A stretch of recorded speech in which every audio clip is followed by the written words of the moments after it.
and gelatos. Last couple all round before we get into kickoff.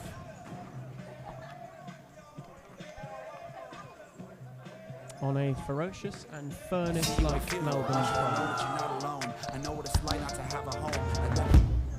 It's another charming day in the city's north. Feel like I live in the end zone. I'm the one leading the drives. Running around in a benzo. My own fate. Left the excuses behind. Now I'm the illest violinist alive. I took the pain and I thrive, but look at me now.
Go rounds because match days are more for like it's match 3, match 2, match 1. Yeah. Round 7, match day, match 1 and round 7. Yeah, okay. That's the one. We are in round 7. Yeah, very good. Kickoff is nearly underway. Live stream should be on.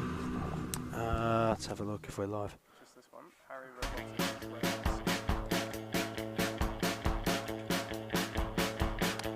Okay, good. We are live. It's good. Okay.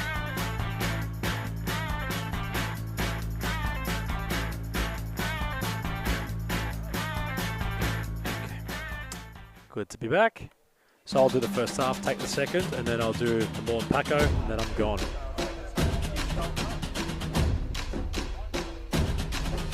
We're on ads at the moment. Yeah.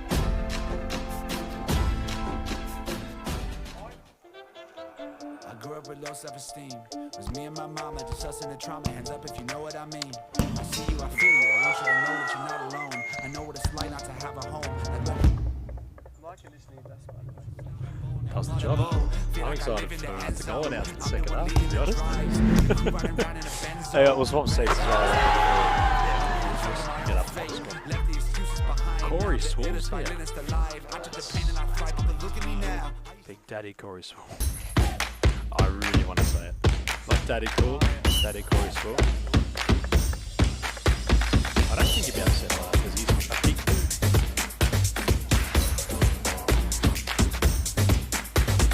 Yeah. Count us in, Josh.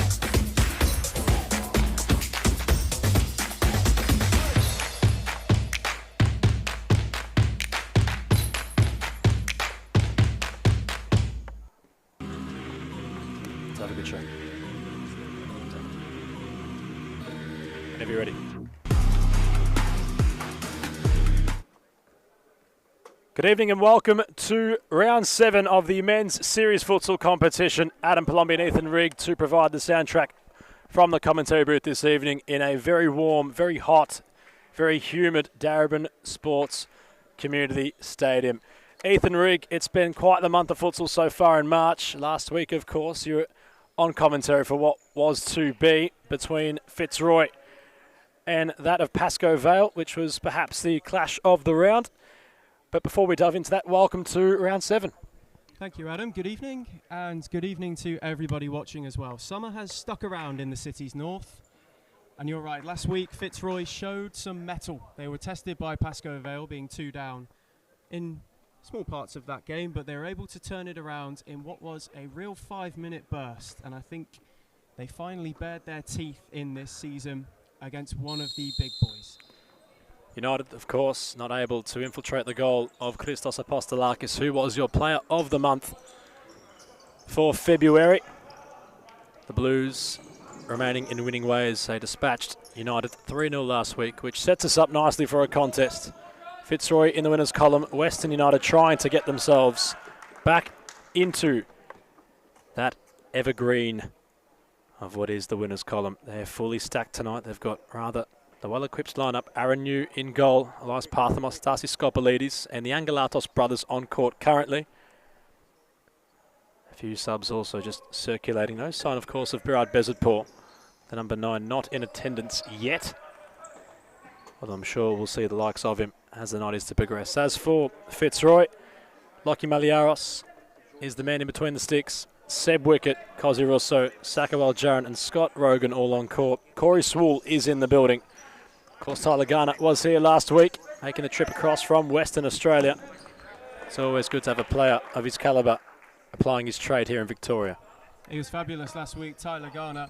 Him and Rogan provided so much stability in that second half and allowed Fitzroy just to be able to have that edge and have that calmness when they were tested by Pascoe Vale. But the one thing I want to point out to you, Adam, that's quite interesting from the start, 3 of the top scorers in the league, all in Fitzroy blue this evening and all starting on court. Do you think that that means they might be looking for a fast start? They might just do here with Skopoulides. He was pressed upon by his former teammate of Sakawal Jaron. And nearly for the boys in green and black, they might have looked to test the keeper of Maliaros, although they'll try to from this corner. Parthamos, lots of history, of course, with himself and Fitzroy. A lot of people perhaps tip him to find days there again as his career progresses. You went long for Skopoulides, and play ultimately comes to a fizzle on this far side as well. Jaron does much of the same, and, well, it will be Aaron New's ball after all. They've started well, Western United. You saw them spring Fitzroy on the break there very quickly by pressing high, winning further up court. And you can sense that they just settled into their pattern and into their shape. The better of the two so far. Angelatos, that of Jerry, trying to latch on. Cosi Russo a bit deeper, trying to just prevent United from making any further inroads at the minute. Angelatos for Parthamos. Central wanted Skopoulides. Rolls back for Maliaros. Wickett against one of his former clubs. Russo for Seb Wickett. Stepping away from Angelatos. Back for Scott Rogan.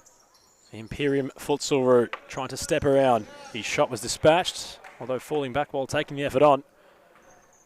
Aaron New sees it behind, and it will be his ball once again. It's the best Fitzroy have looked so far. They finally got settled, they got on the ball, and they found Scott Rogan straight away, who was instrumental last week against Pascoe Vale. And once more, you can see him trying to conduct things early and try and trigger a mistake out of Western United and the high press as well. Jareen does just that, has a hit, and could only find the side netting. Could Sakawal Jareen, already looking to edge into double figures this season. Western United, having started a bit brighter, Adam, survive an early scare. Parthamos trying to find the measure of both the Angelatos brothers on court. Of course, Luke Ross, another Western Australian, applying his trade in recent weeks here in Victoria. His loan spell ultimately, I think, has seen its conclusion for now.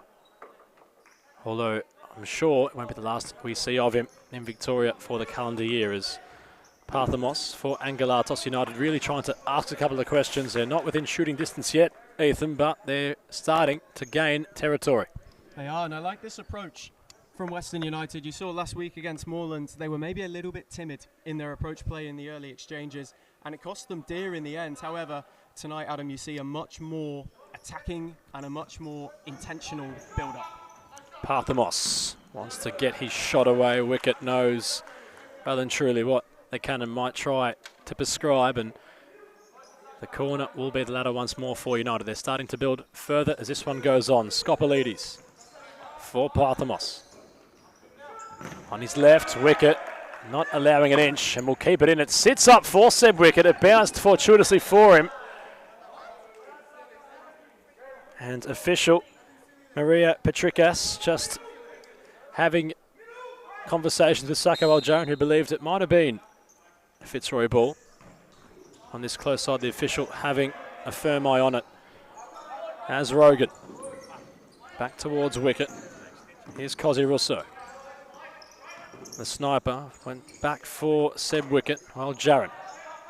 Now Fitzroy's turn to just try hold possession, although United are trying a heavy press. Parthamos can't get around wicket, and ultimately the Tigers will come away with the ball. It's another positive press from Western United. You can see the intention already is to go high and to put Fitzroy under some serious strain. They saw that's where Pascoe Vale had a lot of joy last week, and you can see it in particular. Skopelidis there, forcing Rogan to try and clip one round the corner and be inventive, just to find Russo to break that first line. It's really, really good signs for those in green and black. Aaron New wanting to go long, and Galatos had a smile as he tried to just see the ball in front of him. Loses it perhaps in both the lights and the sun. Outdoor weather conditions having their implications on an inside arena. Doesn't happen too often. One of the joys of DCSS is Rogan trying to get the measure of Angelatos. Rogan onto his left. Stings the palms of Aaron New. Two good friends off the court. Firm combatants upon it, and Rogan has a corner. While Jaron lurking on the edge of the area. Coming forward was wicket. It's chipped for while Jaron caught it sweetly. Russo couldn't get there. And Seb Wicket just fires across the face of goal, but it was while Jaron with the real intentful effort off the volley. Fabulous save from Aaron New. Well, Jaron caught that sweep, and he didn't get a good look at it, did the Western United keeper, but he just stuck his body in the way and was able to get a crucial touch, because that was heading goalwards, and my word, that was a brilliant hit from Sakawal, Jerry and Adam, and you can sense that Fitzroy are just starting to get into their groove. Rogan trying to find the angle. Luckily Statman's there to re-click the ball for Aaron New. And ultimately it was a firm start for United, and it's now Fitzroy, the champions, who are trying to get themselves well equipped back into this one as Parthamos, Talgalpa on court. Well, Jaron has his measure. Still trying to break forward as well. Jaron falls back to Rogan. Wicket for Russo, edge of the area. He went through the gates of Parthamos. Now Galpa, the lone soldier, trying to escape, couldn't do so. And Fitzroy will come away with the ball. They're starting to ask questions, and now look at that double change. Corey Swall and Harry Robotis on court. Some real talent with both of those strong players. Although Rogan won't be able to introduce Corey Swall, his pass a bit undercooked. Just a little bit behind him, and you don't see that often from Scott Rogan in order to sell Corey Swall a bit short, but this is much better from Fitzroy, not only in when they have possession, but out of it now too. Adam, you can see that Western United, all of a sudden their options are becoming a bit more scrambled, and Angelatos there is the perfect example of that. It was a clip ball really into nobody, more of a hit and hope, because Fitzroy closing the options. Rogan awaits the runner. Corey Swall's a nice ball to perhaps find the big man himself, who's in possession. Galpa just getting his foot in right where it mattered. Corey Swall, fluoro boots on, meaning business tonight perhaps.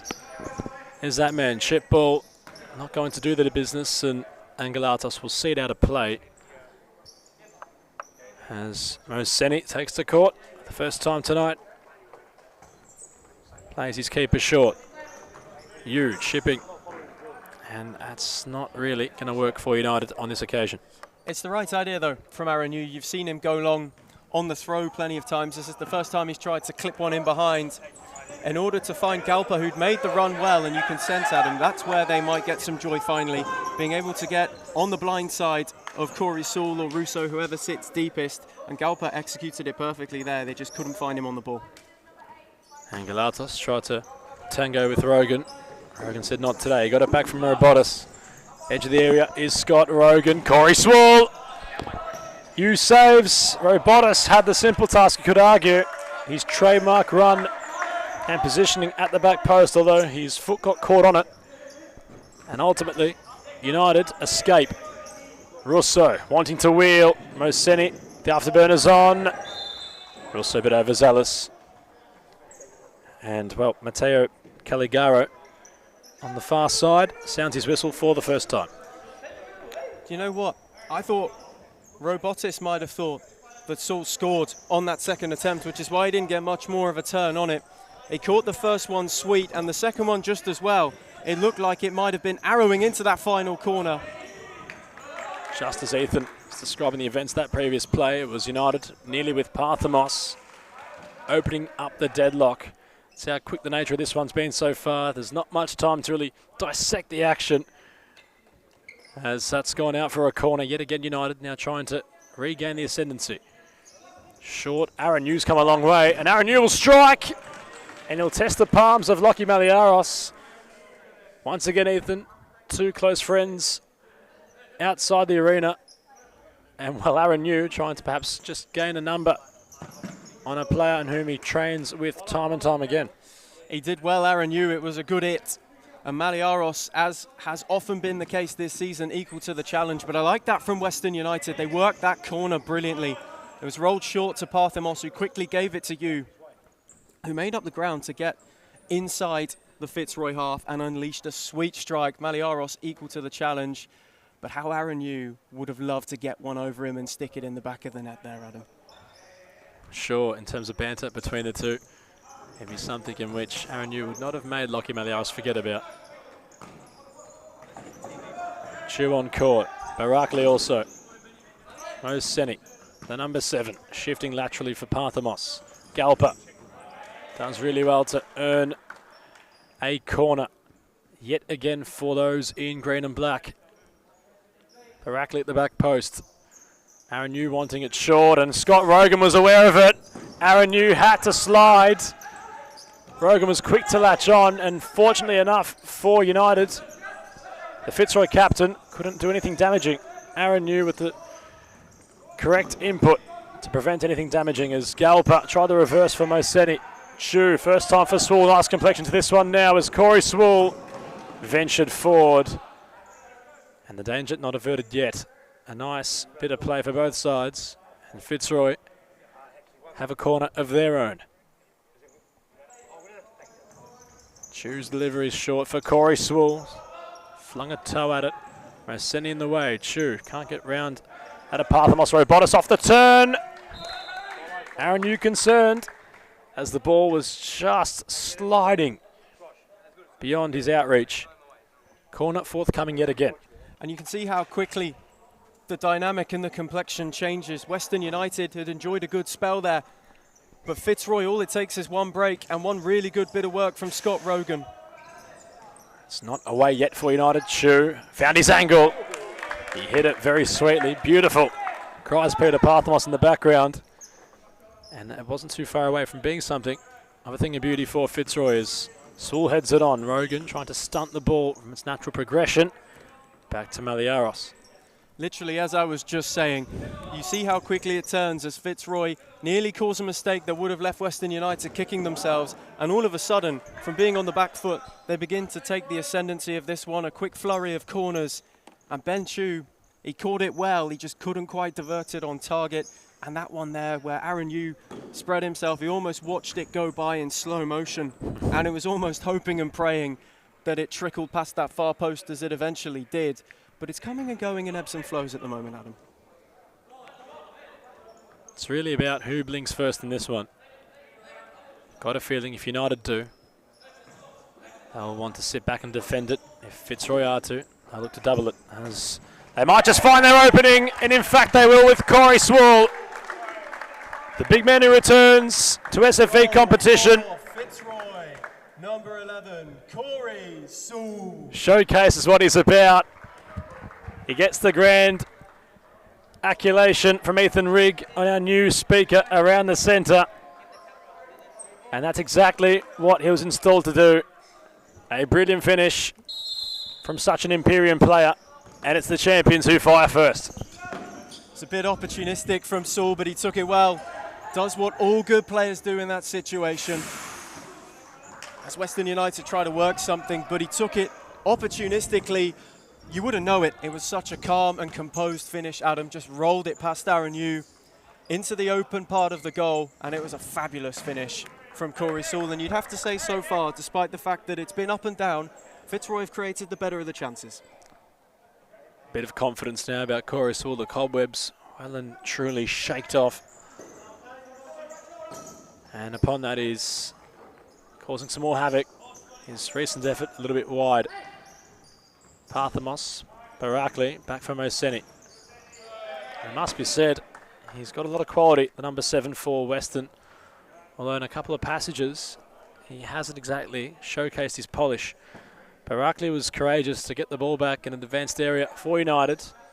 Felt to Oseni, who had time, want to replay in and behind for the number 80 for Western, although the pass was a bit thick. Barakli backtracking once more, and it's now the champions who are sensing perhaps their second. Such a trademark of the way they've gone about things this season, Fitzroy. They hit in doubles and they do it quickly. And you sense that Western United for these next few minutes might just have to reconsolidate and find themselves a way to grow back into this game, because Fitzroy will be pushing hard to have a double.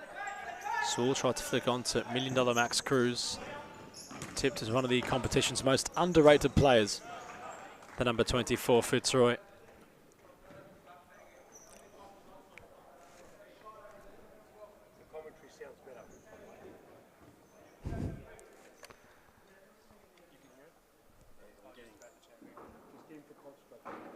Max, because he always plays to that maximum, that of Matt Cruz. Angelatos for Aaron New. United trying to force the fifth man, Monteleone. Testing Maliaros at ground level. He has to chase the ball out the arena. It was escaping him, and it allows for Fitzroy to set up following yet another Western corner. This is where they've looked the best so far, Western United, is when they've been able to get Aaron Yu up the court and involved almost as that fifth man. It was a great ball to find Monteleone, but once again, Maliaros equal to the challenge. But you can just sense maybe they think they're starting to see the end of this Fitzroy press and can start to reassert themselves. No, Seni for Galpa. Flick on from Angelatos, that of Angus. Galpa around Cruz, might have a second chance. Bobbling ball from wicket. Maliaros taking no chances. United starting to ask more questions upon trying to find the equaliser. Ball whipped in. Brilliant reflex save from Maliaros. Roseni back for Angelatos. It's getting a bit stuck. Monteleone trying to shift around Chu.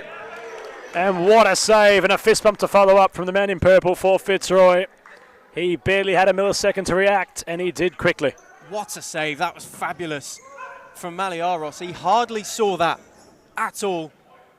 That is brilliant goalkeeping. It's pure reflex and pure timing. But a save like that at the moment, and Fitzroy deservedly have the clean sheet intact for now, Adam. Shades of perhaps what was showcased at F-League in the former competition, and Maliaros was called upon. At the time, of course, Aaron New was not representing Fitzroy on that sort of, well, now former FV stage, and well, Maliaros has really moulded into some keeper since then. He's had his injury concerns, of course, throughout his tenure as goalkeeper. And he's really starting to showcase his best hits as Chu does very well to get it away from Angelatos. Really enjoying what the youngster can provide to competition. It's Monteleone with some experience will utilise Angelatos. Galpa can wind up. Corey Swall a little bit bemused, although it will be United's ball. Oseni trying to grow into this one. On for Monteleone. Angelatos, bit heavy. Seb Wicket can now stroll in behind. Aaron Yu makes himself big. The goals got smaller, and Wicket sends it wide. He should at least test him, should Seb Wicket in that situation. Aaron Yu does the right thing in coming to close the angle, but to drag it, it's a golden opportunity to double Fitzroy's advantage in a game where, although it started to open up for the most part, quality chances like that are few and far between.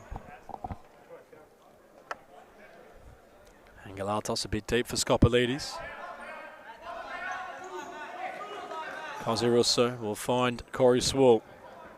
And Fitzroy, it must be said, when Corey Swall's on court, look a whole different beast. Although he called for it there, and it's gone afray from Seb Wicket. Now Scopelides, it ricochets from Oseni. At the back post was Monteleone. They never found him, and now Cosi Russo will ask a lot of Corey Swall. And he won't be able to get there for them. It's good from Western United once again. They've responded the right way since going a goal down. They have left themselves a bit exposed, but they've taken the calculated risk in Fitzroy playing out, and they haven't been able to find Sewell just yet. but the way that they've gone about things in trying to respond has been really good, especially in getting Skopolidis involved a lot more. Corey Swall so nonchalant as Skopolidis just fell down right below him. Really somewhat symbolises the kind of bloke Corey Swall is, as Russo. Brief moment. Calagaro's whistle was waiting to be sounded. Max Cruz out of play. Still a good chunk of futsal left in this opening half, as Aaron wanting to step up. Incisive for Angelatos, had to be certain in possession. Seb Wicket, allowing for some uncertainty. Aaron Yu once more. Glistening yellow kit he's donning tonight. Takes a stutter.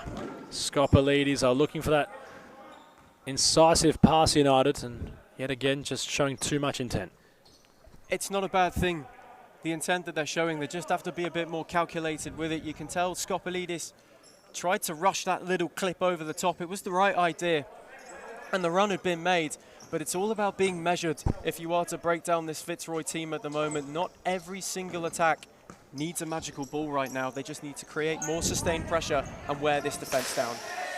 Monteleone a little bit late on Rogan. You can hear perhaps that Fitzroy, the bench, isn't exactly receptive of it. A little bit late perhaps was Monteleone. Has a bit of a dialogue with Scott Rogan. A lot of sweat dripping off the captain's back as Angelatos a bit heavy. Wicket. Rogan wins on that occasion. Couldn't get around the backtrack of United. Yu goes long for Monteleone. His control lets him down, unfortunately. And Maliaros will release quickly. This game at a new tempo now. Both sides attacking fluently. Rogan shifting, taking a stumble. Not getting around Angelatos. Jerry in support. Trying to go on his own. He really asked a lot of himself. He backed himself to his credit and closes Seb Wicket down. It's opened up completely. Having been an opening stage where these teams are trying to figure each other out, you can see now that both of them are well and truly into their combinations and into their rhythm. And I do like the way that Western United are going long. They've seemed to notice that it's a weakness they can utilise in order just to get up the court, if not to create chances.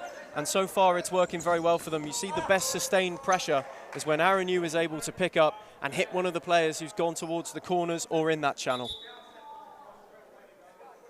Angelatos just having a check on Scott Rogan, who's gesturing at his eye. He might have been on the receiving end of an involuntary poke.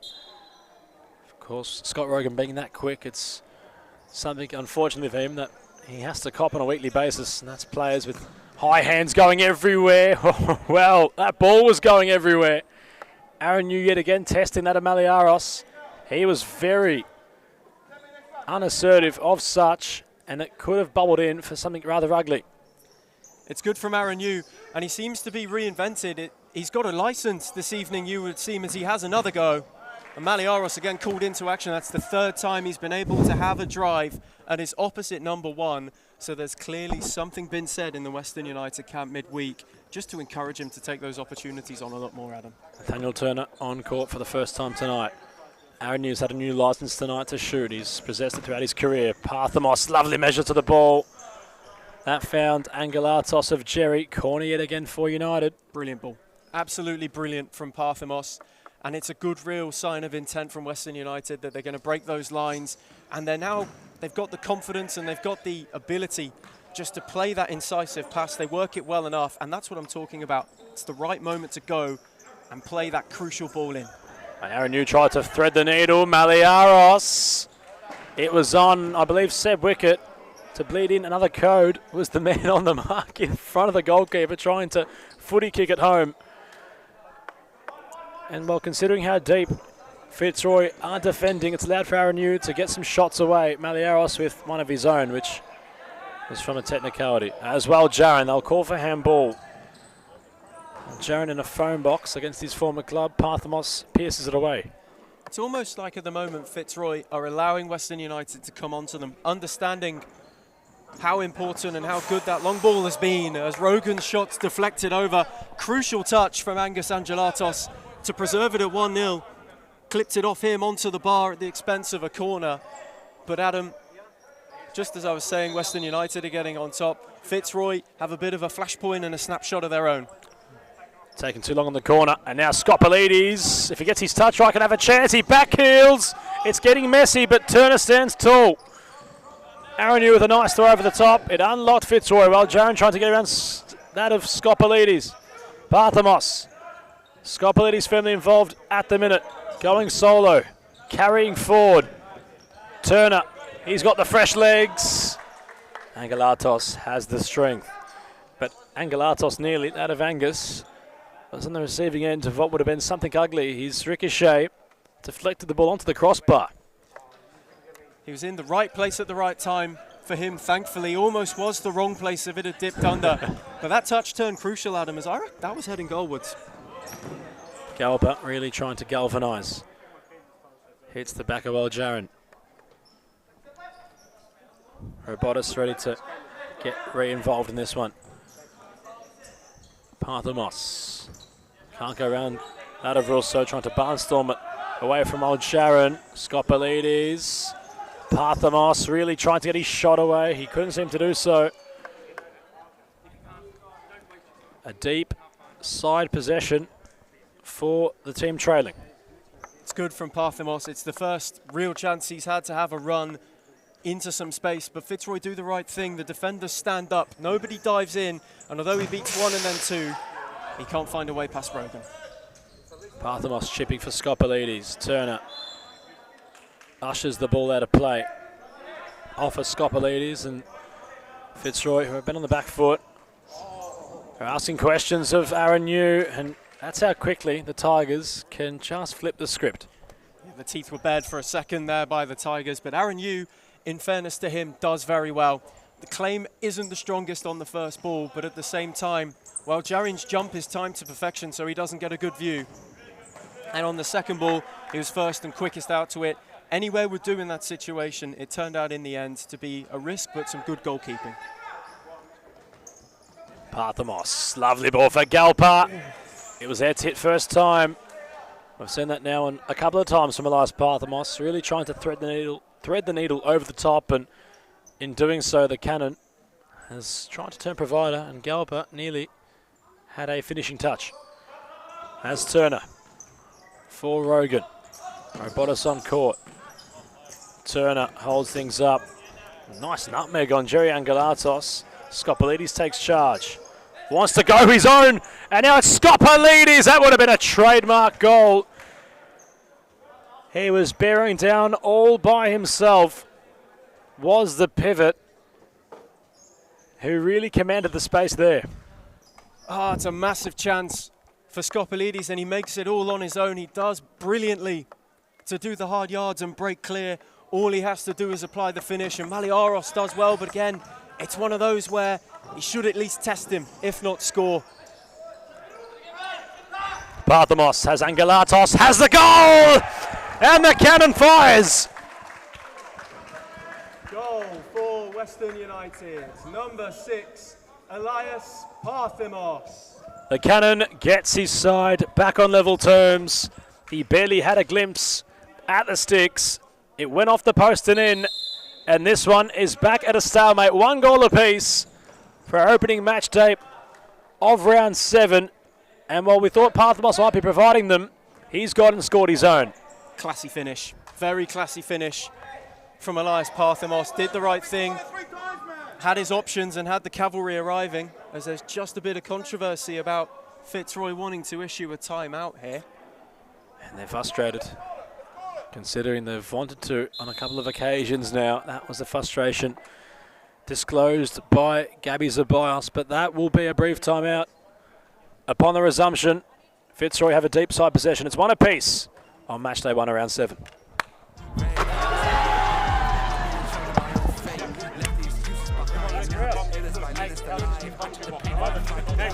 Yeah, I know, that's me. I'm excited. I tap my feet forward. It's not bad, huh? It's pretty good.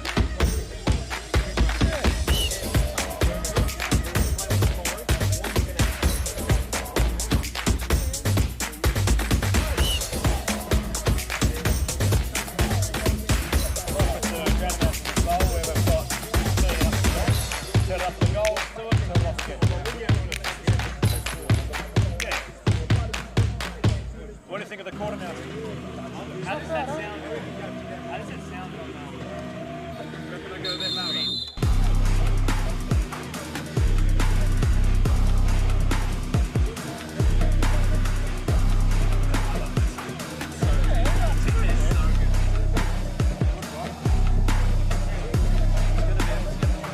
Question for you, not the time to ask it. Have you got the login to LinkedIn for Serious Futsal? I might get on there and start, you know. Yeah, no, I got you. Yeah. No, so I might even. Yeah, no, okay. Oh, yeah, I'm moving into a house in Yarrawonga. Oh, I'll do it next game. I'll do it next game. Not too easy. Thank you. I'm still back here, don't worry, on a Friday. I'm not gone. I'm coming back, don't you worry. More often than not, at least. That's for sure. Can't get rid of me, even if they tried. We return. Scott Rogan and company got their timeout. Deep side ball they now possess. Saul lurking. Turner arriving. And what Corey Swill was the idea. Scott Rogan couldn't seem to thread the needle on for him.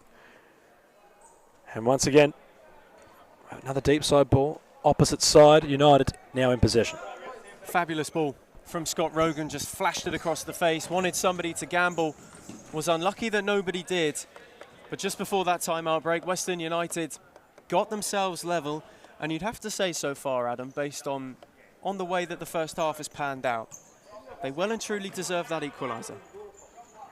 Many tip, of course, this young Western United side to somewhat eclipse of what Fitzroy have done in recent seasons. All stem from the youth and get things really moving for them. They have had some success with the Clubs Cup, both as winners and runners-ups throughout both tournaments last year. And, well, they are trying to build, of course, with Freddie Demarais as their coach. Might have been tipped tonight as the student against the master, Jimmy Soufis, on one touch line.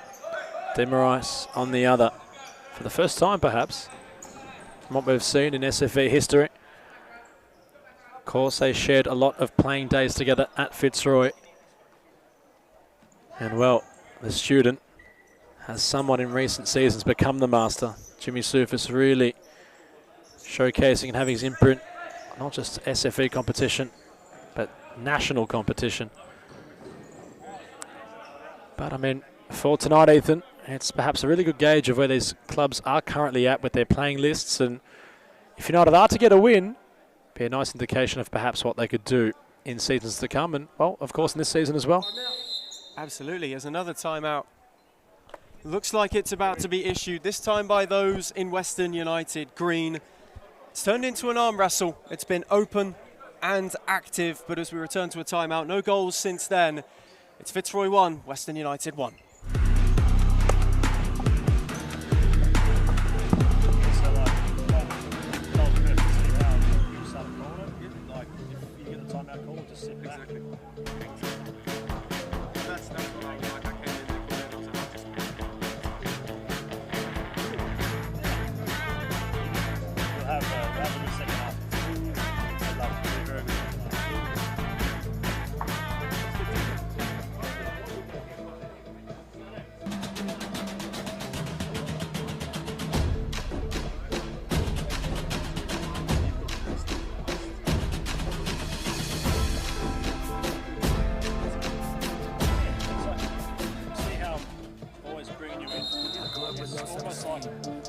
It's actually equal, like we're getting them to have that screen up.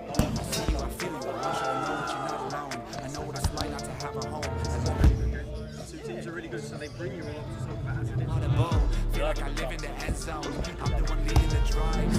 Running around in a benzo. I want to go to the uni soon. I want to advertise for so I might have to use a LinkedIn for it.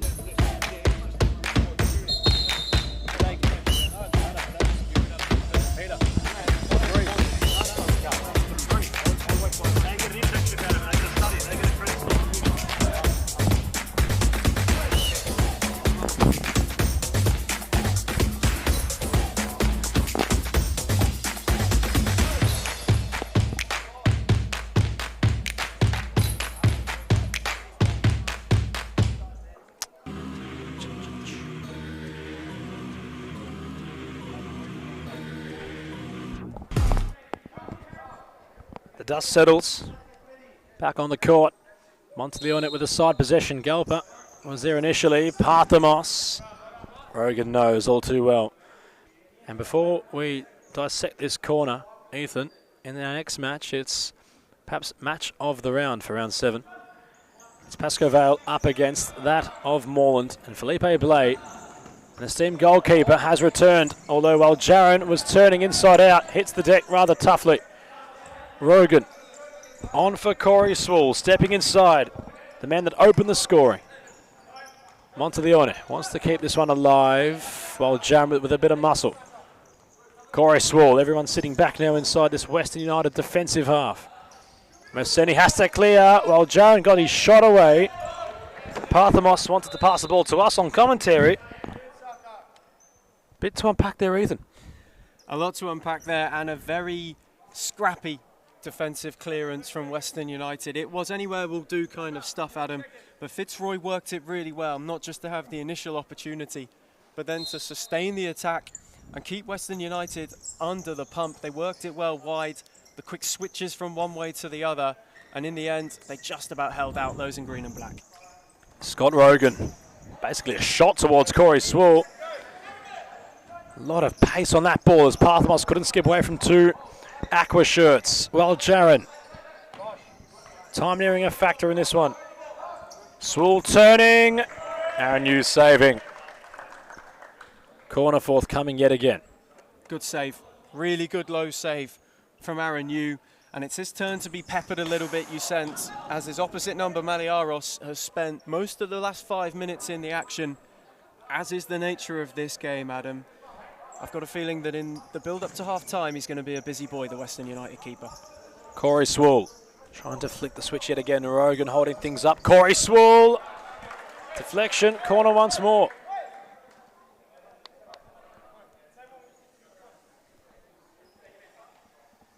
Swall's delivery goes all the way back to Maliaros, who moves it on to Robotis. Swall trying to hold things up. Kalpa flicks it out of play. The one thing that I've been really impressed about with this Western United setup defensively at the moment is they've always had somebody like Parthamos was there, close to the Fitzroy player on ball, but always looking for that second option and where they can shut the door whenever possible. And you see it with so many last-ditch foot-ins. Rogan trying to find his angle. Parthamos not allowing Robotis to be at the back post for his trademark finish. Just snuck in without no one really noticing him. As Swall wasn't discreet about that move, and yet again Aaron Hughes will look to just take in some deep breaths. Russo reinstated. He's been very defensively brought into this one, Cosy Russo. Haven't seen him too much in terms of his offense, but he's rather sound so far tonight on court in a new role for him. Skopolidis. Corey Swall competing. Falters back to Aaron Hughes, nearing the conclusion of this one. In this opening half, Angelatos. Skopolidis wanted it, didn't get it on the deck. Controlled nicely. Now Parthamos. Moseni lurking inside the D. Angelatos. Patient now United. Swall forcing Angelatos back. Will be a foul. And while Parthamos, of course, has the nickname of the Cannon, he couldn't be in territory from here. Or could he, Ethan? He could. Well and truly could. See if the Cannon can fire. But Western United worked that beautifully. They were so calm. Skopolidis took that ball down. It was a bit hot to handle, but it was an expert touch. And Parthamos might feel it. He certainly felt it with a very powerful effort. Maliaros took no chances. In fact, he tipped it over to the opposite side. That's why call from the assistant. Teams at a corner. Opposite end as Parthamos. Aaron Hughes takes a touch. Shifts it wide. Angelatos. Heavy press now from Fitzroy. Parthamos forced deep. Skopolidis couldn't bounce off of Swall. Keeper's ball. It's the right idea for Western United. They rode the press out well. Fitzroy went high straight away when Aaron Hughes played that ball off to Angelatos, trying to trigger the break as quick as possible. But they were alert to it, Western United, where they have nearly been caught out playing with fire a couple of times. You can tell that this time they have the added body back in order to make sure that they can keep it contained and retain possession whenever they need to, and they've recycled it so well. Moseni will be his ball instead. Aaron New wants to step up. A couple of United shirts are too deep, and well, Aaron New had to clear practically. Another choice. Maliaros goes along. Swool hopeful with a boot out. Which way can this one lean towards its half-time conclusion? Cosi Russo, lovely touch, change of direction. Moseni gets in the way. Skopolidis there in support. Angelatos for Moseni. United regain possession inside their offensive half. Parthamos, Skopolidis, Russo lunging. Robotis couldn't get around. Parthamos did much of the same, and now Swool.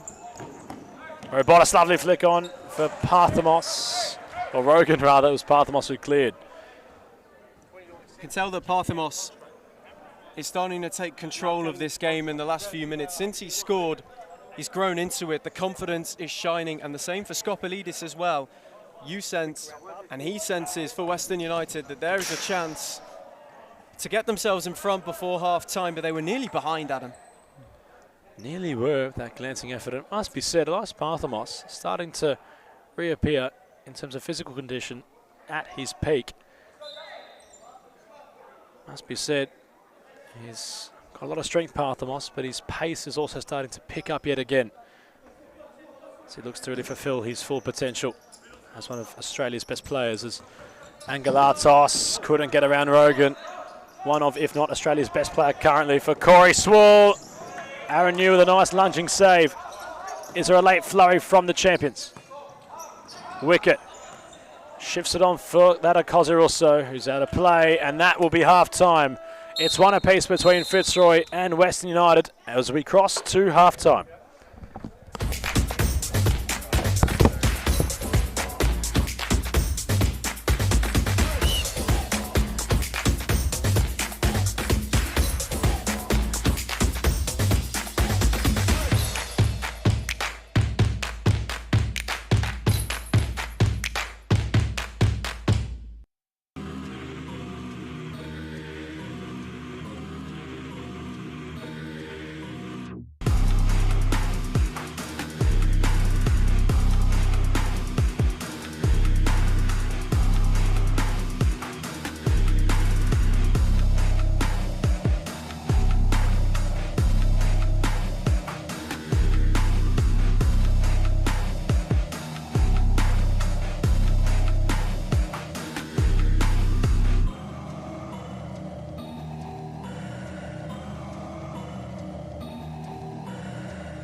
Grew up with low self-esteem. It was me and my mama, just us in the trauma. Hands up if you know what I mean. I see you, I feel you. I want you to know that you're not alone. I know what it's like not to have a home. Feel like I live in the end zone. I'm the one leading the drives. The crew riding around in a Benzo. Red I'm in charge of my own fate. Left the excuses behind. Now I'm the illest violinist alive. I took the pain and I thrive, but look at me now.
super low self-esteem.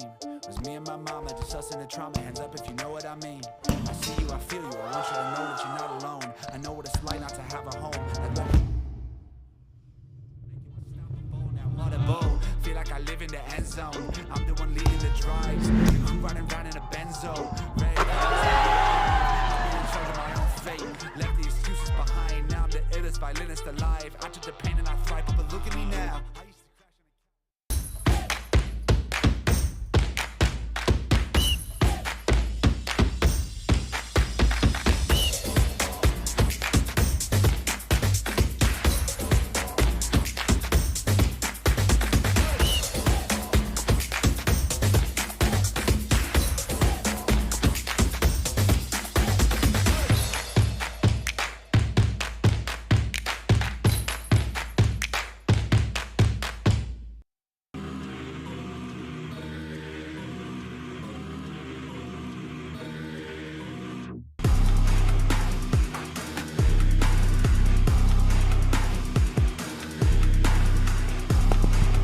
Back to Darabin.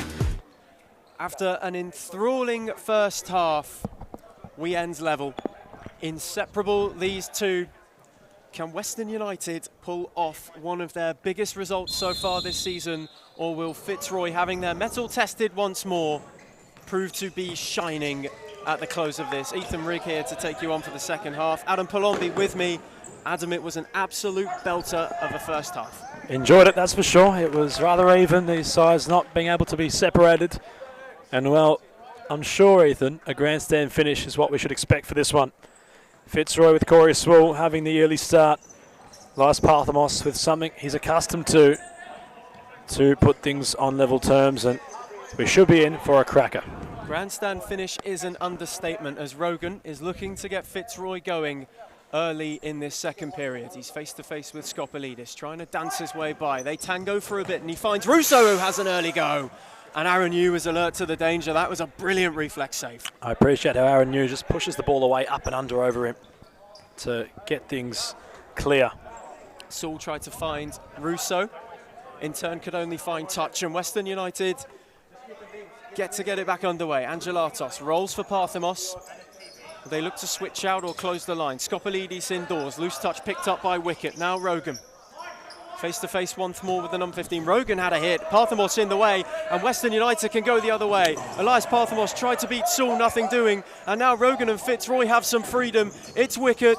It's Rogan with a little flick. Not once but twice, and it is in. And early in the second half, Fitzroy regained the advantage. Scott Rogan it was, who had to go the long way round.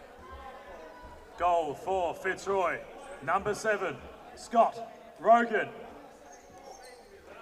Western United made a bit of a mess of the clearance, and you can't do that against the reigning champions. Rogan capitalises, and as they did in the first half, Adam, Fitzroy hit first. Futsal at its finest. At one end, Parthamos got possession and thought, we're off to the races here. It's 3 against 2.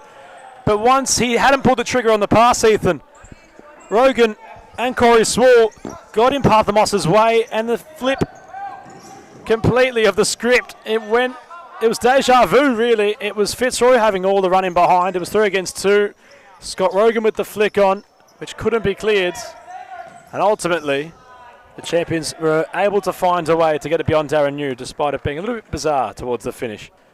Once again, Western United failed to clear as Fitzroy have another opportunity. Saul flashing across for Russo, who couldn't apply a touch. It's Bayrakli for Yu, who looks long, could only find Wicket. Russo for Rogan, look to find Saul straight away. There's a real intensity about Fitzroy's approach in the opening exchanges of this second period. They caught Western United napping, you'd have to say. Parthamos' pocket picked as Angelatos finds him.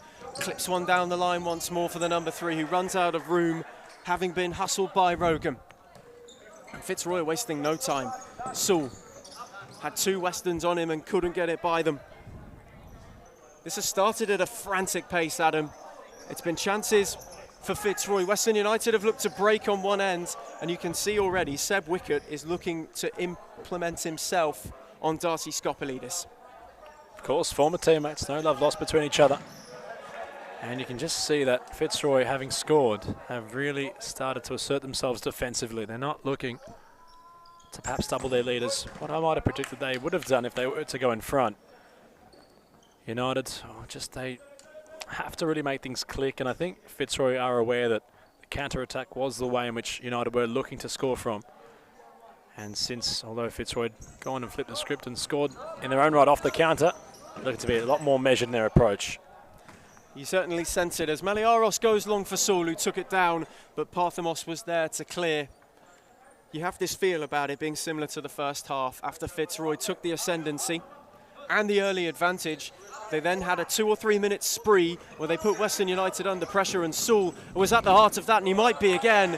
Wicket kept it in beautifully when everybody else switched off in green and black. Parthamos came away with it, couldn't skip by any Fitzroy players. But once again, Western United put under the pump as Saul clips for wicket, returns to Saul, and they have a 2-goal cushion. Corey Saul at the double. And in a quick flurry to start the second half, Fitzroy lead by 3-1. Goal for Fitzroy. Number 11, Corey Saul. His second of the evening. He's so important to the way that this side go about it, and the reigning champions are flexing their muscles in Darabin.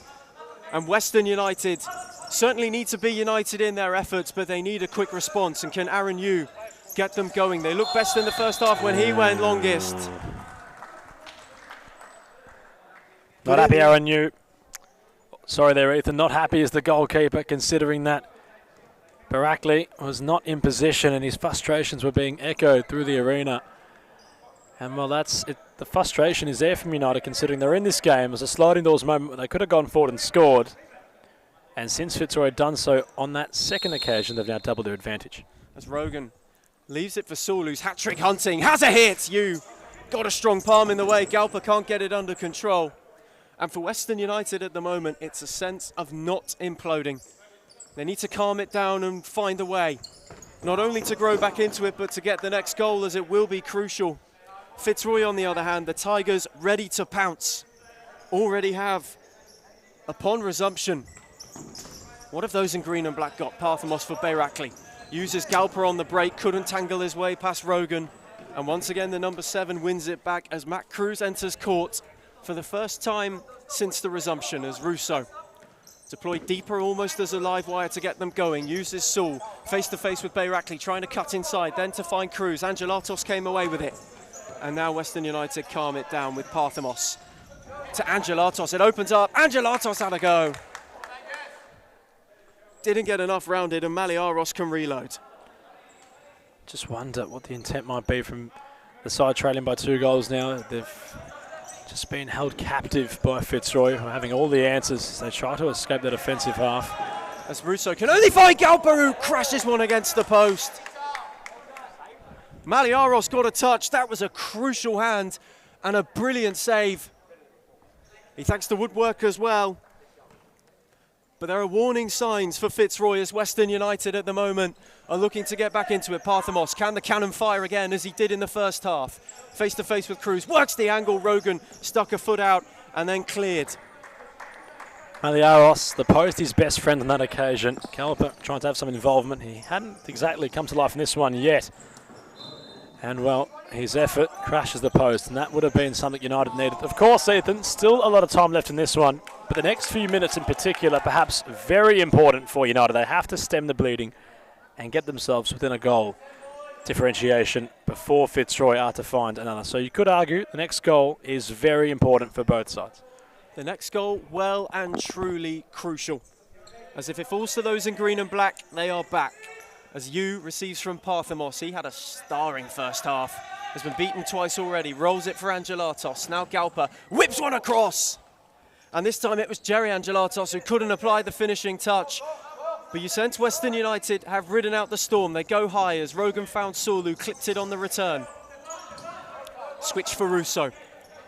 Indoors to Cruz, who goes for the 1-2. Fabulous ball. Russo's in, and Angelatos got a touch. That nearly turned into his own net, but Saul was lurking at the back stick, Adam, and it turned out to be a crucial foot in. The sniper really starting to have more and more ascendancy in this one. He was quick with his feet there and manufactures a corner. Saul takes that corner for Rogan. Angelatos got a touch in. Can he lift it wide? He went round Maliaros. Angelatos, that is brilliant! It's a wonderful goal! And all of a sudden, Western United have flown back into this one. Goal number 3 for Western United. Angus Angelatos. He got the angle spot on. He was courageous in rounding. Maliaros came and didn't get there, and then showed the composure to draw Western United well and truly back into this one, Adam. Nicknamed the Greyhound for a reason, Ethan, considering he's got such pace about his game. Love the composure to just take a subtle touch around Maliaros. The angle was getting more and more obscure, and he was able to keep his composure and steer it home. We spoke about how important the next goal was for either side, and it's the side trailing who went and got it. 50 minutes left of play, so a lot of time still in this one to brew, but it's looking like it's going to be, like we mentioned, that of a grandstand finish. They were rocked early. Were Western United now potentially brimming with confidence, having got themselves back into the game, and they can look to take the ascendancy. We know how quickly in this league the momentum can shift as Monteleone has a 1-2 with Parthamos. That one just had a bit too much on it. However, you can sense they're looking to open it up, those in green and black, as Robotis finds Russo. Trying to twist and turn his way through the green and black shirts. Did for 2, and Galpa came across. It only fell back to Russo. Rolled it for Robotis, then Rogan. Robotis once more switches for Cruz, face to face with Parthamos. A second came across the close, and Cruz's shot just flew wide. But it's better from Fitzroy, who need to reassert their dominance on this one already, Adam, because you sense that it could be a similar tale for the first half, where a goal springs either into life as Yu goes long, finds Angelatos. Cruz got an important foot in to force him back for Parthamos, who looks long for Moseni. Lovely touch for Monteleone, back with Moseni once more. Russo and Rogan to beat, played it in for Angelatos. Nice bit of footwork to find Monteleone and some calm, and there's sustained pressure for Western United. Parthamos, Moseni, back with the cannon. Rolls it down the line for Angelatos, who tried to turn Cruz but just ran out of room. And this second half has been explosive, ads. Loved it so far, and we're lucky there's so much more left of it. Fitzroy really trying to be assertive in possession, though Parthamos has been able to really pick things over the top. And he does again. He picked Robotis' pocket. Maliaros had to stick a foot out.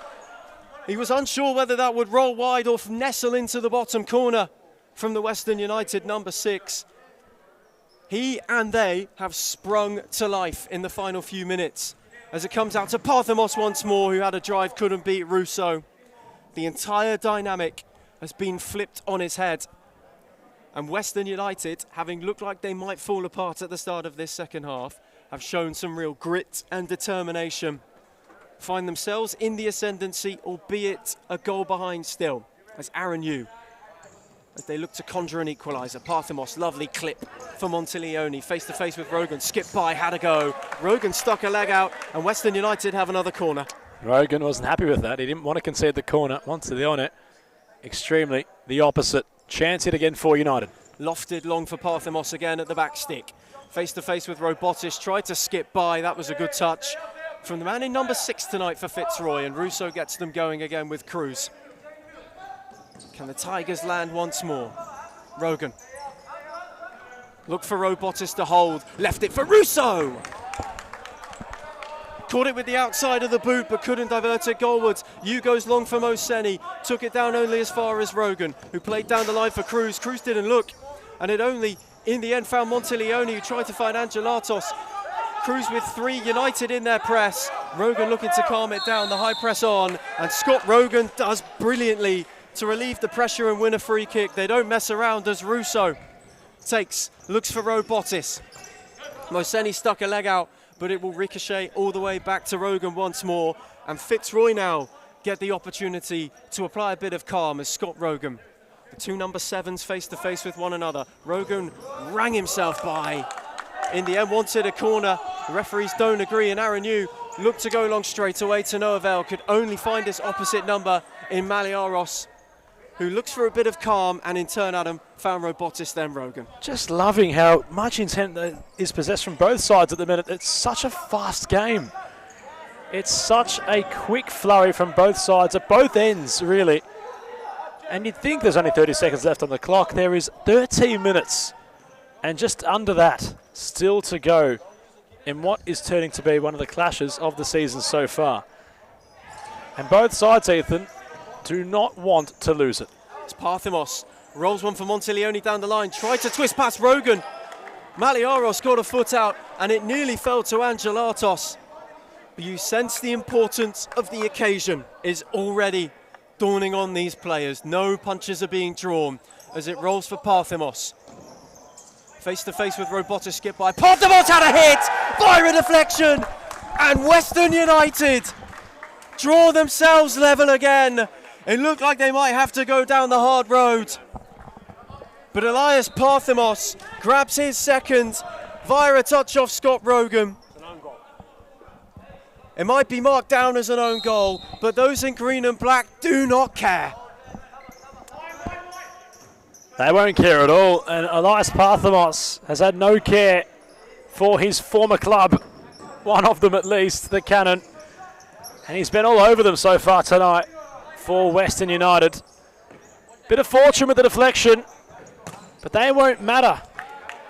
The worries and disappointment perhaps from Fitzroy will not be in the minds of Western United, who have brought this game well and truly to the champions.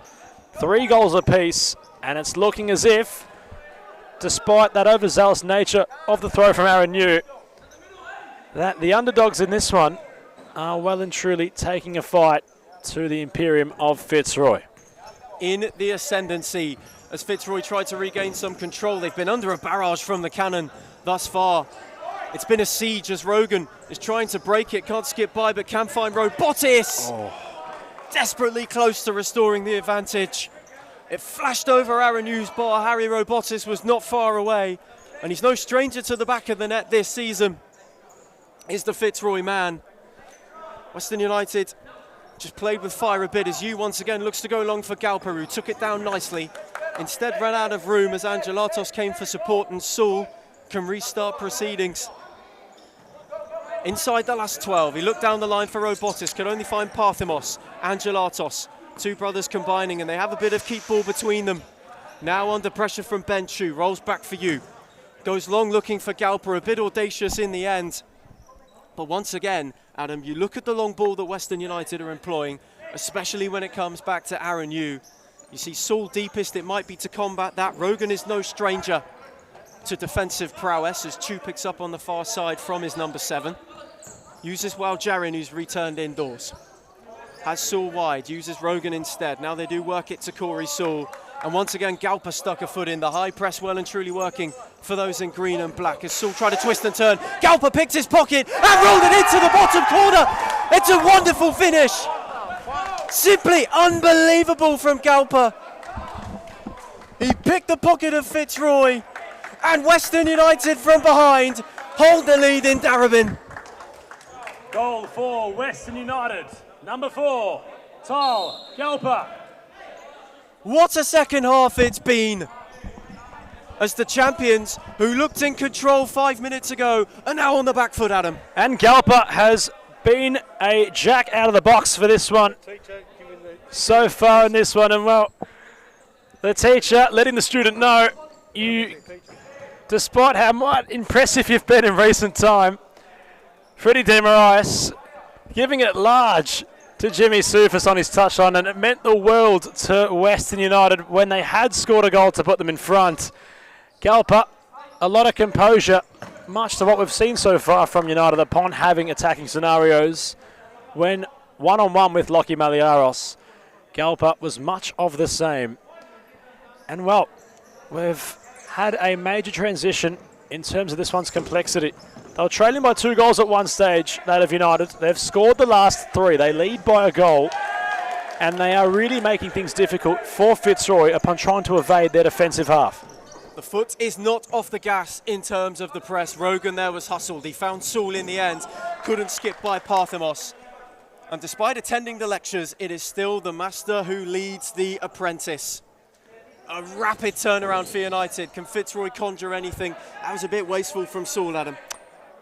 And the man in which Galper pickpocketed was Corey Saul. There's not many times, Ethan, you'll be saying that. It doesn't happen often. He's usually such a cool customer. As Saul had his pocket picked not once in this game now, but twice as Angelatos nipped in, found his brother who found Galper, who tried to skip down, bundled over by Waljareem. And he'll be the first into the book for that one this evening. And you sense maybe all of a sudden, Adam, there's a bit of panic and frustration setting in for the Tigers. Oh, personified really with Waljareem very late upon Galper. A player that was brought in to pretty much fulfill that flanker role which Waljareem had left behind. And while Corey Swall is looking a little bit pedestrian at the minute, he's been taken off. So is Chu. Russo and Wicket back on court to try calm things down. Nick Parthamos, of course, a Western United representative with a fist bump. He's enjoying what his side are currently showcasing at the minute. And they might have yet another chance, Ethan. The opportunity is ripe from this free kick. Can they extend to a 2-goal lead, as Fitzroy had done at the start of this second half? Galper might be lining it up. He has Parthamos far side. Looked to drill one indoors, while Jarin got a foot in and got away from Parthamos. Angelatos made the recovery challenge. They played with fire again. Avoided getting burnt, did Western United. But Wicket and Waljareem are looking to get Fitzroy level in rapid fashion. Rogan now with Russo. Back to Scott Rogan, trying to dance by Angelatos, who stuck a foot in. And you sense with the amount of offensive threat they have now out on court, it may be a quick fire way to get themselves back in front, Adam, and maybe try and ice this game in the last few minutes, or at least take the sting out of it. Certainly so. Well, look, still a fair chunk of time. Anything can really transpire, as Russo has to come to life, and he's done so there. And Aaron Yu has gone absolutely Superman mode. What a save it was from a diving goalkeeper.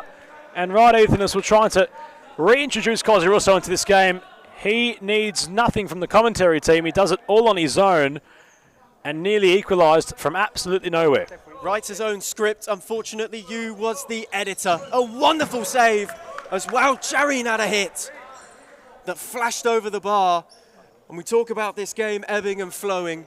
Fitzroy are looking to stamp their authority back on it. They trail after a bit of Western United wonder.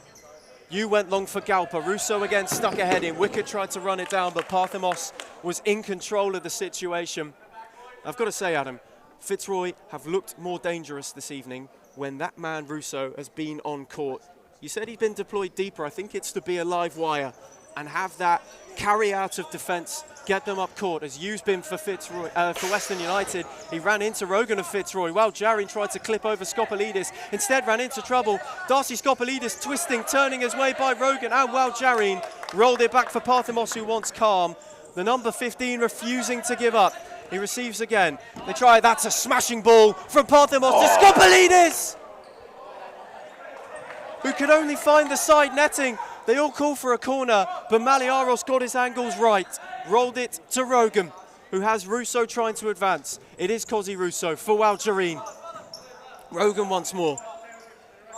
They calm it down, Fitzroy, face to face with Galper. Rogan skip by, look for Waljareem. Parthamos can lead the break now. He's got Galper to his left, uses him. It's Galper again for Angelatos. That is wonderful futsal. Simply superb from Western United, and they now themselves have a 2-goal buffer. Goal for Western United, number 3, Angus Angelatos. It was simply sublime from those in green and black, Adam. And the question for Fitzroy now is, what have they got? They might need to look from the top shelf, but Freddie Di Marias, the manager, was absolutely going gangbusters with his side when Angelatos was to score. His arms were held open. Receptive was the goal scorer to his manager. A lot of chemistry, a lot of unity being showed by this very determined side in black and green. And they've just doubled their advantage, and they still have 8.5 minutes. And if they are to hold on, it would be one of their more famous wins in their recent history. Fitzroy have all the quality and all the time, and you cannot write them off yet, says Peter Parthamos. You certainly can't, but Western United aren't trying to hold on. They are going for the throat, but it might backfire as Saul had a go. You made the save only as far as Rogan. Galper gallivanted back to make an important touch at the expense of a corner. And having been under pressure, we now get a moment to breathe as the froth mop is needed on court. It has been a simply remarkable second half. Western United on the turnaround, having gone behind. And you just feel as though, with 8 minutes to go, there are so many twists and turns left on the highway that is this one, and we are full throttle into it. Rogan looks to reset through a corner when we return. Has his options in Saul and Robotis, who has re-entered court. Wicket back post. Rogan rolled it for Russo, who's out in the fly already for Fitzroy. Saul, back for Cozzy Russo. Rogan once more. It is Russo, who's out in the fly, Adam. We haven't seen this often from Fitzroy this season. Unusual. It's usually Scott Rogan in the fly. As Russo refines Rogan for Saul. Just trying to be patient and work the angle. Russo darted indoors. The net is open for Parthamos. It's rolling! It's in! Oh! Unbelievable, Ethan! Elias Parthamos! It is a 3-goal buffer for Western United. They picked Russo's pocket and made him pay full price. Goal for Western United. Number 6, Elias Parthamos. Simply out of this world, Adam Palombi. It's unreal how much it rolled, and Peter Parthamos might disclose that the teacher is giving the student a lesson, although Corey Swall says we're Fitzroy, we're still here to play, and puts one back on the board for them. They needed the quick reply, and Saul gave it to them. Goal for Fitzroy. Number 11, Corey Swall. He's had an excellent night, but Western United are looking to re-establish quickly. Rogan was having none of it, rolled it for wicket. And in the end, we get a second to breathe. Adam, this game, we said it's come to life. This has to be one of the games of the season. And we still have so much time left in it. It's unreal, Ethan. What a privilege it might be to be in this position we're currently situated in. Corey Swall just reclaiming a bit of authority. And now all the nerves are with United. Monteleone went for home, and that's going to be their perhaps only route to goal for the next foreseeable future, considering Fitzroy have Cozzy Russo in the fly kit. They're meaning business. They've got one back on the board with their hat-trick hero of Corey Swall. And by his own standards, despite having the hat-trick, might not feel his performance, by his own standards, mind you, are of his best tonight. But with this one, Ethan, expect to see a lot of this. A lot of Fitzroy pressure as Galper had a go for broke once again. You're certainly right, Adam. It might be Western United's only route. And the thing with Saul is, he may not be the most pleased with his overall performance. He can still impact, and he carries Fitzroy forward once more. Rogan, another wave from those in Aqua. Drive across, and Monteleone stuck a foot out. Parthamos went again. It's truly end-to-end. And you sense, Adam, now, the Fitzroy need a goal if they are to complete this turnaround once more. They have 6 minutes just over to at least get one, maybe two, as Russo rolls for Rogan. What can they conjure? Saul once more. It is a tidal wave as Rogan for wicket. Russo's trying to be a menace in the middle as Saul got from Rogan again. It'll be a patient approach. He has Robotis, uses Russo. Look at the passion on the touchline, Adam, from Team Rice. You sense the importance of this one for him. A lot of importance for both sides. Jimmy Soufis and Gab Zabias issuing a timeout. There's some nervous moments ahead for both sides. United trying to defend for their lives. Fitzroy trying to get themselves back in this one on the scoreboard as we cross to a short timeout. Don't move from your monitor.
We are back in Darabin for what will be...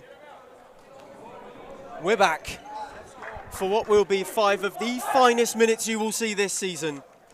Fitzroy 2 down, but pressing tirelessly hard. Western United feeling them breathe down their necks. We wanted grandstand, we wanted box office, Adam. We've well and truly got it. I hope you're enjoying, forever you might be watching across both the nation and the world. We've got a nice game here. One of a Darabin classic starting to brew. The drama is yet to fully unfold. Angelasos arrived with the header. Maliaros planted his feet. Robotis now on for Corey Swool. Maliaros jostles off for Cosy Russo on the fly kick. We might have billed the next match between Morland and Pascoe to be match of the night, but currently the United Fitzroy contest is stealing its thunder as Corey Swool for Cosy Russo. There's a patient build. Is there something at the end of this move? Russo, Fitzroy really trying to personify their patience. Corey Swool trying to get within shooting distance, skidding past Galper momentarily. Rogan, central for Corey Swool, wind up on his left. It flicks off the King, who's got all the confidence at the minute. Although issues, his back might not be what it used to. Fitzroy trying to turn as many screws as they can. Do they have the key to unlock this Western United defence, who are holding solid out on court, as Parthemos will get them going once more. Rolls for Galper, a quick 1-2, and you see the high press immediately paying off as Saul is able to recover. And once again, Maliaros makes way. Russo rushes on. Saul rolls it for Rogan. They look for Robotis. They might have a chance to catch them out. Saul from Rogan once more. It's again a patient build-up as the defensive shape falls in for United. Rogan, Russo, had a yard, couldn't skip by Galper. Angelatos came away with it. They might be in. He has his brother if he chooses. Dances by Saul and runs out of room, Adam. That's a huge opportunity. Angelatos might have gone for it yet again. He opted to hold things up instead and wait for the run of his brother. And it must be said, since Fitzroy had conceded that goal over the top, they've looked a lot more aggressive with their approach. It somewhat has brought them to life as Russo on for Rogan. Robotis back to the captain. They're trying to build those in Aqua. Corey Swool. Demarais is nearly a player. He's that close to the touchline. He's really riding the emotions in which his players are experiencing on court. Robotis back to that of Scott Rogan. Corey Swool. Russo might have an opportunity. Personified. That of Fitzroy. Well, Jaron back to Corey Swool. Industrial with their possession. Angelatos will keep it in. No, he won't, says Caligaro on that far side. Fitzroy still with possession. Scott Rogan. Corey Swool into his stride. Aaron Yu into his palms. Corner for the champions. Brilliant save again from Aaron Yu, who stands tall and palms over. But Western United won't mind this. Although it looks as though Fitzroy are pressing and the pressure is being amplified by the second, those in green and black also see the clock ticking down to no avail as Angelatos couldn't get by Saul. Shout for handball not given. Rogan got them going. Can they catch them out? Parthemos so important with a foot in. But for a second they nearly got caught napping. Some serious claims from the Western United bench. They were adamant that was a handball off Corey Swool. As Hugh looks to get United going again. It's the first time they've been able to have some sustained as Montiglione re-enters for Angelatos. Russo for Saul straight away. They've got 3 minutes to save themselves, the Tigers. Rolls it for Rogan. Face to face with Angelatos. Saul once more. Russo does it open up for the number 4. Instead uses Saul again. Patience might need to run out at some point. Well, Jareen for Russo. Rogan now. They work it beautifully for Robotis. Rogan, it's Saul! And they have one back! Rolled in with all the composure, and Corey Saul says that they're not done yet. Goal for Fitzroy, number 11, Corey Swool. 2.5 remain. 1 goal in it. Do not go anywhere. You can't scratch your eyes simply. And Corey Swool makes yet another statement. He's really tried to get his side back into this. As well, Jaron tried to flung it in towards Robotis. You can never write off Jimmy Soufis and his team. The student looking to out-trick the master. And while there's still time for anything to transpire, from what were united adulation emotions 1 minute, have now turned into what you could deem as stress. Galpa out of infrastructure. Swall will have the restart. Pick a player to call from Freddie De Moraes. It simply will come down, Ethan, and I'll make the prediction now, to the final kick of the futsal ball. Draws, of course, are merited now at Darebin in the newly minted Series Futsal Victoria competition. Gone are the days of penalties. As Rogan, Russo making an incisive run. Corey Swall has had leather poisoning recently. He's been all over the ball. His shot deflects off of Galpa. Parthamos sensing the situation and its severity, as well Jaron. Plays for Russo. Corey Swall. Scott Rogan, United in damage control. Fitzroy trying to regain control with getting themselves back on level terms. Rogan for Robotis. Back post is Corey Swall. Corner the champions. 2 minutes to go, and the pressure has never been higher. Rogan immediately looks for Russo. It opens up for Russo, and they have found a way. Robotis, trademark at the back post. For the first time tonight, he worked a yard, and he made Western United pay. Goal for Fitzroy. Number 6, Harry Robotis. It was flung to the back stick, and Robotis ambled in, and Adam, they've come from behind. And the feeling around here is electric. To our right where the Fitzroy bench is situated. From what was at one moment a complete smile from Nick Parthamos has evaded as Aaron Yu had to hold on. Monteleone tries to go around Jaron. He's on a yellow card. And the referee's issued a second yellow.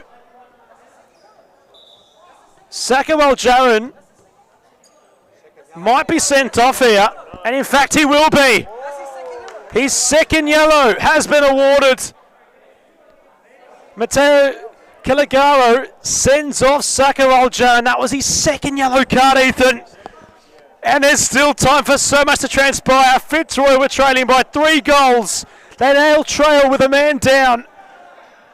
Although the score's being level, United have the penultimate advantage. And how that's flipped the script yet again. Oh my word, it was clumsy from Jarin, and it gives the cannon a look within firing range. They have the extra man as Skopalides goes back to Parthamos. Hold your nerve. United are trying to regain what they had was a lead, and they have such a chance to do it within these next few seconds. Completely imperative. Shaking are both sets of benches around me. Rogan sits down Barakli. Tries to scoot around him, Scott Rogan. Aaron Yu sends it long for Skopalides. He's onto this now, Darcy. He fires across the face.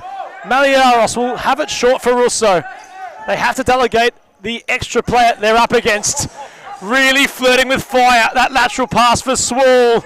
Angelatos thought he kept it in. Although the official had a better view. Jimmy Soufis with a bit of a stern, somewhat look of fear, if you will, towards that of his master being De Moraes. Long ball forward, aimlessly gone out of play, and United have yet another chance to reload. Jimmy Soufis' heart was in his mouth as Scott Rogan played that switch. Angelatos was desperately close, and with the man advantage, Western United, with 60 seconds to go, pushing. Skopalides for Barakli. It was a little bit behind him, but they make it work with the extra man. It's rolled to the far side for Parthamos. It opens up for him, driving, has a go, and they've done it! De Moraes down the touchline, and Western United, who may have been down and out seconds ago, regain the lead. It was Skopalides at the back post. Goal for Western United. Darcy Skopalides. What's he saying?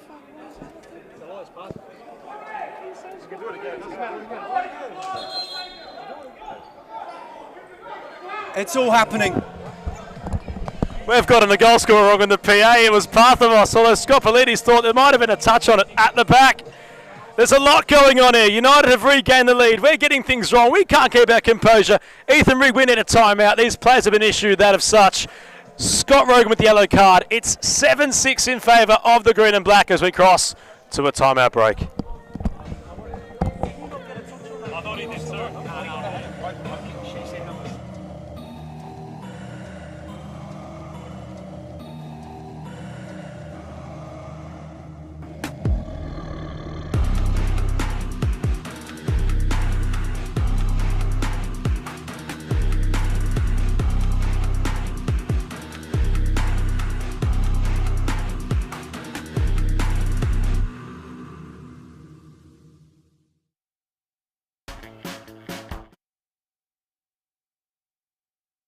It meant the world to Freddie Di Marias when it was Parthamos who got himself in front with his United side. Fitzroy yet again chasing the game. They could be staring down the barrel of their second defeat this season. Has that hit Parthamos' hand? We're not sure. Aaron Yu will send it long. It crashes the roof. The froth mob has to come out. There's dust coming from the sky. Scott Rogan is adamant that there might have been something there. There's 13 seconds left on the clock. Ethan Rigg to bring this home. It could be one of, if not the greatest finishes we've seen at Darebin. Bring it home for us, son. It is the last chance saloon for Fitzroy as the froth mop brings a quiet And do to you what hear has that? been. It's a still. It's can a hear- still. you It's can only our hear voices, Ethan. There's like 128 people in here. There's 125 on the stream. The mop making the only noise at the minute, as are our voices. What the game can do. You could hear a pin drop inside this place. We have drama in Darebin to the last. One more, says Peter Parthamos, just to keep those Western United nerves dangling a touch longer.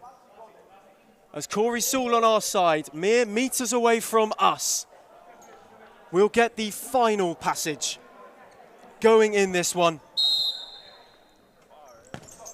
Rolls it down the line for a Bottas. Touch inside. Angelatos got it clear only as far as Rogan. Look for Zul. Galpa got a touch. The most crucial of feet. Di Marias can't sit down. He is jogging up and down, Adam. This is it. Rolls for Rogan. Now Russo. What can they conjure? They try to find a way. Skopolidis this time. It is body on the line stuff for Western United. It's the last kick of the game if it goes in for Fitzroy. Here we go. Robotis to launch. He has Russo. It is now or never. Di Marias basically on court. It's deflected out. There's still no whistle.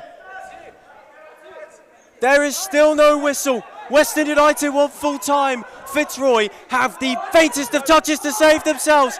Skopolidis stuck a foot in. We still don't have a full time call. What's happening here? Everybody is saying it's done.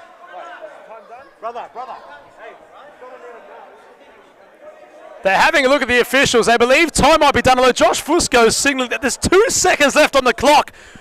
And if you remember, the last time we had a last-second equaliser was Carlton out against Western City back in season 1 of 2024. It would have to be the same thing here if Fitzroy out to complete the turnaround. 2 seconds on the stopwatch. Russo ready to fling one in. Any touch will go in for Fitzroy. They do not care how this comes. You sense it could drop to Sewell, who will have to fling everything at it. It's Rogan, it's cleared, and that is that! Western United did it the hard way. They came from behind, not once but twice, in the most seesaw of games. A true epic. But the gauntlet is laid down by Freddie Di Marias as the master topples the apprentice in one of the greatest games you will ever see. It finishes Fitzroy 6, Western United 7 here in Darebin. What an unbelievable game. Well played, Ethan Rigg, and well played to Western United. They had words of affirmation throughout many of their contests, and Di Marias' words might just come to fruition. They're not here to necessarily just take part. They're here to take over. And although there's a lot of futsal left in the season,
grew up with low self-esteem.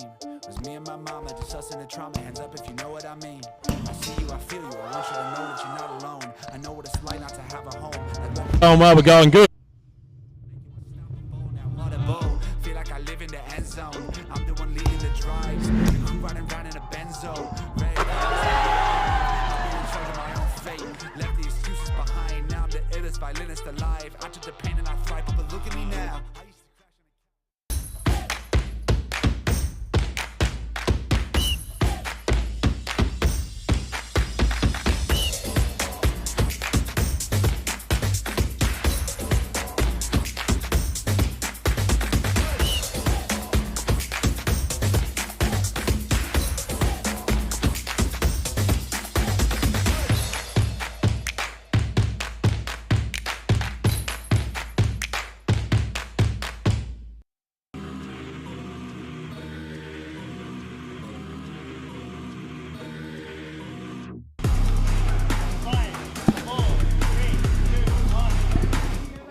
Elias Parthamos, a fantastic result for Western United tonight. We rode the emotions with you throughout the entire contest for what was one of, if not the best we've seen so far here.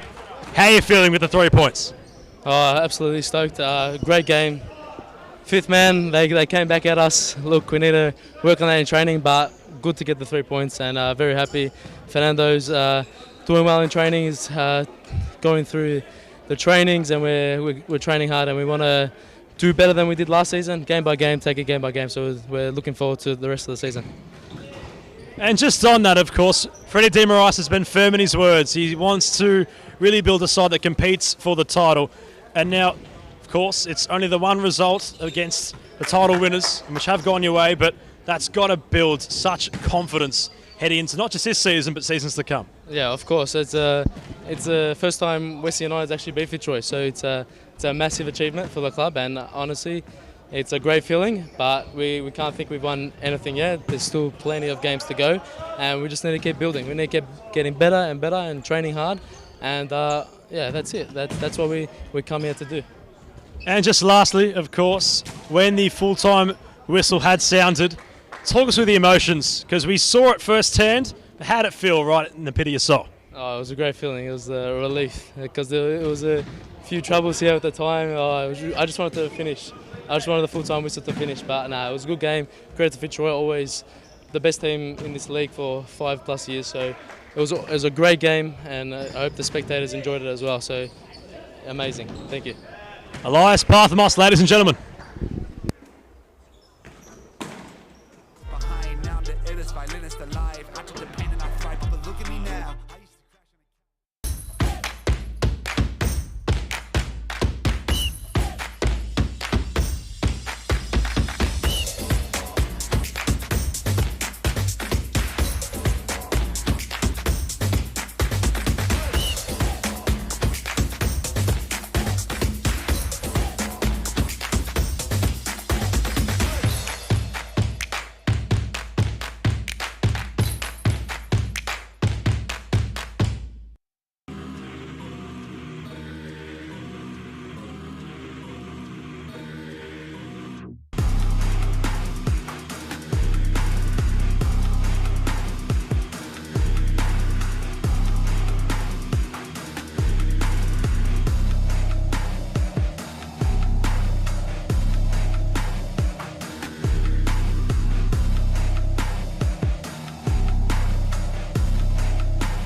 low self-esteem.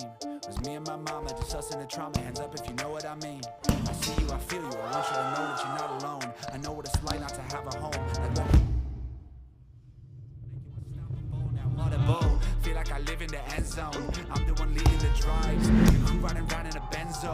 Red I'm in charge of my own fate.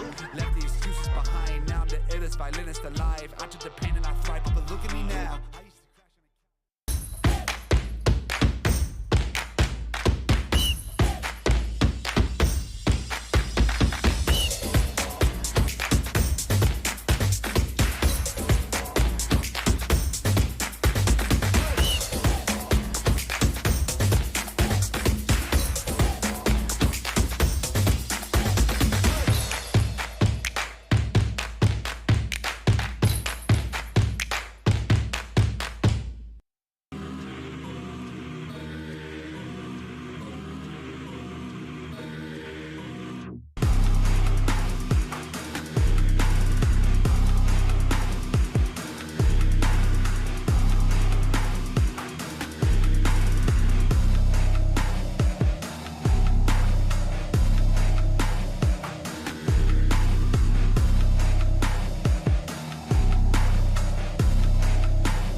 Grew up with low self-esteem. Was me and my mama, just us in the trauma. Hands up if you know what I mean. I see you, I feel you. I want you to know that you're not alone. I know what it's like not to have a home. Like what a bowl. Feel like I live in that.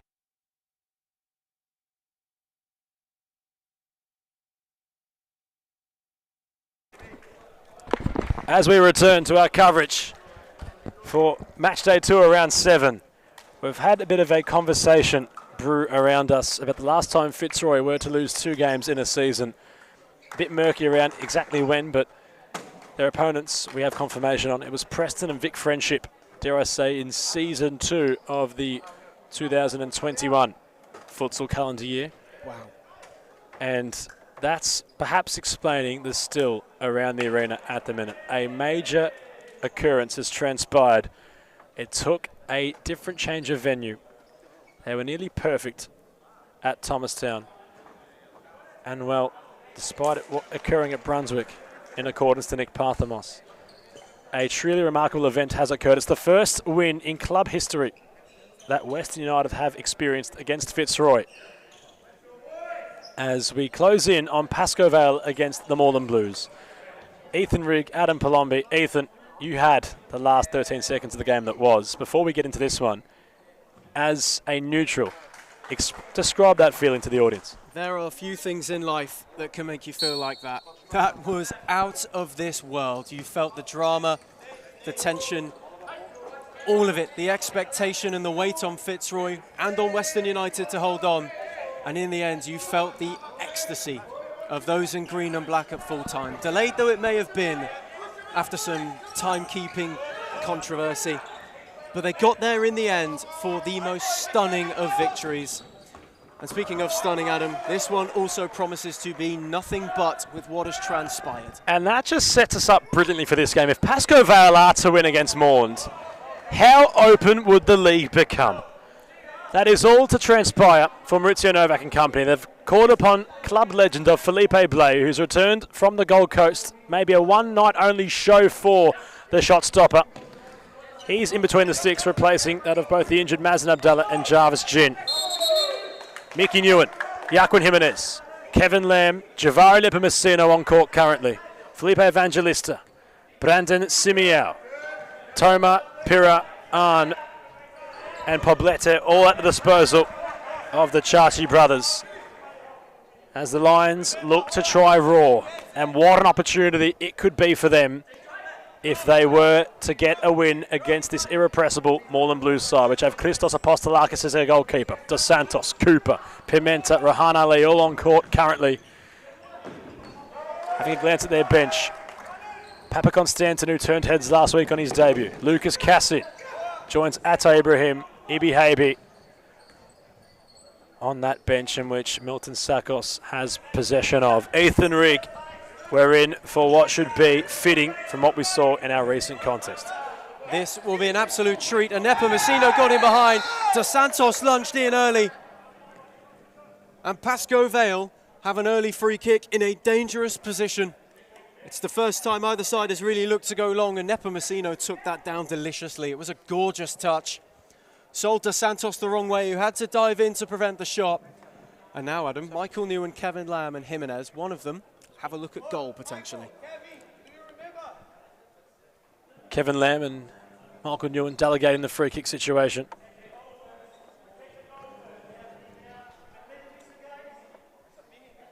Jimenez also behind it.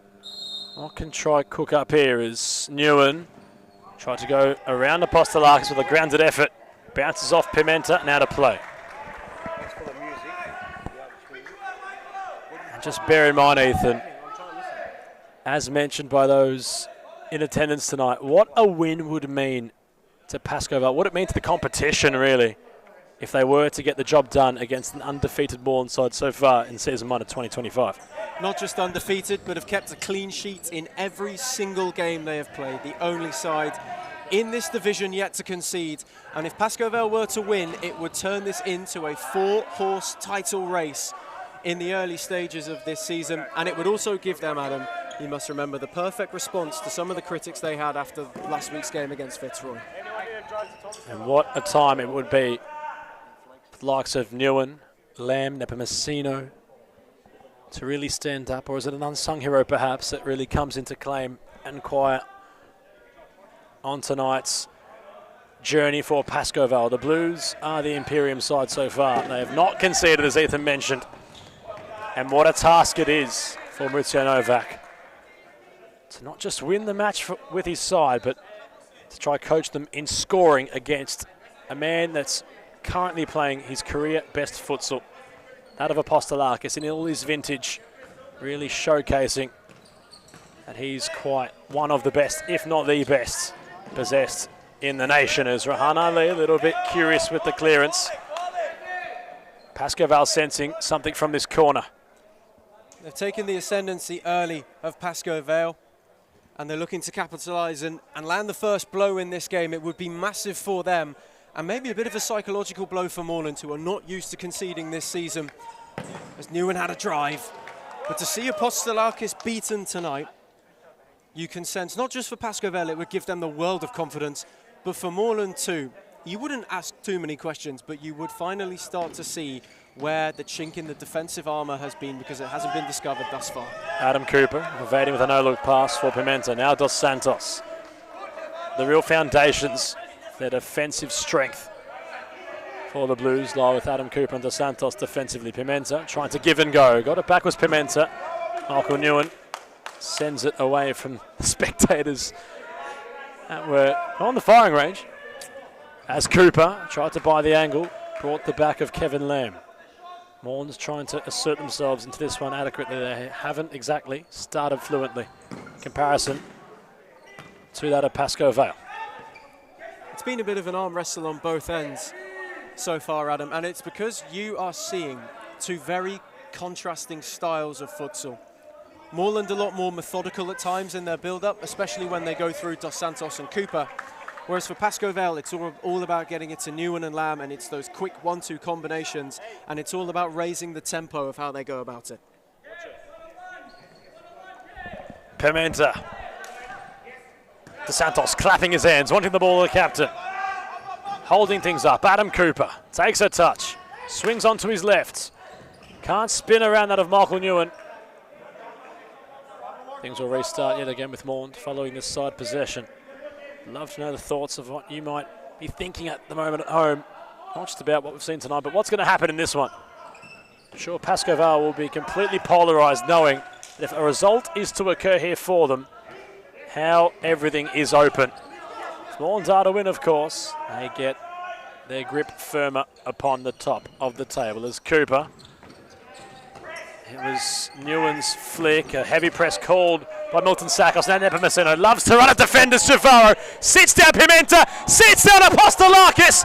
Couldn't get around Rahan Ali, but an inspiring run from the man from Curaçao. That was nearly out of this world from Javaro Nepomuceno. Pimenta was sat down. Apostolakis too for the first time this season. But Pascoe Vale couldn't force it in, and that's what we were talking about. Those quick combinations opened Morland up straight away, and they got it through Newen and Lamb. They got it wide to Nepomuceno, and the magic nearly happened. The heart's beating already out of your chests. Out of your chest at home and out of the chest of the people here. Atobrian with his bib off, he wants to get involved. Rahan Ali trying to reinstate some order.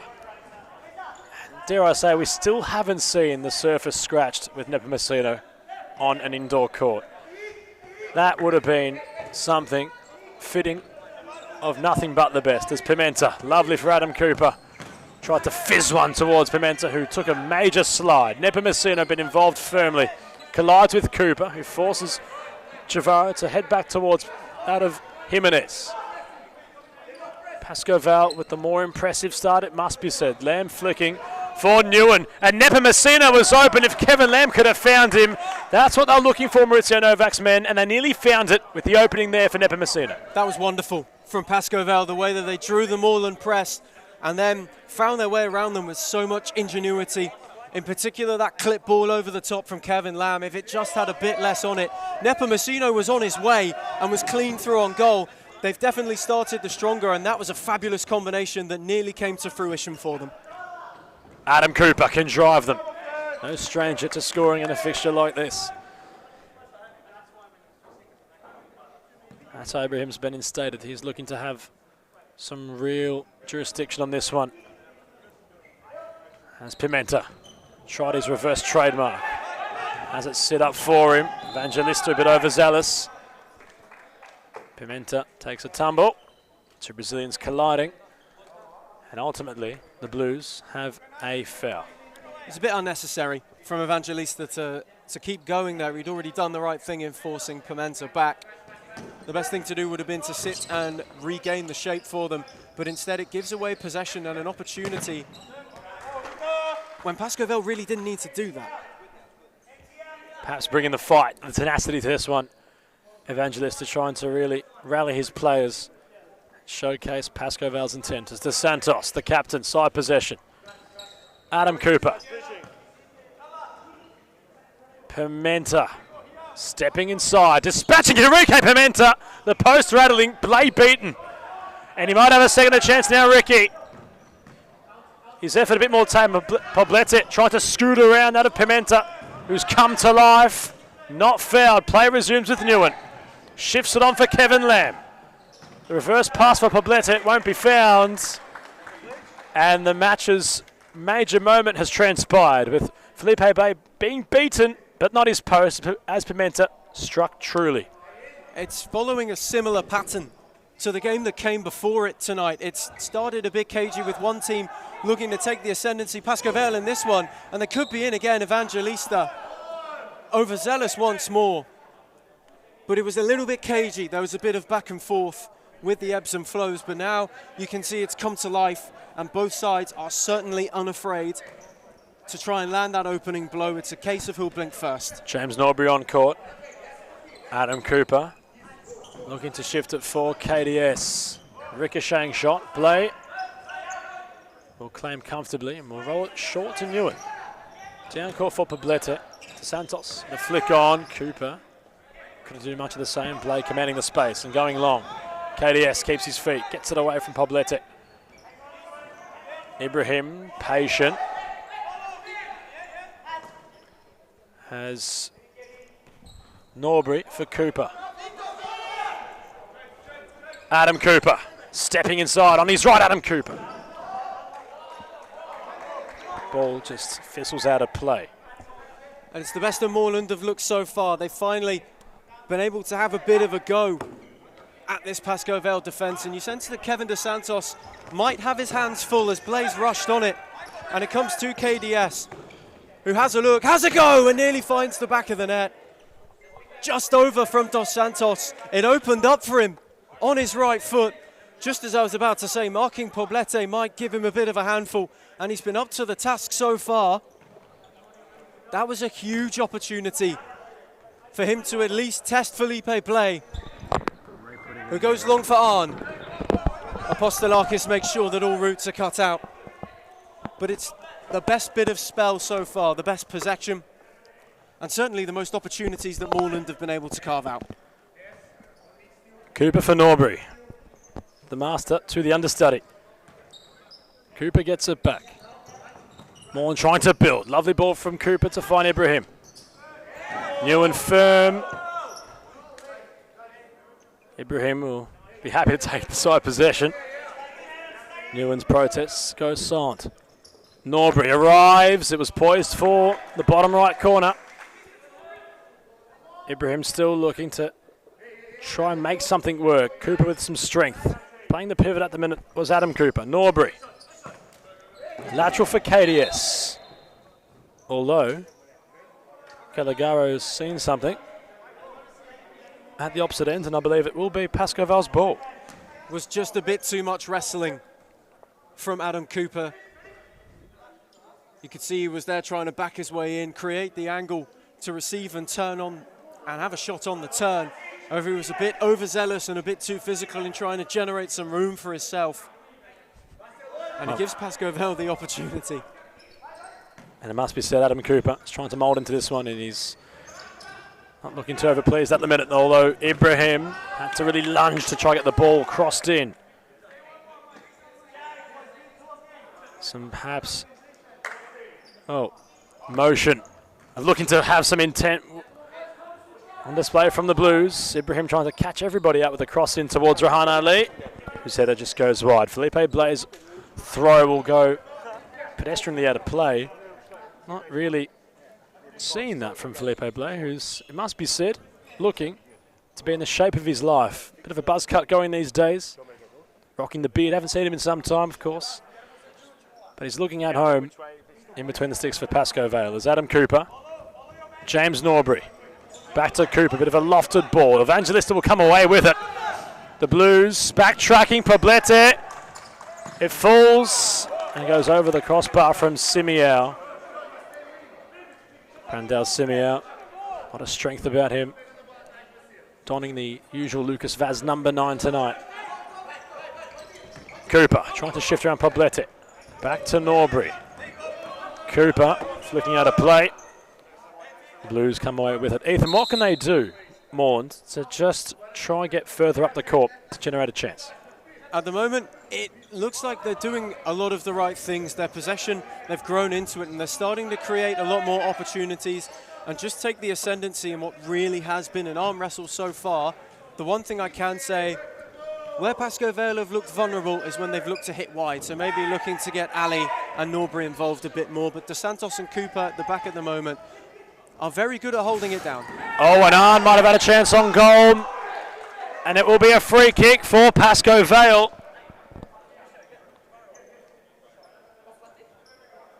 We're just trying to weigh in on what the call might be, and as to why Adam Cooper still having conversation with Adrian Booth. Milton Sakos just telling his vice to have a quick chat, although Maurizio Novak's given a timeout receipt.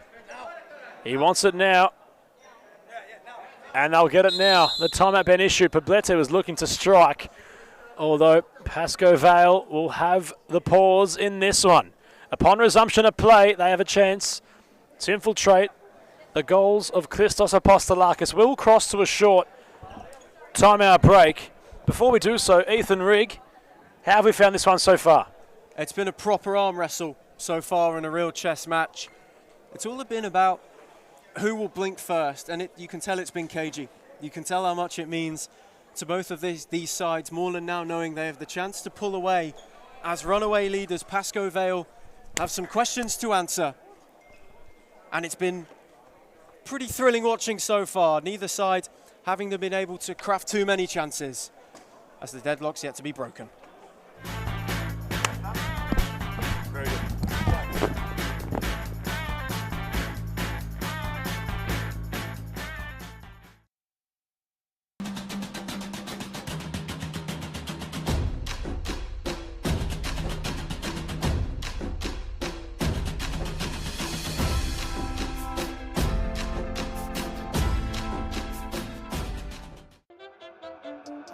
Low self-esteem was me and my mom that just us in the trauma. Hands up if you know what I mean. I see you, I feel you. I want you to know that you're not alone. I know what it's like not to have a home.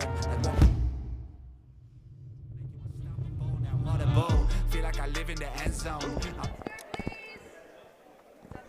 Pascoe Vale really trying to install something from this team talk. They've been told to get it moving by the third official. But there's a genuine moment here, Ethan, in which those in white can really do something that will be purposeful. Papakonstantinou is on court. Donning the number 10 shirt, he'll have his first duty of defending from the wall this set piece. Poblete is in perfect range here. He's nice and central. As he steps towards the free kick, Poblete strikes it true. Stings the palms of Apostolakis for a corner. It's a fabulous save from Apostolakis. Didn't get a lot of sight on it, but he got an important tip. And it's the first real opportunity since Dos Santos' go that either side have had. And thankfully, as always this season, the Morland number 1 has been up to the task. Came to Poblete, although now Pimenta had it run behind him and ultimately had a play. It's unlucky. Enrique Pimenta was looking to go on the break, but just couldn't quite get it under, and it's been kind of the story of his first half so far. A few bright sparks, rattled the post as Poblete tried to work the angle for the shot. They do in the end. It was Simiao this time testing Apostolakis, Adam. And customary. The effort just causing a little bit of concern for Apostolakis. It was bobbling on its journey through. Pascoe Vale with the start they would have wanted. Evangelista has a side possession. What can he do with it? Poblete arrived. It bounces off Pimenta. There's claims for a handball from the number 23, which won't be acknowledged as Ibrahim. Papakonstantinou. Cross court for Rahan Ali. Papakonstantinou, nice shape about him, nice and built. Simiao hacks it away. Rahan Ali. On for Pimenta, lofted ball for the Kiwi international. Although Rahan couldn't seem to make things relish his way, and Pascoe Vale just holding things the way in which they want to currently. We've played a near half of this opening half, Ethan Rigg. The score's still remaining level. It's a cagey affair. Incredibly cagey. And the chances of being at a premium, both teams have only really had one clear look at them. Apostolakis had the ball on its journey for Papakonstantinou. Enrique Pimenta, his real chance, hit the post. Morland's most prominent. This match is so prominent so far. Arndt strikes, gets it back. Evangelista wasn't going to do much with it. And all that considered.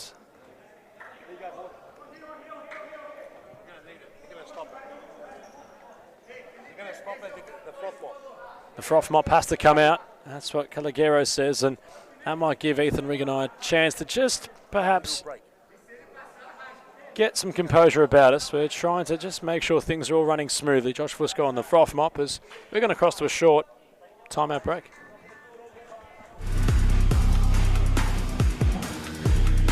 All right, while we're doing that,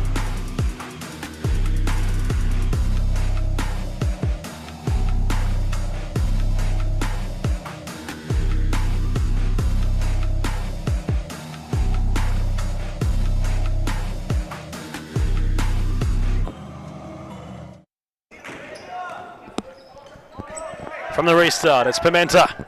Papakonstantinou trying to turn. Player was very convinced the ball was going to roll out of play, and that's exactly what it done. Plays low roll on for Evangelista. Here's Chavinan. Evangelista might have been off to the races, although Rahan Ali was backtracking.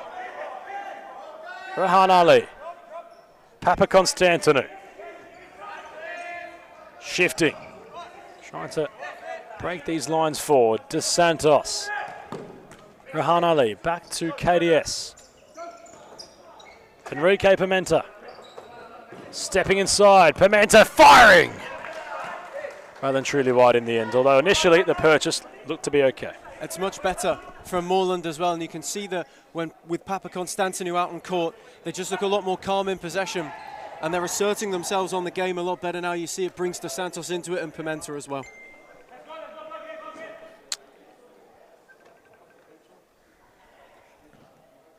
Well, Fitzroy had left in a flurry before, but Scott Rogan has hung around with Seb Wickett and Matt Cruz. They weren't too pleased with the ending of that game. As Rahan Ali trying to hold things up. Simiao, very strong, ushers the ball out of play. Still Ethan, nothing in terms of attacking retrospect on full display since that Enrique Pimenta post-obstruction. Papakonstantinou, high, not very handsome. But it must be said, you like how Felipe Blaise really instilled a lot of confidence around the Pascoval defence. He certainly has. They look a lot calmer in possession, and they look happier to draw the Morland press onto them and break through. The only thing as well, since that Pimenta chance, Morland have come into it. You can tell they've grown into the game, and you can see them start to get their rhythm. In particular, Dos Santos and Pimenta right now are two players who are well and truly the two danger men on court if you're in Pascoval's books. Cooper chipping for Rahan Ali, edge of the area, trying to work away. Rahan Ali a bit pedestrian, composed to roll it out of play. They're looking for that moment to really put a finger to the trigger. Postolakis came out. The ball was just rolling mysteriously. It goes out for a corner, but the keeper was committed, Ethan. He came and didn't get there, Apostolakis. It was a little heart-in-mouth moment for those in Morland blue as that one looped over both of them. For a second, you thought it could head towards the back of the net. And they've wasted a corner opportunity. Pascoe Vale and Pimenta comes across to have a chat with Colagero. Cooper not having a conversation, chasing the ball. Postolakis has been on that duty now. And while they weren't happy, the Blues, that the new Pascoe Vale minted man of Poblete just kicked the ball. And well, it's hard to describe this one considering that it has been brewing. I don't think both sets of players are perhaps trying to provoke each other, but it hasn't been a real moment yet that either team have had to really imprint their futsal upon the contest yet. It's been very, very sort of bits and pieces, hasn't it? It's been a real jigsaw where you see Morland try to impose it and maybe have done in the last 5 minutes or so, and Pascoe flew out the blocks too. But there's only been really those flash points, haven't there, Adam? Nobody's had a consistent period of pressure yet. Adam Cooper. Time to step inside. Bit short the pass, and Poblete has the beating pace at KDS. Dos Santos held the shirt. There's a call to be made here. And the yellow card it shall be for the captain, Kevin Dos Santos, who's in a complete wrestle with Poblete. There's protests being spearheaded by the Pascoe Vale bench. Poblete had the strength, nearly had the pace, Ethan, and KDS wanted the attacker's shirt. Kevin Dos Santos was playing with fire there, another yard further up court, and it could have been a very different colour. He's potentially escaped one. Has the Morland man, but you feel as well, there was a bit of angst and a bit of fire in the way that he kept tugging back at Poblete. He went in incredibly hard on the initial first challenge too, and they have a big opportunity. Nepomuceno behind the dead ball, which spirals up and over. And well, Pascoe Vale feeling a little bit hard done by. A tactical foul committed by the captain of Dos Santos, who's walking a tightrope. Now, we must remember, in match day 1, around 7, it was Sako Al-Jaran who was awarded a second yellow and was sent his marching orders. There might be some red mist around that of Reservoir tonight as Cooper. Chip ball for Dos Santos! That was the Morland moment, Ethan. That was simply primed for KDS to turn not just villain, but super villain. Play committed, Dos Santos headed, and over the crossbar it went. It's a great ball from Cooper to pick out his captain, although the scores remain level. Big sigh of relief for those in Pascoe Vale wide as Kevin Dos Santos nearly went from 0 to hero in Morland's books. What an interesting couple of minutes he's had. Potentially lucky to be on the court at one end with a tactical foul, and then nearly looped one over Felipe Play at the other end. And you sense now that this one might finally have come to life. Pimenta, lateral for Adam Cooper, trying to step inside. Dos Santos into his stride, takes the ball. Pimenta, not measured. Jimenez escapes, has Michael Newman on for the pass. Pascoe Vale have an opportunity. It was on for Nepomuceno. His run stopped prematurely, hence the Michael Newman animation. And Apostolakis and company were, dare I say, an inch away from conceding their first goal in competition thus far. It's a huge let-off for Apostolakis and Morland. They've been opened up, and Michael Newman does the right thing because Christos Apostolakis comes out to close the angle. He sees Nepomuceno at the far post. He plays the ball, and Javaro holds his run. Michael Newman, timely intervention. The run being held by Nepomuceno. And you can see Pascoe Vale, when in possession defensively, they're really trying to just draw out that man of Morland, try open up some space in the centre. And once the 50-50 battle was there, Newman had won it. He's done so on a couple of occasions now, the captain. He lofts long for Nepomuceno. Headed away by Dos Santos. Pimenta combines with that of Ibrahim.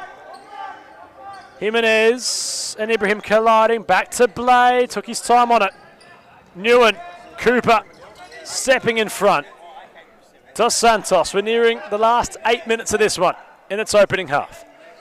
Adam Cooper shifts for Pimenta. Dos Santos back to Pimenta.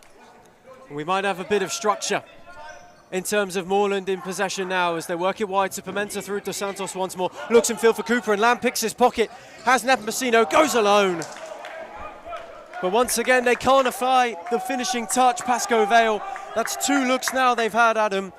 2 very good looks to break Christos Apostolakis' clean sheet record. There's an almost magnetic force field around his goal at the minute.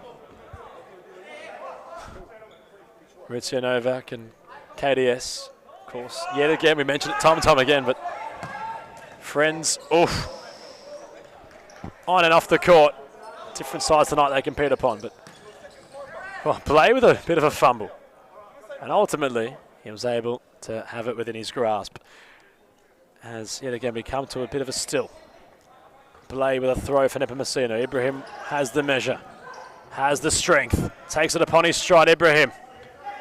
Ball stuck to his foot. Kevin Lamb takes a tumble.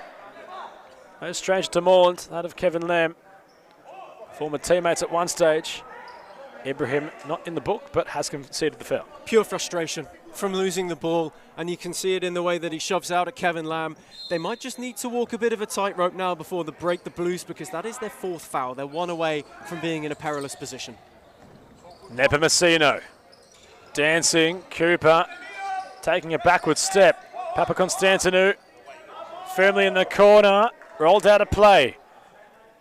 Is this Paco's chance? Let us know your thoughts on this one in our live feed, please. Nepomuceno stings the palms of Apostolakis.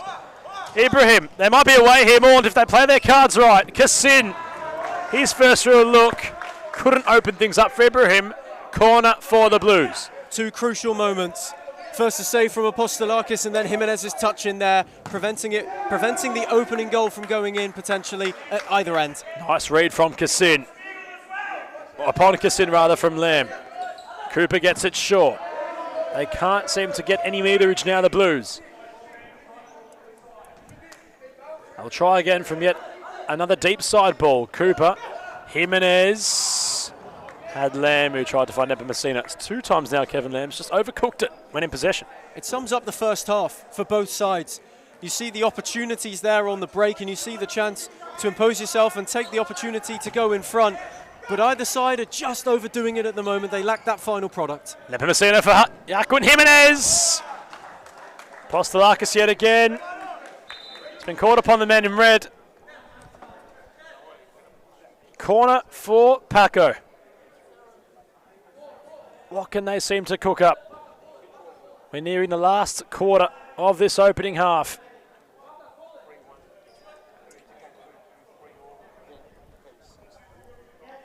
Jimenez patiently awaits. Cross comes in for Nguyen. Oh, brilliant. Absolutely brilliant. That is an unbelievable save from Apostolakis. Nguyen actually maybe catches it better by hitting it into the floor, makes it unpredictable for the keeper, who sticks out a leg and gets enough raised. That's a top save. Nepomuceno's corner.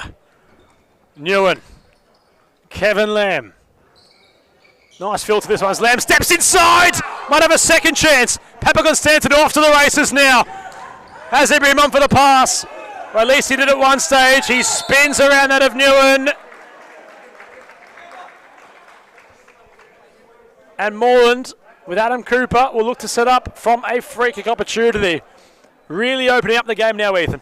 Morland win the free kick in a dangerous position, but Nguyen protesting what more he can do, as you saw Papakonstantinou come across him there with the arm. It's still a bit clumsy from the Pascoe Vale number 5 to give this free kick away, and we know how sweet a drive this man has got. Atai Ibrahim just blocking Felipe Blaya for really instructing his walls. Adam Cooper steps up, and Adam Cooper takes the roof off it yet again. Off the crossbar and in from Adam Cooper. It's a trademark finish from the Morland's number 3. Felipe Blaya will protest that in the build-up he couldn't get his wall in order, but it's the Blues who strike true. Goal for Morland, number 3, Adam Cooper. And perhaps against the runner play, Pascoe Vale fall behind. It's the Blues with Adam Cooper who hit the front in what is simply yet another moment added to his ever-growing highlight reel. 32 years young as Adam Cooper, and always looks at home on a futsal court. And just quickly, that's Morland's 5th foul. It's been called, and it's a good opportunity for Pascoe Vale to get level, as it took a moment of magic to break the deadlock. That was exactly what it needed. Adam, it's been a real stalemate, and only somebody with the quality of Adam Cooper could open this one up. Meanwhile, Poblete has a set piece of his own. He strikes, couldn't catch it as sweetly as what we saw just recently at the opposite end from the Blues, as we close in towards the final knockings of this opening half. It's Morland who have found their opener. They break the deadlock. They have withstood the pressure from this Pascoe Vale side, as Ibrahim has Papakonstantinou. Gets it back that's Ibrahim. Cassin, lofting ball. KDS with his body. Poblete takes a slide. Felipe Blay will play that of Poblete. Evangelista in shooting distance. Corner Pascoe Vale. Better from Pascoe Vale. They went quickly. Finally, instead of going slowly, a bit of fortune in the way that it broke to Poblete, but he was straight up to find Evangelista. And if they need to get level before half-time, this is their best chance thus far. Cross comes in. It's a bit messy. Cassin can now spearhead the counter charge, although Yanni Pira backs himself and utilises his keeper. Evangelista. Michael Nguyen. Poblete. Former Fitzroy player. Now in Pascoe Vale colours, as is Michael Nguyen. Evangelista. Ball rolling inside. Yanni Pira, first time for Michael Nguyen. Poblete. Back to Nguyen, taking a touch. Taking a slide. They'll protest a foul. But a timeout will be called amidst the protests from the opposite bench, that of Milton Sakos. as we might cross to a short timeout break.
Pascoe trailing. The Blues in front. The side yet to taste defeat so far this season. Norbury inside his own box. Shifts it for that of Rahan Ali. Lovely hold up, although Norbury overran it. Now Poblete holds things up in his own right. Flicks on towards Newen. Yanni Pira back to Michael Newen. Evangelista stumbling around the ball. Newen stepping inside. Rahan Ali crashing in. Poblete. Michael Newen. Pascoe really trying to ask a question or two here, although Rahan Ali will dribble out of danger. Rahan Ali times his run nicely. He kept going, and the backtrack arrived from Pascoe Vale. That's excellent from Rahan Ali, and it's really, really well defended by Morland. You can see since they've gone a goal up, that defensive shape has finally taken form, and they're looking to create more chances on the break. Ibrahim stepping inside. He can shoot the Matai. He does so. The block was there. Now Poblete. 2 against 3 momentarily. It bounces off Norbury. Gets really stuck in that defensive third, although Cooper flicks towards Rahan Ali. Holds it up nicely despite the 3 shirts that were there to greet him. Nicely executed that move from the Kiwi international. It's the Blues back in possession with Ibrahim. Norbury was out over the top. As Ibrahim patiently works it back to Cooper. Now asserting some dominance in territory, that of the Blues, as Norbury on for Ibrahim. Adam Cooper, James Norbury, Rahan Ali trying to drop the shoulder and get around Poblete, who's done well to equal the measure. Newen can go solo here, uses Poblete, gets it back. Newen.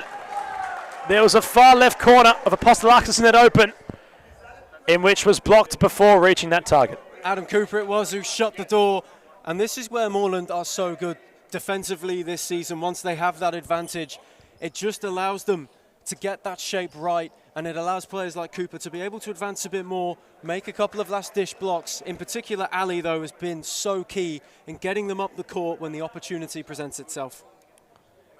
The froth mop just comes out to add another layer of drama to this one. Really question the resolve of Pascoe Vale. Can they find something on the cusp of half-time? They've had a couple of chances. The Blues only needed those couple to make one count.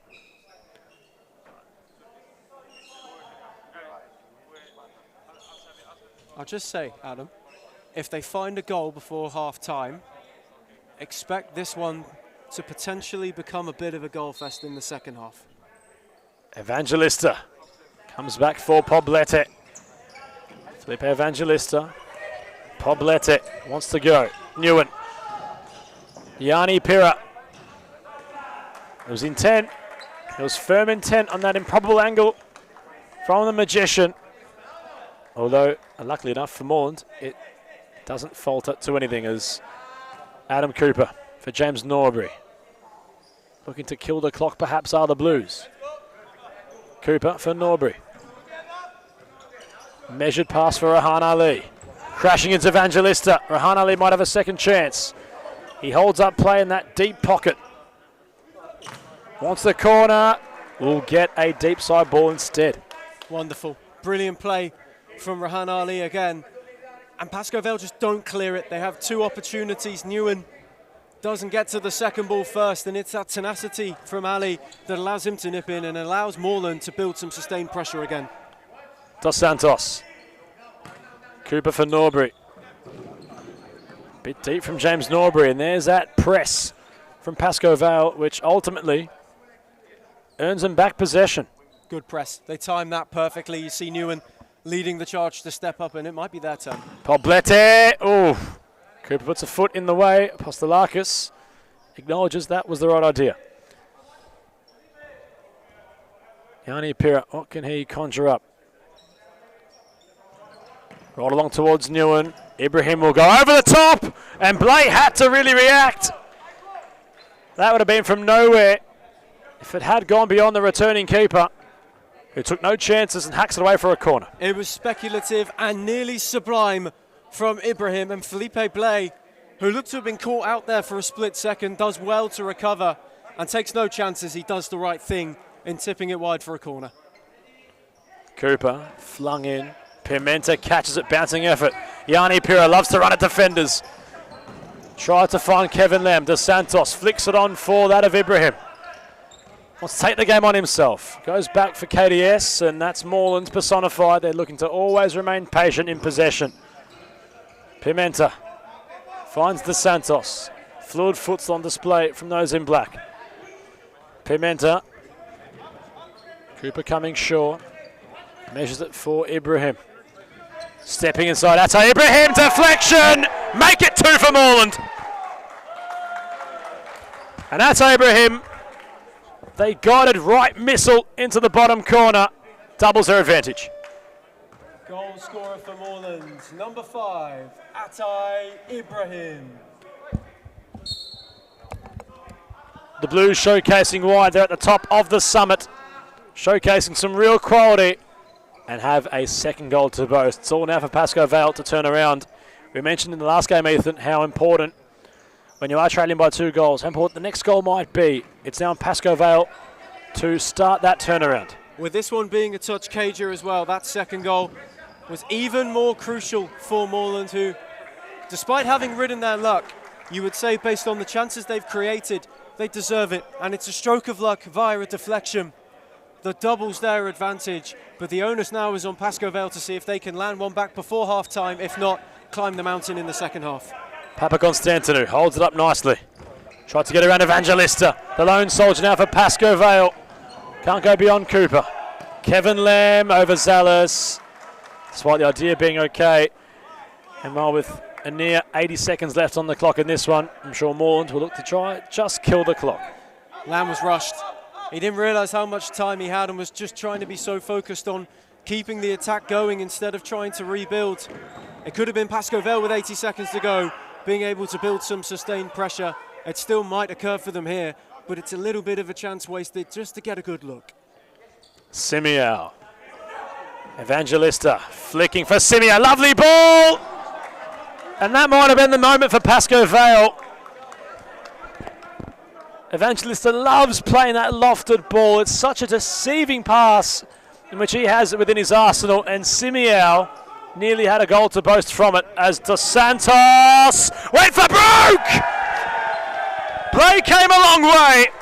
Dos Santos went all the way over the top, and the Blues yet again find the means necessary to put themselves another goal in front, and their captain with the ultimate contribution. Goal for Morland, number 12, Kevin Dos Santos. And what a time to get it for the Blues. Right when the next goal mattered, they've now made the order taller for Pascoe Vale.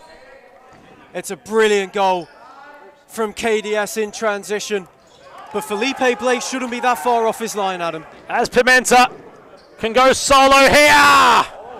Blay had to stretch. Papa Constantinou was on for the pass. Pascoe Vale, the wheels slowly falling off in this one, but the Blues personifying their ever-strong power. They need to be careful. Pascoe Vale, this could quickly become 4 before half-time. Even though it's a 3-goal deficit, you have 20 minutes, a lot of time to turn it around. It is so important that they stay in this one at least until the break. Cooper asking a bit of Dos Santos. Papakonstantinou trying something audacious to flick on for KDS. Long ball from Pira. Reaches Pira rather. Now Pimenta wants to go around Lamb. He managed to do what was needed. Simiao. Is there time for Pascoval to just test Apostolakis? Cooper takes charge.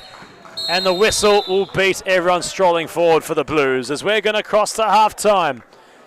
Morland with a 3-goal advantage. Have executed each of their attacking moves to full fruition as we head to a half-time break.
Yusufus providing an interview post-match for Fitzroy and Western United. In that game, of course, result hadn't gone your way. How'd you see the match?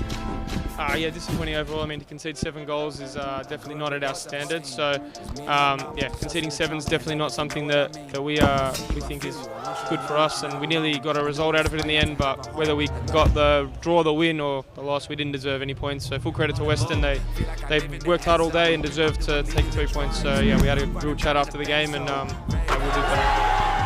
And just upon that chat you had with your players, of course, knowing that there was a moment you were in front, there was a lot of quality showcased in your performance, a lot of fight from Western United, which ultimately got them the result. But where did it perhaps go wrong on tonight's occasion for Fitzroy? Oh, defensively, definitely. I mean, we threw it away when it was 3-1 up, and we conceded 5 straight goals in 10 minutes. That's where you throw it away. So yeah, we challenged everyone to be better, and it's been coming really. We have had performances like this all season, and yeah, being Fitzroy, we hold ourselves to a really high standard. So when performances like this happen, it's not good enough. So good learning experience for the young boys, and something that we just want to be better. But yeah, conceding 7 goals is the main thing, and we lost the game because of it. So defensively, we have to be stronger and just keep getting better. Jimmy Surface, ladies and gentlemen.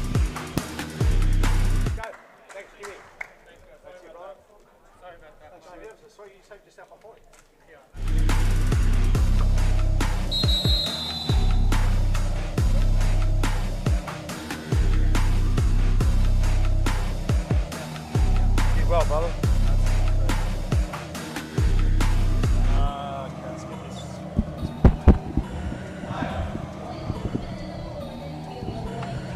Can you unplug that cord, please?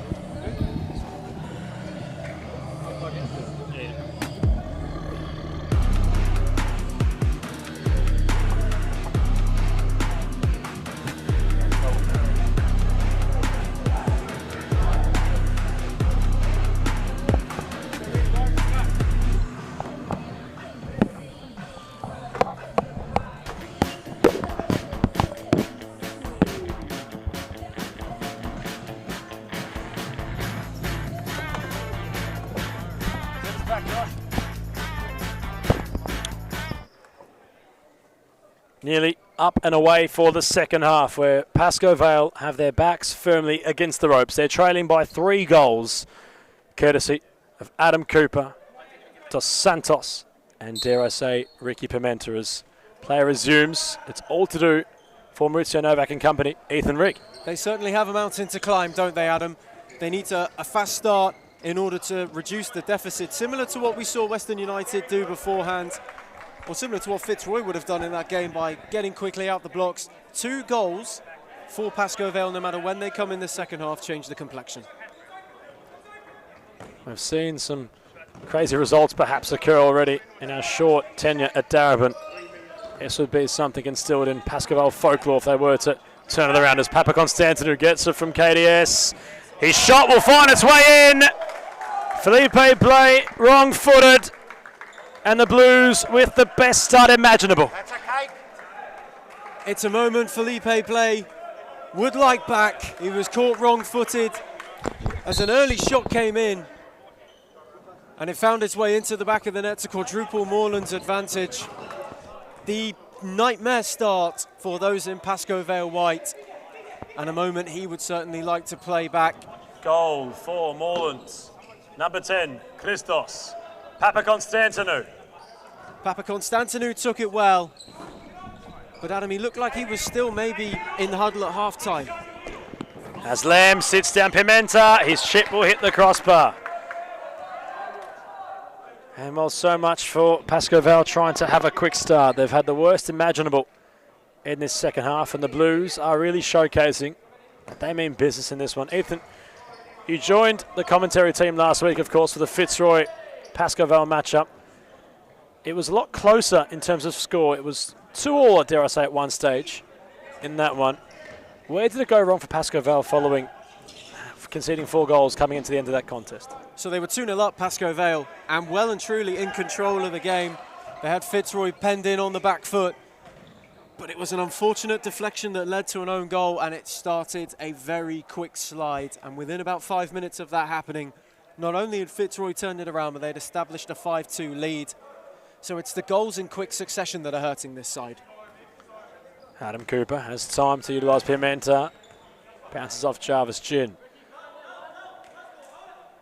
And well, all considered, you really have to look into the resolve now in which Pascoe Vale possess. Can they find a spark? Can they find something to get them just going in this one? Pobletic causing issue for KDS. He's on a yellow card, of course. He acknowledges that to be a fact, and he does really well to bounce the ball off of Pobletic in that deep corner. Cooper will look to send it long. Pimenta will reach it with an acrobatic, which was audacious, but wasn't testing of Felipe Blay. Enrique Pimenta trying to turn on the style, and it was nearly one of the most spectacular of goals. He just caught it wrong at the crucial moment. But once again, Pascoe Vale's defence has come undone far too easily. It was a clip-long ball over the top, and it split them wide open. And it's more just touching on if they want to try and eat into this deficit, they have to understand they need to chip away at it. It's got to be built brick by brick. But at the moment, all the construction workers are on Smoko. As Pimenta will take a shot and Blay will be flung into a save. That's classic. We love that, and I hope you're enjoying it at home. We're really frothing up tonight, it's been a froth evening considering what we saw in the first contest. We can't take too much shine off of it. But to round out the show, it's Carlton Hart against Hume FC. And now Hume in recent weeks have really been testing like Blay was there with making some new signings from Blue Wave in Thailand. With Suput Thawanglang ready to take to court. That all to transpire against Fitzroy in what will be round 8. And Ethan, that should be one of those nights where Foz turns into an international event as Chavinan will utilise that of Newen. Is there something in which Pascoe Vale can do? They'll have to do it soon, you feel. Poblete went aimlessly over the top. Pimenta for Cooper. And dare I say, Ethan, in this one, given the stronghold the Blues have, they might look to make a further statement and get themselves a few more goals to boast, although Poblete came storming in. Jimenez, Cooper will get it back from Papa Constantinou. He'll utilise the same man. Statement being written in black and blue pen at the minute from those in blue, and they have yet another to boast. Goal for Morland, number 10, Christos Papa Constantinou. Cooper, very unselfish, turning provider on that time around. And Ethan, I mentioned the word statement. It's currently being written by the Rampant Blues. It absolutely is. Morland are not letting off, and Pascoe Vale are feeling the heat. You can feel the panic set in, especially in the build-up to that goal, Adam, where they're just so rushed in possession with the Lions, and Morland kept their composure. They picked them off and were able to open up beautifully. They worked it so well. It's such a staple of the way that they play. Brilliant ball over the top from KDS to find him rather. Kassim was there to tap it home. Although DeSantos flicks it on for Kassin. Blair makes a save this time around. Yet again, it's the Blues just really trying to enforce themselves on this one. As DeSantos for Pimenta. The unrelenting nature from the Blues has not come to a halt yet. It's great futsal from Morland, it well and truly is, but once again for Pascoe Vale, they're opened up far too easily and you feel as though the wind is taken out of their sails. Pimenta trying to shift gear, Arn hits the deck. Referee having none of it as Kassin restores possession. Reinstates rather as Apostolakis goes over the top and has it out of play. Ethan, a question, and I'll ask it to those watching also. Let us know in the live chat. Do Pascoe Vale break Christos Apostolakis' clean sheet record so far? Coming into it, you would have said they'd look the best chance out of anybody so far this season. However, the way that it's panned out, and you may disagree with me at home, I don't think so. I think Morland managed to shut them out again. There's just such a composure to the way that they're playing, and they're just in top gear at the moment. Toma just heavy upon Pimenta. Do you think it will happen? Wow. I wonder if we have a look at the stop clock, of course, how much time we have left in this one. If we have a quick check of what's occurring, well, there's still a lot of time left in this, and well, it must be said that although Josh Fusco's looking good, it's not looking good for Pascoe Vale. And well, with that being stated, Ethan, I'm sure they did not expect to be in this situation, but it's the one they find themselves in. This is where good managers become great managers. Maurizio Novak, if he is to try get his side, not only to score, but within a goal or two, it would be a great managerial feat, and it's going to be the hardest task to date for them to do so, considering Apostolakis has not conceded a goal in the longest time. Yet in Darebin, it hasn't happened. It would take something special like that from Xavier Arn to do so. He rattles the crossbar, and imagine that happened on cue. That would have been unbelievable. And Pascoe Vale desperately unlucky. We mentioned defensively, they've been cut open too easily at times tonight. When they've gone forward, they've had the potency. They've just not taken their chances at all.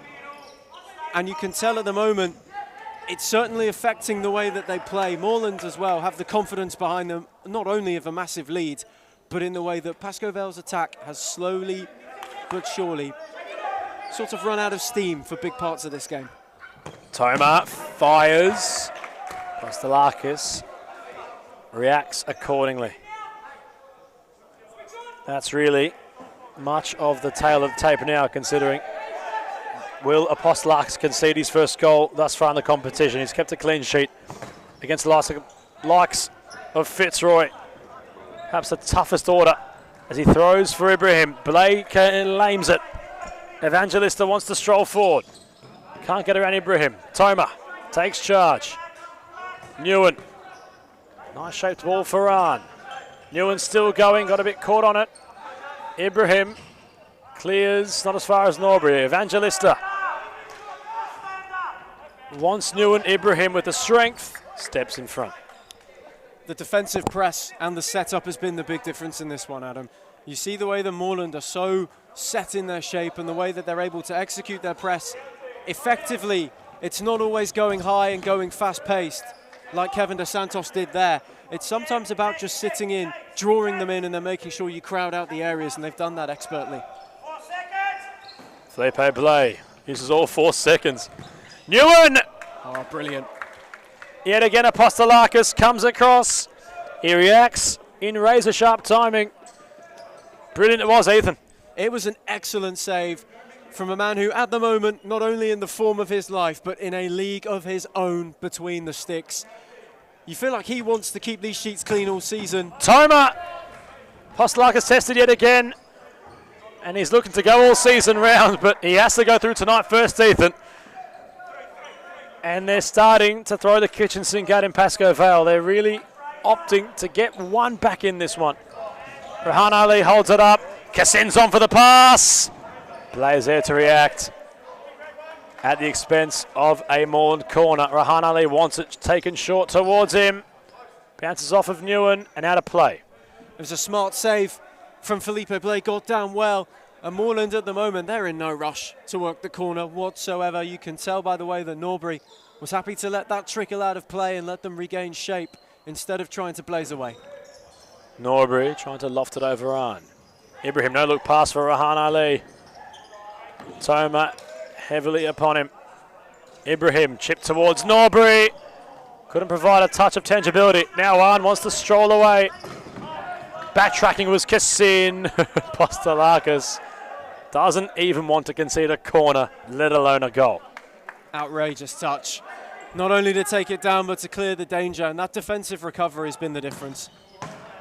We've seen that Arn can strike them, not being balanced. And well, he was rather balanced there and didn't really put much measure on the shot. As Postlarkas will throw low for Rahan Ali.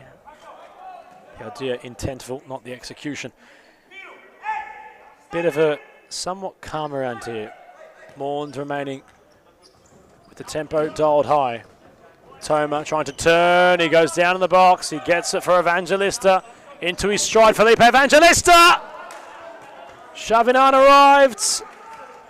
And he wasn't far away from providing the finishing touch. It wasn't far away at all, and it's one of the better opportunities they've worked in the second half. Similar to one they worked in the first half, but once again, it's that finishing touch that is just lacking. You can't say Pascoe Vale haven't been without chances. Newen for Toma, numbers over Pascoe Vale. Although Toma's pass just goes behind that of Van, who was arriving. Amok Calagera on the far side believes it will be a white ball. Arn places it down. Simiao across the face. Flashy. Just flashed across the face. Postlarkas did the right thing in sticking a leg out. He was beaten all ends up had it been on target. The one thing I want to point out, Adam, is all the fire and the spice from the first half seems to really have come to a simmer now. Given the early goal or two from the Blues in this second half, you somewhat feel that it's going to be a routine performance from them here on out, considering on the scoreboard they've done exactly what they needed to. And although Pascoe Vale looked good for a goal, we haven't seen Nepomuceno take to court in some time. In fact, we can't even find Javaro right now. For a player who nearly danced his way through to score, we haven't seen much of since that moment. Ibrahim has it flick out of play. Where's Javaro with him? What's happened there? We can't see him on the bench, and that is a real shame because he was the live wire in the first half for Pascoe Vale. Everything good they seemed to do came through his combination with Michael Newen as the shot's fired in, and Norbury could be there on the second ball. Blay made a good save and they just about get it clear. Pascoe Vale. It's rolled wide to Arn. Can they break the clean sheet? Toma down the line, instead finds Evangelista. Simiao with him too. Evangelista rolls it for Toma. Can they grab? Maybe not so much a consolation. Shot deflected away, and now there's a chance with Ibrahim, who rolls it for Ali. Play alert to the danger. Inside information perhaps circulating around the arena, Ethan. Nepomuceno is no longer in the building. Wow. There's been a claim that Javaro has, well, oh no, he's in the arena. No, in fact, no, he's not. He's not here at all. We thought we might just seen him poke his head back in, but Javaro has exited the arena. To be a fly on the wall at half-time in Maurizio Novak's locker room, you'd wish to be right now to know what's transpired there. A player who started so brightly and has had a great season so far for Pascoe Vale is no longer on their bench. And although the scores are in dire straits at the minute for Pascoe Vale, they are now without perhaps their talisman, as Papa Constantinu from the corner. Cooper takes it down. Pimenta will let you be on that little nugget we gave you there. something we'll look to investigate is Dos Santos. Simeo heavy press. Cooper. Papakonstantinou. Really enjoying his game so far. Adam Cooper. Morland looking sublime until Pimenta played a pretty poor pass. It's what they've done so well all night, isn't it? They've worked it well. The angles have been perfect. The execution has been elite, and Morland are well and truly just for their advantage as we look to gain more information on Javara Nepomuceno. Blay brings it forward, look to loop long, but to no avail, and Apostolakis, he sends out a man who wants to keep it rolling as he finds Dos Santos. Papakonstantinou. Can they continue to work? He skips by Evangelista, who's stuck a leg out, and he'll go into the book for his troubles. Well, Felipe Evangelista, it was a wild dangle from the Pasco Vale number 14. It was a bit of a tired leg, Adam. Oh, that's no good. That's what will be a yellow card for Evangelista, although might have believed that. Well, those claims the Morland bench believe that should have been his second, although he evaded yellow card in the first half. Cooper with an infamous long run up. Already scored from a free kick tonight, Adam Cooper. And he'll want to have that moment back, I'm sure, given he sent that well and truly out of this place. As Blay will go in search for Evangelista, walking the tightrope. Chavinan. Dos Santos finds Papakonstantinou, wanting to get the rub of the asphalt. He couldn't do so. Now Kevin Lamb trying to find an angle to shoot. It's the post yet again. How many posts? Apostolakis dived at thin air. Well beaten. Was the Morland number one. The post, his saviour for the second time. Kevin Lamb desperately unlucky. If anybody is going to beat Apostolakis tonight from a Pasco Vale standpoint, it looked like it might be him, but the post once more proving that maybe there might be a force field around that goal. Pasco Vale with Brandon Simeo just able to squeeze Morland off the ball as Blay will search long for Lamb. He heads it up for Simeo. He flung a boot at it. Out come Apostolakis. Keeps it away from Evangelista. Now KDS. Papakonstantinou wanted the ball, couldn't receive it. Simeo. Across comes Enrique Pimenta. And the Morland Blues bench, despite having complete control in this one, still animated, still vocal, still passionate. Blay wants runners from Simeo. It will sting the palms of Apostolakis. He'll go for broke. Blay will chest, although the goals had moved. Thus, the play must come to a halt. It's good hands again from Apostolakis, and just a bit before as well, that was excellent goalkeeping. He judged that perfectly. Came out and stifled out the danger on the Pimenta press. You see that reaction from the bench because they love it. That's the hunger and the desire that the Blues require of everybody this season as Pimenta himself goes. Blay stuck a hand out. Dos Santos followed it in, came back to Pimenta. Simeo this time in the way, and some way, somehow, Morland don't add another. And you feel like they're good for a 2-8, and you feel like they're really, really good for yet another goal. Pasco Vale look out on their feet, and this is not exactly, I'm sure, what the Chachi brothers were looking to complete. Their eyes had opened up the possibility of really opening up the title race tonight if they were to get 3 points against Morland. And all considered so far, despite having a couple of moments, maybe a brilliance, the Blues found a way, and since then it's been pretty free-flowing in terms of goal scoring. As Simeo, Kevin Lamb has hit the post, so is this man of Chavinan. Simeo trying to go around that of Papakonstantinou. Shift the direction from Simeo. Cooper nods it away. Lamb. Cooper takes charge. Dos Santos. Showcasing some stuff was KDS. He completely sent Simeo out to the shops. Cooper. FIFA Street in real life is taken to court here in Darebin. The Blues really strutting at the minute. Dos Santos for Pimenta. Ethan, keep a count on the passes, please, as Cooper. Papakonstantinou won't find Dos Santos. Simeo Ferran, is there a chance for Pasco Vale? Out comes Apostolakis. Cooper played goalkeeper. That's how determined they were in preventing what would have been yet another clean sheet for Apostolakis. But it finally has occurred. And Pascoe Vale have broken that of Apostolakis' clean sheet. Bit of afters. Bit of afters. Poblete will have a talking to from the official. And while Pascoe Vale have brewed up with some animosity in this one, they've been kept at a place where they haven't been able to really showcase their futsal, and their aggressive nature and frustrations have come out to play. But, well, wait, the ref. Ask the ref first, Josh.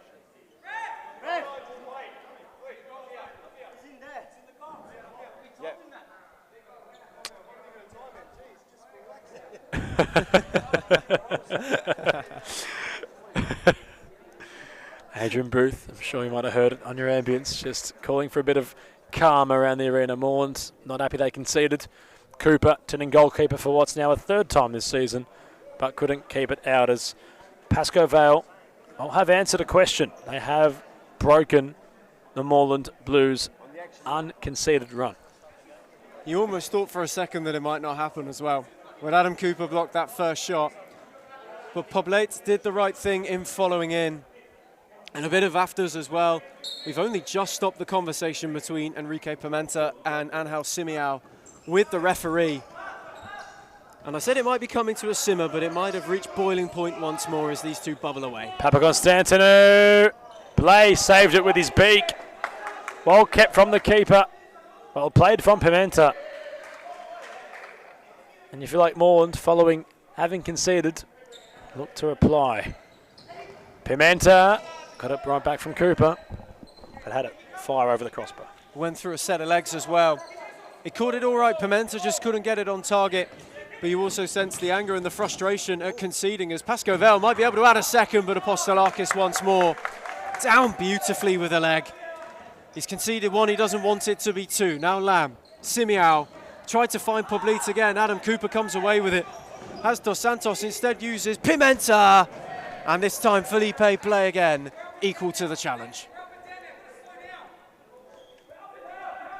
Up and down nature, teams Apostolakis. He wants the game to slow down, have it back on Morland's terms, although they've got it well and truly within their reach now as Pimenta Blaze looked a little bit, perhaps with the cobwebs not fully out. He's a real esteemed goalkeeper, Felipe, although he has had a moment or two tonight, and I'm sure he's not going to remember as Arn's out of real estate. And Ethan, what can really be said now about this title picture that's transpiring in Darebin?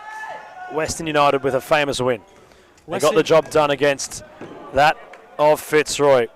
And for a brief moment before this one, Pascoe Vale had a prominent opportunity to really turn the screws and open up what is to be a title race of the ages. We're having a look at the ladder right now as it loads.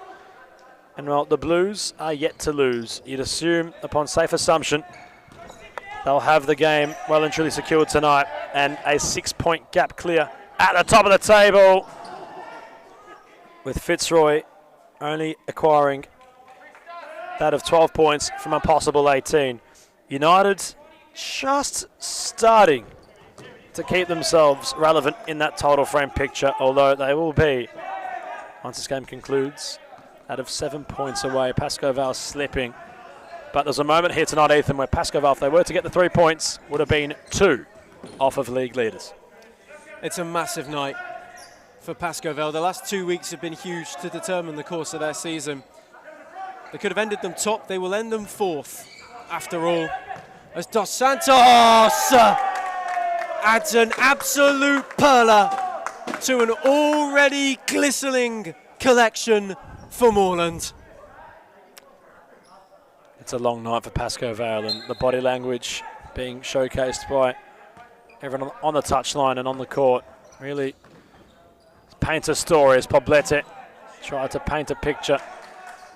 But, well, it's not one that I'm sure Pascoe Vale will want to remember. It's been a real poor display, perhaps, the wheels have definitely fallen off now, and well, Blaze come off his line to try just cook up something, and well, Ethan, it's difficult considering Pascoe Vale were rated so highly, and the season's nowhere near done yet, but in terms of a title race, well, I'll be 8 points away from that of Morland. And of course, we still have to go and play everyone time and time again. 2 more times, of course, each team will meet before the season wraps up. But you look at now the playoff positions. Melbourne Aku had the bye tonight, of course, have come into competition and have not faced a loss yet. They remain undefeated so far in 2025. They're on 7 points in SFV men at the minute. And well, the playoff position is now what's becoming real hot property in 4th place to avoid, of course, 5th and 6th. But Ethan, it's difficult to really evaluate that of Pascoe Vale, considering, of course, no Mathis Asumsau, no Lucas Vaz, 2 very instrumental players no longer at the disposal of Maurizio Novak. And well, without them, they haven't really been at their strongest, it must be said. They haven't been at their strongest, and they're 2 massive outs. Obviously, Maurizio Novak would love to have them, especially on a night like tonight and last week. Can only speculate whether a difference would have been made. However, with the hand he's been dealt at the moment, you have to say, instead of looking over their shoulders towards the teams chasing the title, they may need to look over their shoulders at Melbourne Aku, especially after tonight. You can't reassess and say they're out of the title race because there's so far to go. However, their bid has definitely had its wings clipped in the last couple of weeks, and they may just need to go back to the drawing board to come back better and stronger if they are to keep themselves in a 4-horse race and not get left at the stables. Considering the way the Blues are playing at the minute, they have not conceded a goal until tonight. They went 5 games without conceding. Fitzroy, in contrast, have conceded on 13 occasions, which really is a rather incredible effort. It's more just a showcase, acknowledgement rather, of how well equipped this Morland Blues side are looking this season as Dos Santos. Commentators curse, unfortunately for him. Pobletet will stroll. He'll have Simiao sliding. Down goes Apostolakis. They toppled like a stack of dominoes. The mop's called upon. It was all involuntarily as Simiao hit the deck, and so did Apostolakis. That reminds me, Ethan, of the Brisha Muchenblad goal in which was scored, and there was a fan camera, and all 3 fans had to remain silent upon the viewing party and all fell over each other, if you know what I'm referencing right now. It's something very similar to what we just saw there. I certainly get the one during lockdown when not a noise could be made. Unfortunately for the Morland number 1, he was collateral damage. Literally. In that situation. Oh my word. But Kevin Dos Santos, having just had the commentator's curse put on him, it's an excellent bit of defensive recovery. And they loved it over on that bench. It's so important to the way that they've gone about it so far this season, isn't it, Adam? They've got so much hunger and so much tenacity when it comes to that defensive acumen. And I mean, they just don't stop. You get them for 40 minutes out on court, tireless. Jimenez wanted Newen, and now another question might beg, Ethan. In terms of the ambitions of Pascoe Vale, of course you can't write them off after one night, but, well, you think about last week, winning 2-0. It was deja vu from what we saw in the first clash in SFV men's between Pascoe Vale and Fitzroy in Season 2 last year for the first time in years, where they were leading 3-0. Mazen Abdallah kick-started against his now current employer the comeback for the Tigers, which they ultimately went on to win that game by a goal. That was then, this is now, but the same thing occurred in the start of this season, the opening contest. In terms of the psychological welfare, if you will, of Pascoe Vale, they've showcased in glimpses they have the quality, they have the ambition, they have the ideas. But the execution is now, time and time again, letting them down. They've brought in new players. Of course, they've had omissions, they've had injuries. You can't solely focus on 1 or 2 players. But the question begs, when they do have a fully fit team, they do have Lucas Vaz, Mathis Asumsau, and they do have a system really put together, like perhaps United are showcasing, like Fitzroy have showcased, like Morland are now showcasing. How long it's taken them to be at their fluent best. Can Paco, if they have the right players and the right ingredients and the right storm, be a real threat at the top of the summit? Yes. If they have the right players and the right mix and the right system as well, there is no reason why this team can't be a title contender. I think this season in particular, they may be overperformed to finish third in the second season of 2024, possibly. They were excellent,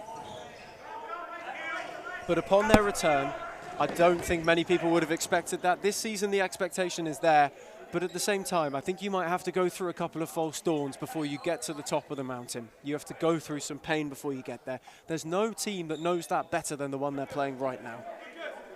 Morland, time and time again, have been waiting for the opportunity, have been slowly building, and it finally looks like they've got all their cards in order at the right time. And I feel like Pascoe Vale, they may have to experience some of that. Simia for Jimenez. This contest, well and truly with the Blues. It's a matter of when it comes to its climax.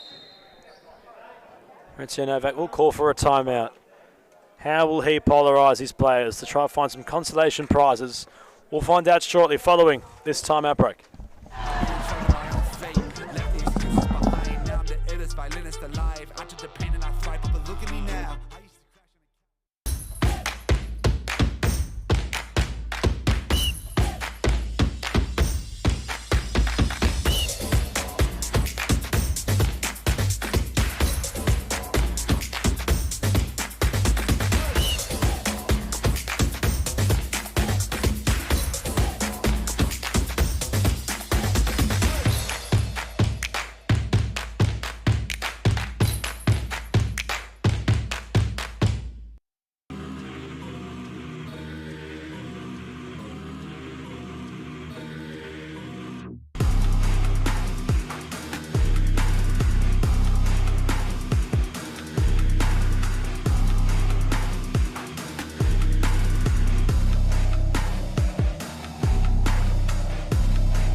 We return once more in Darebin Let's get ready out. for a contest that has well and truly been settled at this point.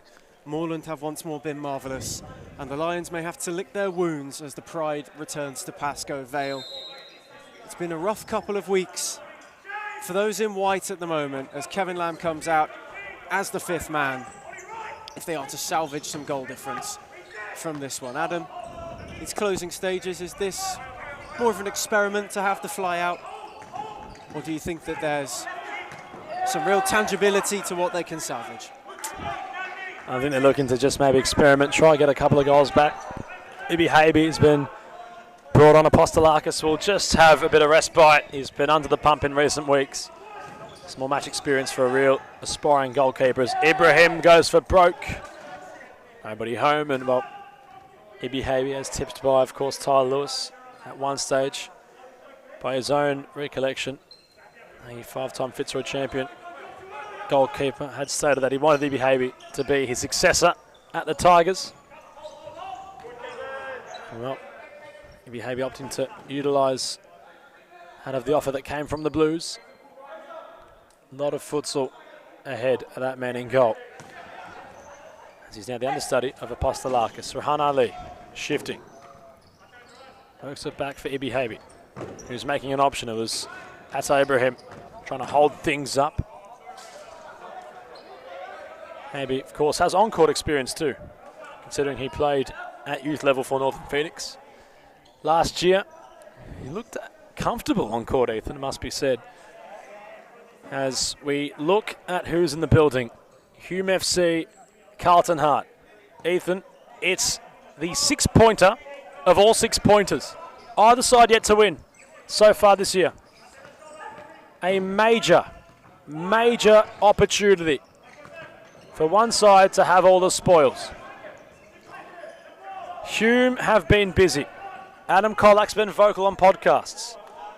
Hume have turned heads, have made international news, both in Turkey and in Thailand, as Sufabut Thawangklang will take to court next Friday night against that of Fitzroy. And considering they had conceded 7 goals on this faithful night, they will go up against one of Asia's greatest. For what should be a Futsal Oz night of all time, you could argue, as heart stood in the mouth for a moment. Ibi Habe has been involved early and will go into the book. This game nearly a footnote upon what's occurred so far tonight. But Ethan, we steer into our next fixture of Carlton Ard and Hume. Your thoughts heading into it? Like you said, it's the ultimate 6-pointer. Both sides desperate for a win. And you have to say that the Black Army week on week have been building something. They took Pascoe Vale right to the wire merely weeks ago. And they seem to be on a constantly upward trajectory for the Heart. And they need to show a bit of a heartbeat. It will be a massive game for both of these sides, where 3 points is absolutely everything. If you want to avoid the bottom of the table, you want some confidence to maybe go on a run. Ron Ali has Norbury. Kassin. The Bottles get absolutely hammered by Adam Cooper against the wall. He really wanted Kassin to score. And, well, that Bottle's in 8 different pieces at the moment off camera. It personifies the intent from Morland. They want the goal difference. They want to really insert themselves in every possible facet of being the best so far this season. Hence, although it would have been a footnote on it, they weren't happy that Kassim was to miss. As Norbury, as his shot blocked by Evangelista. Thomas spinning. Thomas stumbling. Falters back to Newen. Evangelista. You just hope that the Pascoe Vale heads, in terms of their ambition, isn't to falter following tonight's performance. As Jimenez wants Kevin Lamb to push up. Evangelista, all eyes on the clock. Newen has a backheel attempt there from Toma. Just falter wide. It was speculative from Toma. And it's one of the best moves that Pascoe Vale have crafted this evening. But you're unbelievably right, Adam. It's so crucial. The ambition doesn't fade. We said prior to a quick break, it's part of a cycle. Sometimes you have to go through hard times in order to make those good ones feel that much sweeter, and Morland are reaping those rewards currently, as they're utilising every single weapon in their arsenal. They look for Pimenta long, but for Pascoe Vale it has been a night to forget. Chances few and far between for the Lions, especially in this second half. As Evangelista, the live wire so often this year, has a go. Habe makes a good save. Rolls back out to Simiao. Evangelista once more for Newen, who has Kevin Lamb widest as the 5th. Goes to Poblit. Habe down very well. Kassin tries to clear, and Poblit stuck a leg out. In the end, was able to win a corner. But it's not just this week as well, Adam. For the last couple of weeks, which have been tough, they really can't drop their heads, can they? This should only fuel the fire. You'd hope so. I'm all considered no Alison Lima tonight. That's a big omission. Sure, maybe perhaps to injury or availability, but that's why Newen is donning the armband. And, well, you just really scratch your head as to where to now for Paco. Poblete, short from the corner. Timer factor. Pimenta can stroll. He can go around Newen. The angle got tight for Ricky as he takes out a crowd member. My word, well, spectators get more than what they bargain for here sometimes.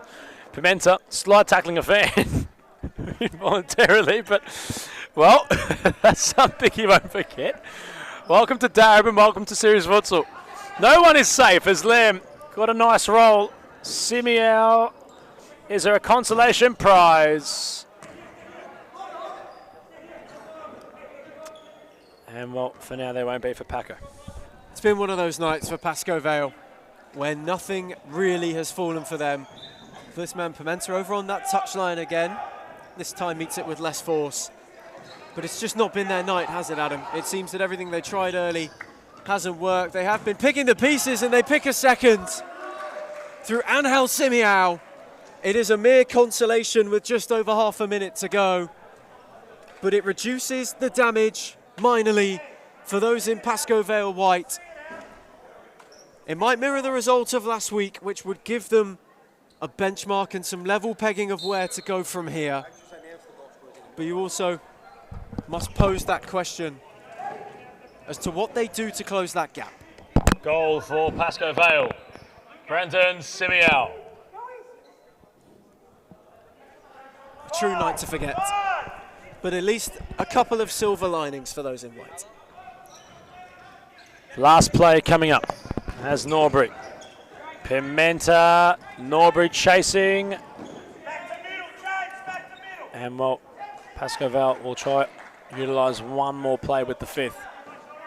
They want to reduce the deficit as Newen goes long. Simiao can't flick on. Habe wants to go firmly on to Norbury. Cassin arriving at the back posts. And on the full-time whistle, Norbury gets a nutmeg. And Fitzroy will look to what they've seen here against the Blues and Pascoe Vale. The same score from last week has commenced, with the Blues remaining in the winners column. 6-2 the final score as we cross to our post-match player interview.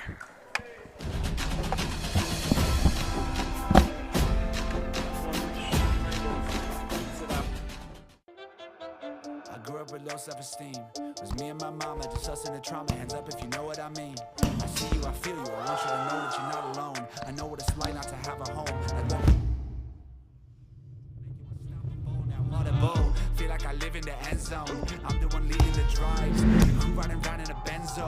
Red I'm in charge of my own fate. Left the excuses behind. Now I'm the illest violinist alive. I took the pain and I thrive, but look at me now.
With low self-esteem, was me and my mama just us in the trauma. Hands up if you know what I mean. I see you, I feel you. I want you to know that you're not alone. I know what it's like not to have a home.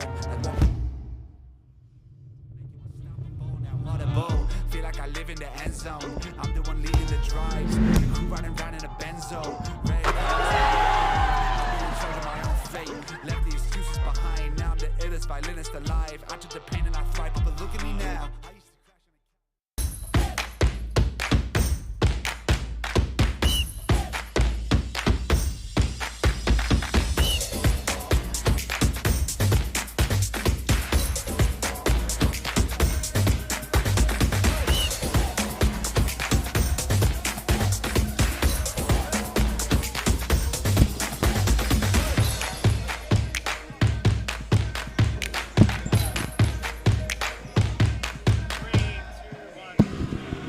Maurizio Novak, the same result as last week, although this time at the hands of the Morland Blues.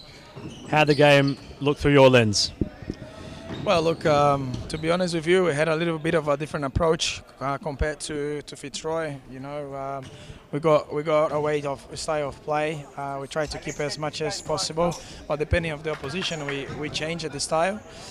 First half, I guess, we actually performed quite well. We had a few chances that we should have scored the goal.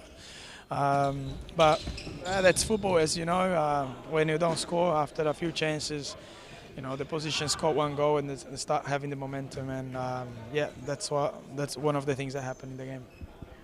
It's been a rough couple of weeks for Pascoe Vale, but how do you as a manager just keep your players inspired, keep them polarised, keep them with the idea of having their ambitions to go far this season?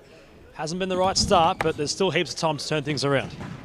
Yeah, look, we all know we are a very new team, you know, considering the way that we wanted to start the season with the players that we had, plus the acquisitions that we ended up having, plus some of the injuries. So we've got a few things happening at the same time. But I think, you know, it's a pleasure to play, to coach, and to be at Pascoe Vale, you know, such a big club. And a lot of the boys that are coming, they understand, you know, that it's a process, and everyone is there to keep improving. We know that we have to stick together no matter what, and keep learning, keep training, okay? And then we know we have to believe, and we know that we're gonna get there. Maurizio Novak, ladies and gentlemen. Okay, next one, let's chop and change. Let's go. Feel like I live in the end zone. I'm the one leading the drives. The crew riding round in a Benzo.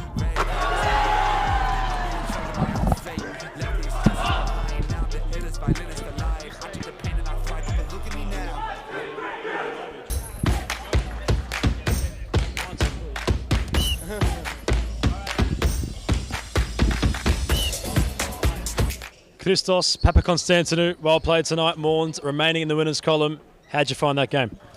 It was very good, you know. It's my second game with the boys. I personally know that I can give a lot more to the teams too.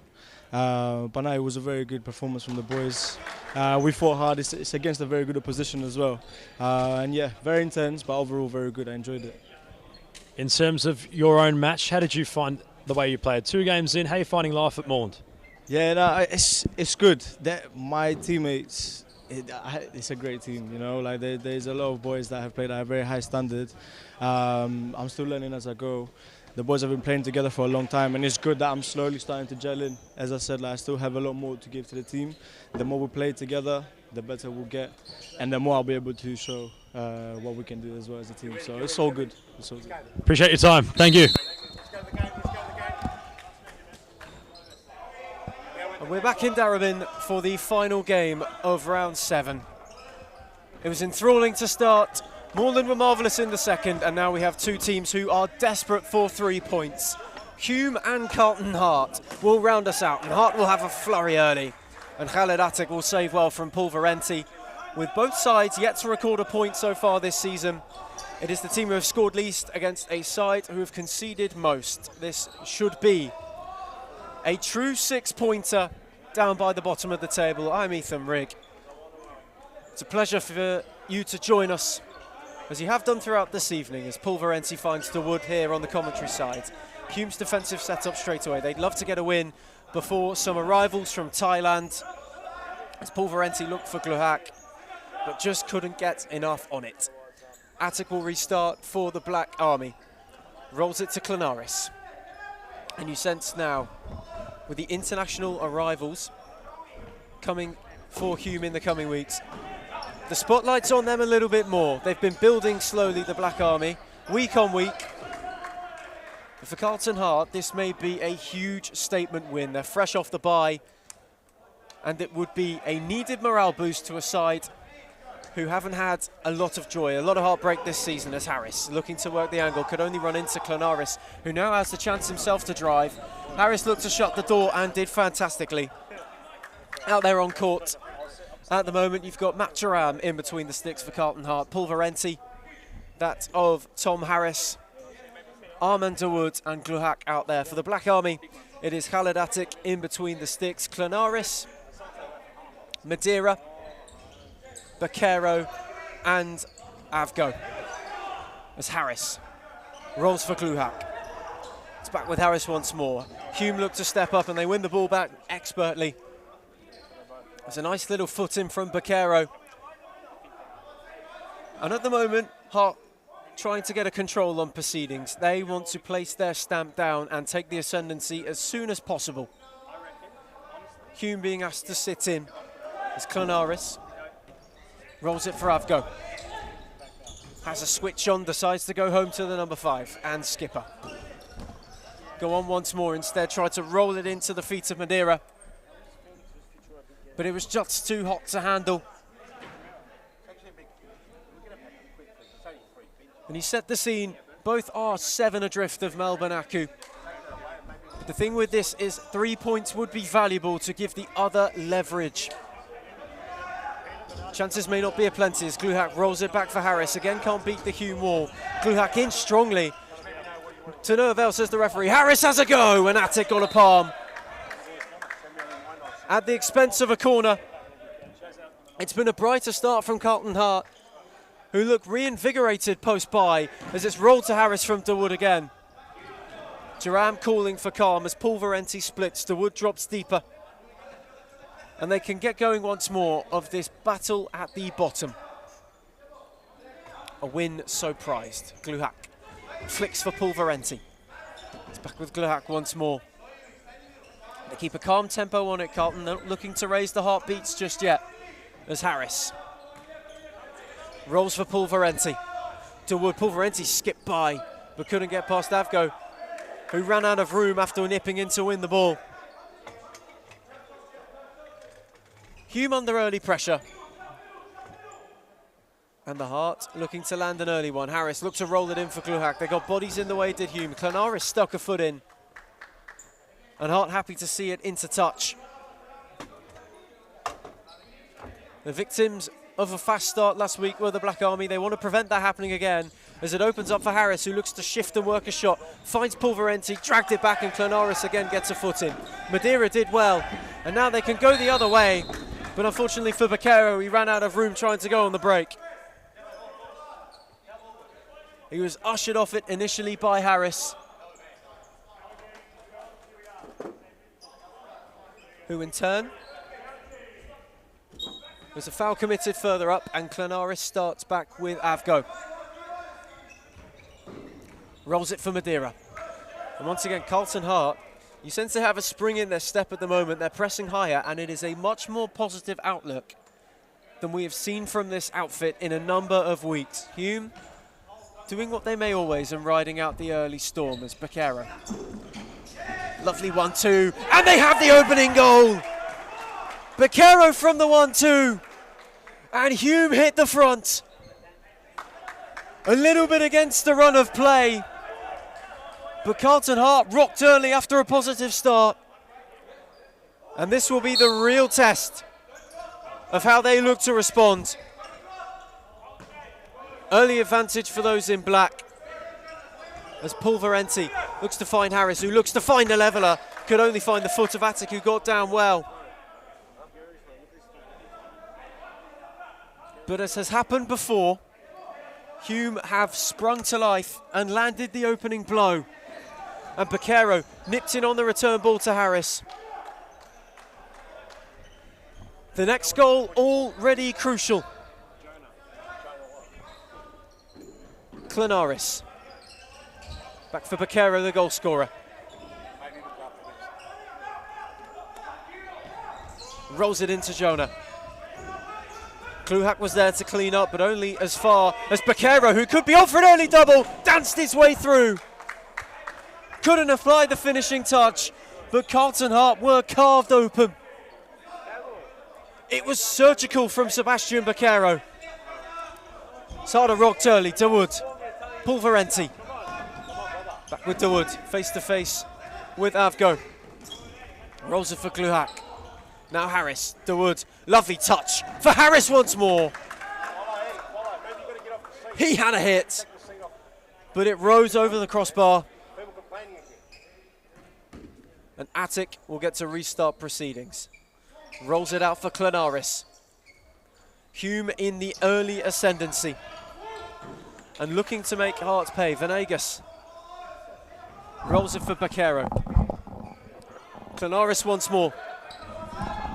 Face to face with Gluhak, can't find a way past. And that attack in the end for Hume just sort of peters out. As they hold a 1-goal advantage. They've had their chance and taken it. Amidst DeWood and Hart trying to do their best to land the opening blow. Now they have to land a leveller. It's been controlled enough from the Black Army thus far. They've won the early battle of who'll be able to strike first. They've gained early territory in the form of 3 points on the live ladder and a slender advantage on the night as Baquero will look to get them going once more. Rolls it to Clenaris. Baquero again, face to face with DeWood, who was nipping at the heels in the end a bit overzealously and gave away a free kick. Roll back for Venegas. Clenaris had a go himself, and Duran got a strong palm. It opened up for Michael Clenaris and he obliged with the shot. But Matt Duran stood firm. Got an important hand in the way, and Clenaris isn't done yet. Another effort via a deflection wins a corner for Hume. And he rolls it once more out to Baquero. They can't work anything forward. Sassine had a stumble and it allowed Hume to nip in. Baquero in particular came away with it. Venegas now for Clenaris. Jonah for Baquero once more, and Gluhak was there after DeWood made the initial block. Carlton blooding the youngsters. Down the line for Billy Sassine. And Venegas got an important foot in. All must be said, they've come out confidently of Carlton Heart. Looking to land a leveller of imperative importance. Pulverenti from Gluhak. Number 23 takes over proceedings once more. DeWood can't find a way past Venegas. And they will get to reset once more on this commentary side. Gluhak, Pulverenti.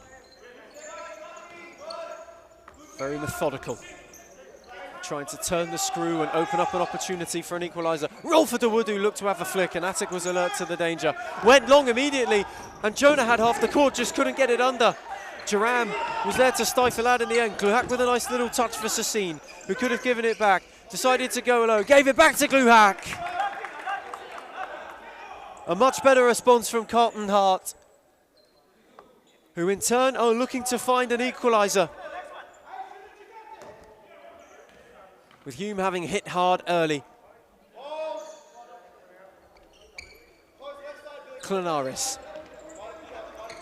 rolls it wide for Baquero, who skips by DeWood with ease, but couldn't skip by Pulverenti. DeWood looked to go the other way, couldn't find a way past Jonah. Venegas for Clenaris. Rolls it wide once more for Jonah. Back with Clenaris, tried the 1-2, Pulverenti alert to the danger. And this one's got off to a bright start in the first 6.5 minutes thus far. As Julio Campos enters the phrase, a live wire for Hume. Injects a real burst of energy into their side. And Daniel Aliano, who's on ball now, has entered for Carlton Heart. Finds Pulverenti. Look to roll into Wood. But Venegas got a foot in. It's been a dramatic night already in Darabin. As the Wood's quick corner opens for Sassine. Couldn't get it out of his feet, and it allowed Venegas to get a foot in the end. And Hume once more sits in this defensive shape. Aliano rolls it for Sassine, fabulous turn. Couldn't get past Campos in the end, who skipped by DeWood. Sassine stuck a foot in, but Julio Campos happy to see that one into touch. Rolls it for Clenaris. Could Hume hammer in a second? You sense it's important already. Venegas back with Clenaris once more. Rolled wide for Jonah. Oh, look for Campos, who didn't commit to the run. DeWood had it covered as he makes way for LaRocca.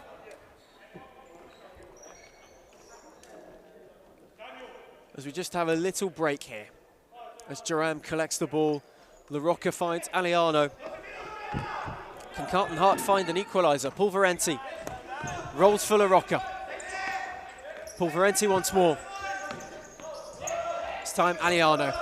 It's back with Josh Pulverenti, looking to drive through the black wall that they've set up of those Hume shirts. Found Sassinu, looked for LaRocca, who in turn couldn't find it. And again, Hume happy to relieve the pressure. Already a goal up, with 7.5 minutes played in this one. Venegas. Can Hume find a way to conjure a second? Campos. Oh, lovely to get by LaRocca. And Pulverenti had an audacious effort. Attic alert to the danger and happy to watch it roll by. As Aliano got a loose touch, Pulverenti was then up. It fell to Jonah. Can Hume conjure something? Venegas, Campos. Pulverenti stuck a leg in. And once more, Aliano for Pulverenti. A real slowed down, methodical approach for Carlton Hart, and it's nearly to their detriment. As Jonah was lurking, and he caught Pulverenti napping there momentarily. They're able to get away with it, and LaRocca's able to restart. Finds Sassinu, look to turn, and wins a free kick in a promising position.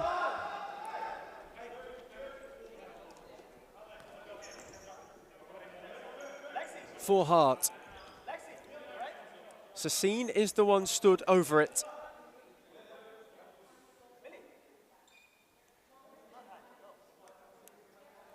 It's what can they look to add? Can they level from this situation? Sassine's free kick, the wall delicately placed. It is Billy Sassine. It's a brilliant save from Attic. Got a strong palm behind it. And they weather the Sassine storm for now to Hume. Hart are still pressing. Sassine again, this time couldn't quite get the shot away. Campos looking to carry away for Hume. Jonah. They work it wide to the Black Army. As he refines Jonah again. LaRocca stuck a foot in. It breaks for Hume and Duran. That's a wonderful stop. A brilliant save by Matt Duran at the expense of a corner. Carlton Hart's deficit nearly doubled. This is left for Campos. Can they work here, the Black Army? A long ball over the top to no avail. Carlton Hart rocked. As it was Turkman who looked to clip in behind. Newen for Aliano. He's looking to drive. Can't find a way past Jonah, who in turn can't find any more real estate to work with. And this game, which has started well and truly at a breakneck speed, as Aliano finds LaRocca. Looked for the return ball, but couldn't get any purchase on it, and Campos can restart proceedings for Hume. Rolls it for Venegas. Return to Campos, look to find Turkman. Newen got a foot in. And in the end, they work it out well enough to Carlton Hart. LaRocca with a clearing ball. It's been a heavy start to the season for those in blue and white. The wheels off on multiple an occasion. It's been a bumpy ride. For Hume, it hasn't been much cleaner, but there seems to be an identity there. For the Hart, they look to impose themselves on it as Alilek couldn't skip by Billy Sassine. Rolls it for Aliano, now Newen. As Aliano far side, face to face with Turkmen, couldn't find a way ball. He has Campos, didn't need him! It is 2-0 to Hume. It's a brilliant finish. And already, Hume double their advantage. It rolled under Matt Duran. A real headache for Carlton Hart. But Hume are in dreamland as they double the early advantage. Sassine and Hart looking for the early rebuttal to try and halve the deficit. Comes out to Harris. His shot to no avail. Rolled to Aliano. Sassine, Harris, fabulous 1-2. Can't get him out of his feet. And Hume could go again with Campos for a third. Had options through the centre. Instead rolled it right for Alilek, who couldn't get it out of his feet.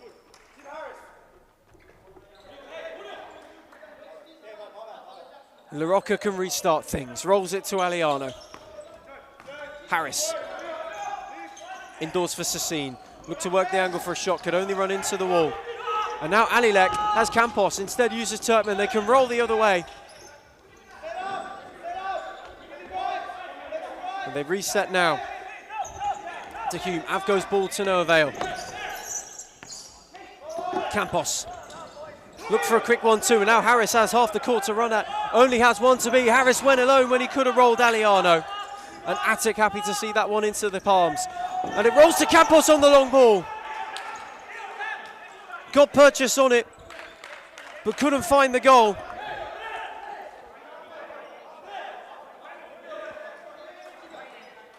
Hume want the early treble. They want to kill this early, as they know that Hart are capable and are susceptible to dropping behind and the possibility of implosion. It opens for Harris.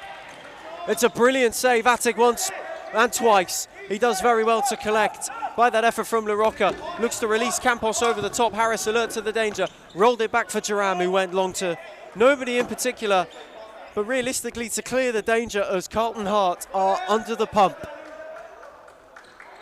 Hume look to get it going once more. Avgo. Can they work?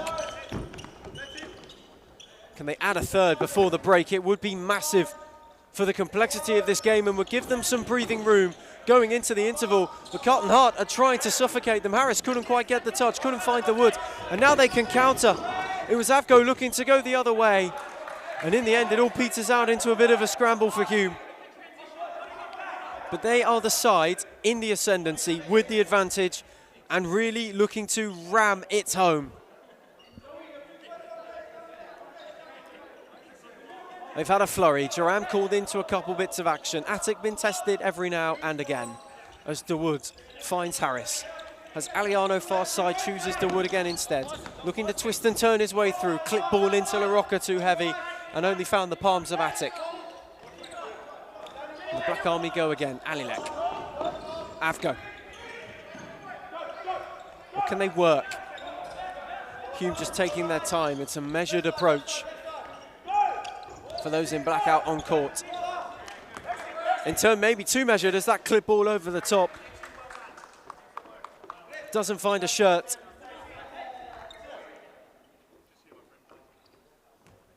Small breakers, Gluhak. Just to get Carlton Hart going once more. Aliano. Can they find a goal to halve the deficit before the break? It would be huge. DeWood. Looked to find Harris but couldn't.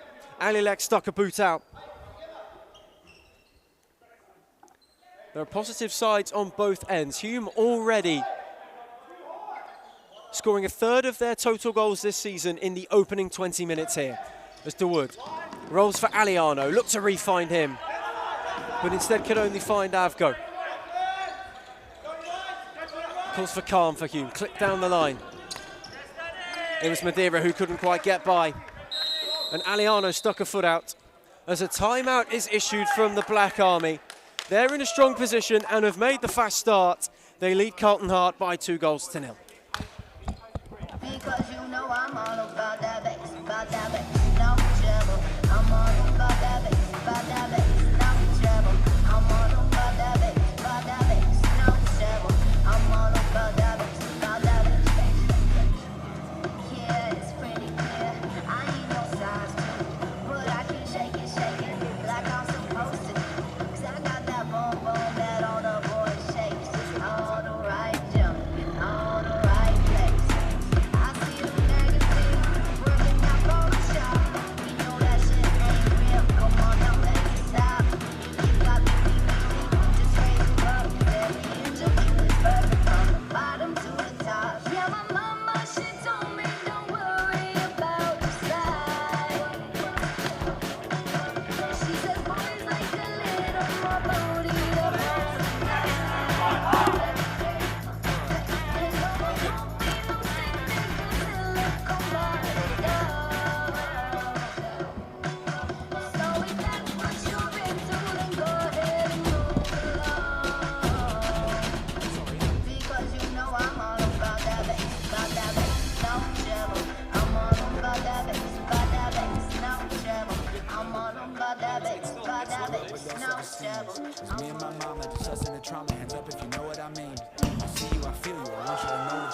As we return from the first timeout. Question is, of what are Carlton Heart on sports bet? From Tom Harris. It's odds on Hume at the moment, who have made the fast start. They lead by 2-0. But Carlton Heart, nearly half the deficit. Harris had a look. Attic happy to collect, rolls it for Avgo. What can they build from here? Chooses patience. They look long for a lovely run from Madeira, who'd made it. Hume have made a fast start, and they're no strangers to it. Eroglu out on court as well as Pulverenti. Rolls for Harris. Kluhak.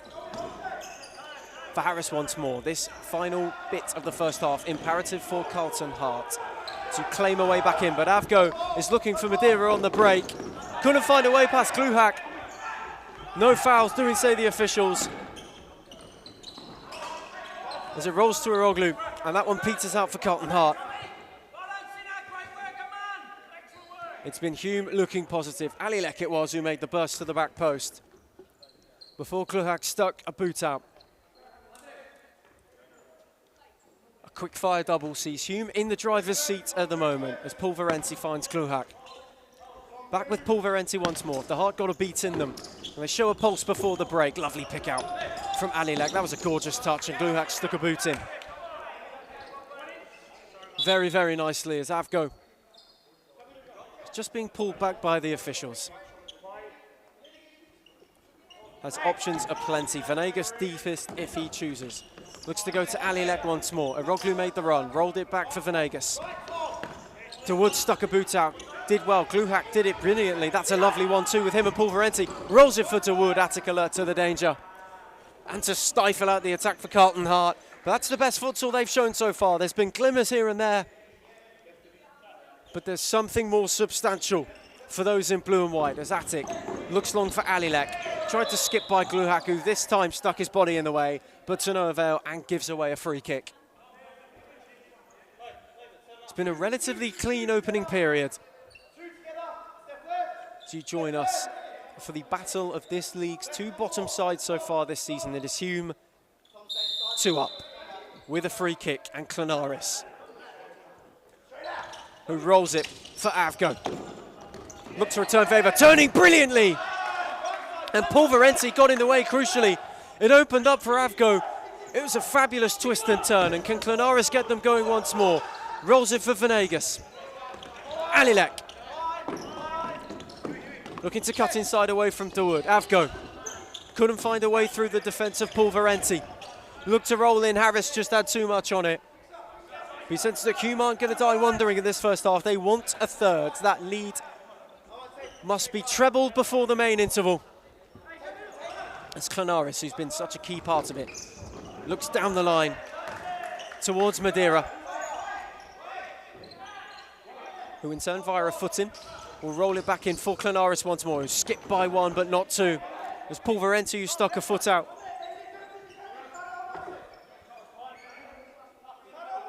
Clanaris once more over on the far side, has options aplenty. Look to fire it in. Pulverenti again stuck a foot in. And Michael Clanaris just resetting. Rolled it for Alilek, who could only find the side netting. But Duran was tested, and Carlton Heart switched off momentarily. It allowed Alilek to get the shot away. Matt Duran had his angles covered, but it was heart-in-mouth moments for those in Carlton Heart, blue and white again, as Kluhak rolls Pulverenti. Receives once more. Sassine's dropped in to go widest, and Pulverenti finds him. It's back with the skipper. As DeWood down the line. Chooses to find him. Armand DeWood back with Pulverenti once more. Sassine. Pulverenti. Can DeWood work an angle? Instead chooses to go home to Josh Pulverenti. Nice little combination these two are having at the moment. Can the Heart conjure something? Pulverenti's ball only can find Clanaris. And now they go again. Is 1-2 with Madeira, maybe a bit too hot. And Michael Clanaris, who had gallivanted forwards momentarily, couldn't quite get on the end of that one as Kluhak back with Pulverenti once more. They tried to slow it down where possible. That's a smashing ball in towards the wood. Attic alert to the danger. Madeira couldn't find a way past Kluhak, who skipped by 1-2. It opened up for Sassine. Attic read the angles well, but Sassine dragged his shot wide in the end, and that was a huge opening for Carlton Hart to get back into it. It's Clenaris. Looked for the quick 1-2, could only find Paul Varenti. He tried the return for Alilek, and in the end it came to no avail as Baquero ran out of room. And LaRocca will restart proceedings. As Carlton Hart finally had a clean look, they opened Hume up. De Wood from Paul Varenti, can they work something similar? LaRocca's made a darting run. De Wood couldn't find him, was a bit too hot for Sassine to chest down. And Attic rolls for Baquero, who has Clenaris. It all opened up, nearly broke for Madeira. Paul Varenti only got a foot in and skimmed lightly. As Billy Sassine will restart things for Carlton Hart. They've certainly grown into this one. It's been slow and cagey at times. Hume hit a quick fire double, the first against the run of play. The second they found an opening and took the opportunity as De Wood looked to hit Sassine, too hot to handle, and they go the other way, this time to Hume. Do they add a third? It's a brilliant save from Duran. Paul Varenti dived in. Shouts of handball as Alilek had a quick double look. LaRocca tried to go the other way, but there was nobody home with the back stick. And it's all just opened up in flashpoints as it has throughout this first half. Khaled Attic, long for Madeira, who took it down for Baquero, who in turn ran out of room. As Aliano re-enters the fray. De Wood. Time crucial if they're to half the deficit by half-time. Aliano, LaRocca. Back with Aliano once more. De Wood on the switch, he finds him.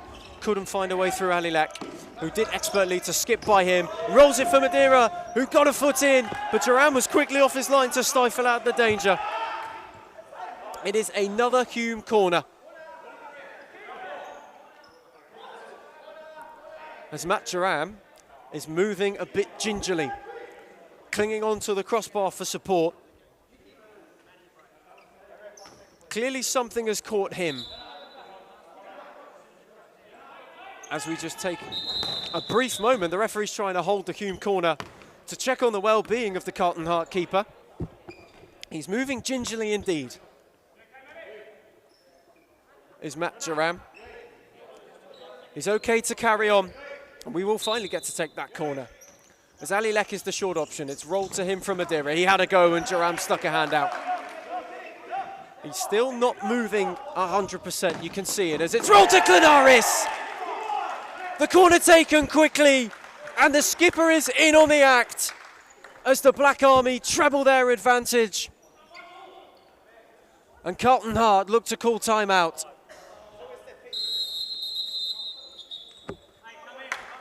A first half of few opportunities, but Hume have taken theirs, and they have raced in to a 3-0 lead. Clenaris with the latest finish. And it is the Black Army who lead Carlton Hart by 3-0 at the timeout break.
As we return from timeout in Darabin, Hume trebled their advantage just before the Hart called a brief break to proceedings. And they're looking to get things going straight away. Harris finds LaRocca, who in turn could only give it away. It's broken for him again once more, but Clanaris now carries forward. Looked to skip by Harris. In the end, a lovely bit of footwork, but he ran out of room. It's been a very strange opening half. It's been cagey at times. The futsal has certainly had the handbrake on as far as both teams are concerned. Nobody wanting to overcommit, as that's a fabulous ball in towards La Rocca, who just couldn't apply a touch to test Attic. But it's a half where nobody's looked to commit too much, as Madeira twisting and turning. The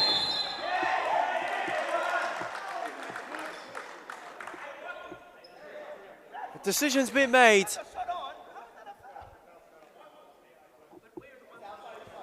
And it will be that way of Hume in a crucial position. Carlton Hart cannot afford to fall down before the break. Clanaris and Baquero conversing over who may hit this one. It is Baquero, it is Clanaris once more. And Billy Sassine stuck a leg out. The Hart well and truly on the ropes as the ball trickles out of court here in Darabin. This first half, cagey, albeit at times, has flung into life. You can sense nobody's wanted to commit too far forward, but it is Hume who have made it count when they ventured. Madeira for Clanaris, who called for it immediately. Cut inside, it opens up for Clanaris, who couldn't get a clean connection on the shot. It was Carlton Hart in mouths for a second, as Clanaris breezed by and looked to unleash. He scuffed it at the last moment as La Rocca from Aliano finds him once more. What can Carlton do before the break? Harris rolled it for Sassine, couldn't find a turning way past Clanaris. Hume could go the other way, it is Baquero. Looked to skip by Harris, who flung a leg out. It's Baquero, still going, rolls it in turn. Harris got a leg out to prevent any further damage. Clanaris looking to spearhead it out. That's a lovely ball up the line to relieve the pressure. Finds its way to Baquero. This is gorgeous futsal from Hume now. They've hit their straps. Madeira this time gave it away. Only as far as Harris, who can break. Almost ran out of room and Attic closed the door. Made sure all angles were covered. As Zian Hodja looks to find a way. Only as far as Billy Sassine, who got a foot in, and in the end, Zian Hodja ran out of room. And Aliano reloads. La Rocca. Like all the games so far this evening, the first 10 or so minutes have been quite cagey, quite frayed, as it opens up for Billy Sassine via a deflection. Attic got a foot only as far as Harris. And they survive another scare. But it's come to life. And my word of all hope it has as Julio Campos returns to the frame. And they immediately look to find him. Campos had a look, flashed it across the face. La Rocca was taking no chances as he concedes a corner. It is now frantic all of a sudden in Darabin. Baquero takes short, finds Clanaris. Face to face with Harris, couldn't beat Aliano. Can Hart counter Aliano? Found a way through Sassine, just had too much on it for Harris, who lets his frustration show. They look to press high. The shout is now to drop as Clanaris from Baquero has Zian Hodja far side if he chooses. Clips it for Campos down the line. Duran was out just to make sure, but he couldn't find Julio Campos in the end. And a limping Matt Duran gets Carlton Hart going once more. Aliano rolled it to Sassine, who gave it back to him, whether it was intentional or not. La Rocca. Harris far side. Campos trying to apply the press. Aliano now finds Harris. Does it open up for him briefly? It does. And a drive. Clanaris was there in the way. Looked to clip in Campos through the top, but it felt more like a clearance than a through ball. And Duran can regather once more. Goes long for Sassine's flick on. Looked to find La Rocca. Clanaris came away with it. Rolled it down the line for Baquero. Aliano did brilliantly to be alert to the danger, but ran out of room when trying to advance further up court. Couple of changes. Avgo back in. Campos once again acting as that pivot. Keeping La Rocca honest. As Avgo. Clanaris. Look to find Campos in behind. They were alert to the danger, and Jaram covers his angles brilliantly. Avgo gets up to prevent that, finding Harris, who took it quickly to Sassine, tried to set it for him, almost tried to bully his way through, did Tom Harris. As Avgo got away from two Carlton Heart shirts. That was fabulous footwork, and the switch to Baquero. They've opened them up. Campos gave it to Baquero once more. Couldn't find a way by Aliano, who could only clear as far as Campos. Aliano trying to find the press, and they can go on the counter now, Carlton Heart. Had Sassine, Clenaris, that was fabulous defending. Read it perfectly, and now goes the other way. Clenaris, Avgo, LaRocca got a touch in. How crucial is that?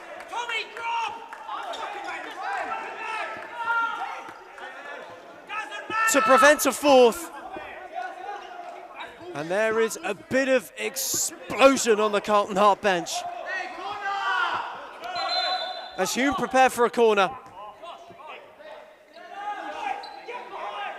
As Harris makes way for Paul Varenti.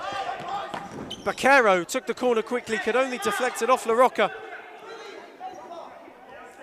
Harris animated on the bench. This corner's taken deepest to Clenaris. Baquero once more takes aim on this commentary side. Michael Clenaris calming it down as he looks long for Campos, who got there ahead of Jaram. It is Julio Campos. Had a shot prior to the whistle. It would have counted if Jaram had not made a quick save, but half-time here in Darabin, it's been a touch cagey. Hearts have had a look or two, but Hume have made the most of it. And in this true relegation six-pointer, it is Hume who scored at a tryst prior to the break, and they lead the Heart by 3-0.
With low self-esteem, was me and my mama just us in the trauma. Hands up if you know what I mean. I see you, I feel you. I want you to know that you're not alone. I know what it's like not to have a home.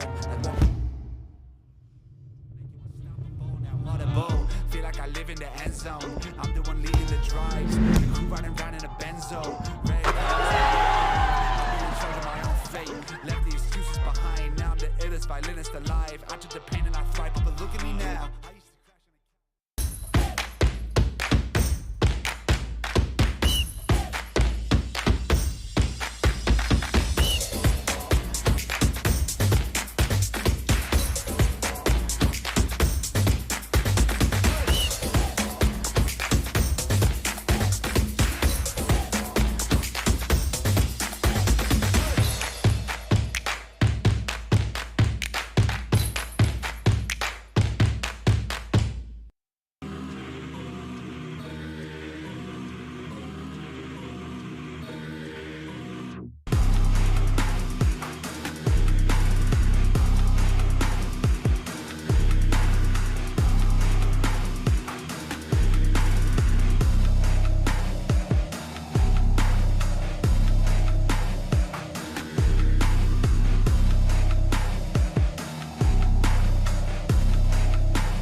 And we're back from half-time in Darebin.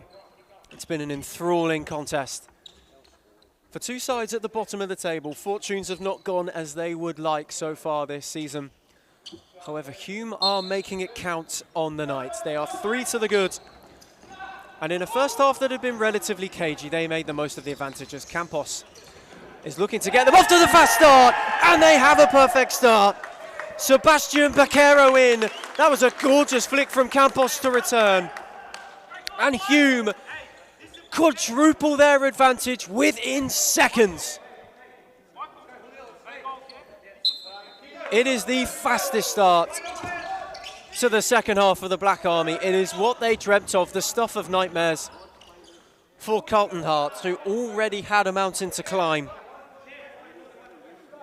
They started at base camp, and they may well not have embarked on the hike just yet, but they need to. Their season depends on it already. Gluhak to Wood for Pulverenti. Back with the Wood, they must work something. Finds his skipper. Pulverenti had a go. Attic got a good hand. Campos, Clenaris. And Avgo, in the end, Hume are able to clear. And Clenaris goes long looking for Campos. The Wood read it very, very well. Found Newen, who went for Calm and went for Pulverenti, who found Gluhak. It's back with the number 8 and Captain Pulverenti. Rolls it for Gluhak. It opens up for a Gluhak drive. But Baquero was in the way to stifle out the danger. That is a perfect start for the second half of the Black Army. It was exactly what they would have ordered. As it's rolled to Gluhak, who has another hit. Baquero in the way once more. Attic comes and claims dominantly. Look to roll it long for Campos. Could only find Pulverenti. Gluhak. Newen couldn't give it back to him. Baquero comes away with it. Has Avgo far side if he fancies. He does. Rolls back for Clenaris. A bit of calm is all Hume needs. Avgo. Skip by Gluhak.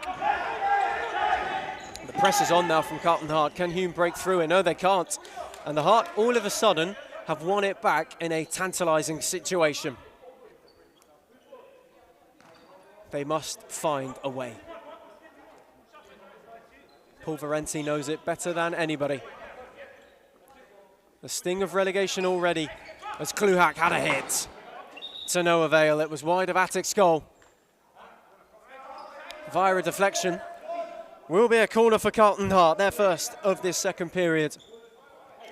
And I'm right in thinking that may be the quickest goal we've seen in Darebin, post the half-time interval. As it's rolled out for Pulverenti, whose shot was high but not too handsome. And Khaled Attic can reset proceedings. Look for Campos immediately. Josh Pulverenti back on defensive duty.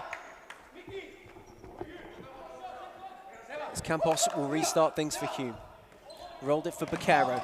Quick 1-2 between those two, but the Heart defence stands strong. Hume made the block.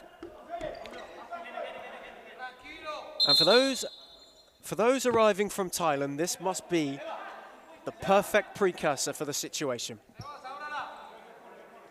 Hume have played some lovely stuff at times so far, and Campos has been at the heart of it, as has Baquero. Pulverenti trying to get Heart going again. That ball a bit too hot for Newen.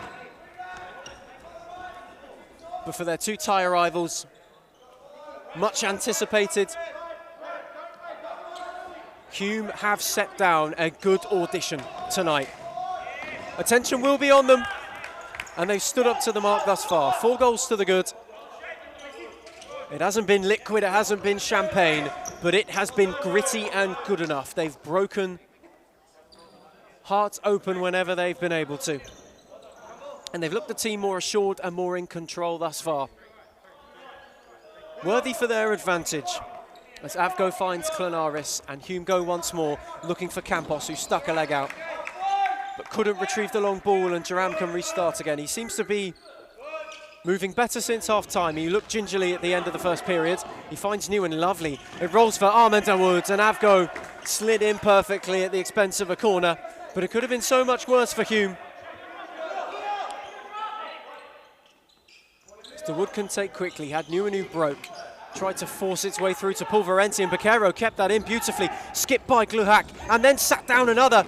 Nearly made his way past 3, until Tim Newen got a vital foot in. He was looking to go coast to coast all the way. was Bakero. He's had a brilliant game so far. Been at the heart of a lot of the good that Hume has done as Avgo and Clenaris, who's been calm and composed, the real rock of this side. Bakero. Oh, lovely footwork once more, but he just ran out of room. He's skipped by Newen again. And you can sense at the moment that Sebastian Baquero's having fun out there as Dawood receives on commentary side. Rolls it to Gluhak. That's a nice one too. It is Armand Dawood. And Khalid Atik did well to get down, and Dawood gave him a bit on the way through and gave away a free kick in the process. Madeira re-enters.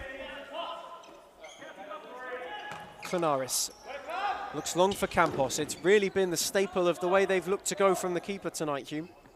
It's been about the second ball. They've looked for Campos at any and every occasion long. As Baquero's told to move a bit further up court.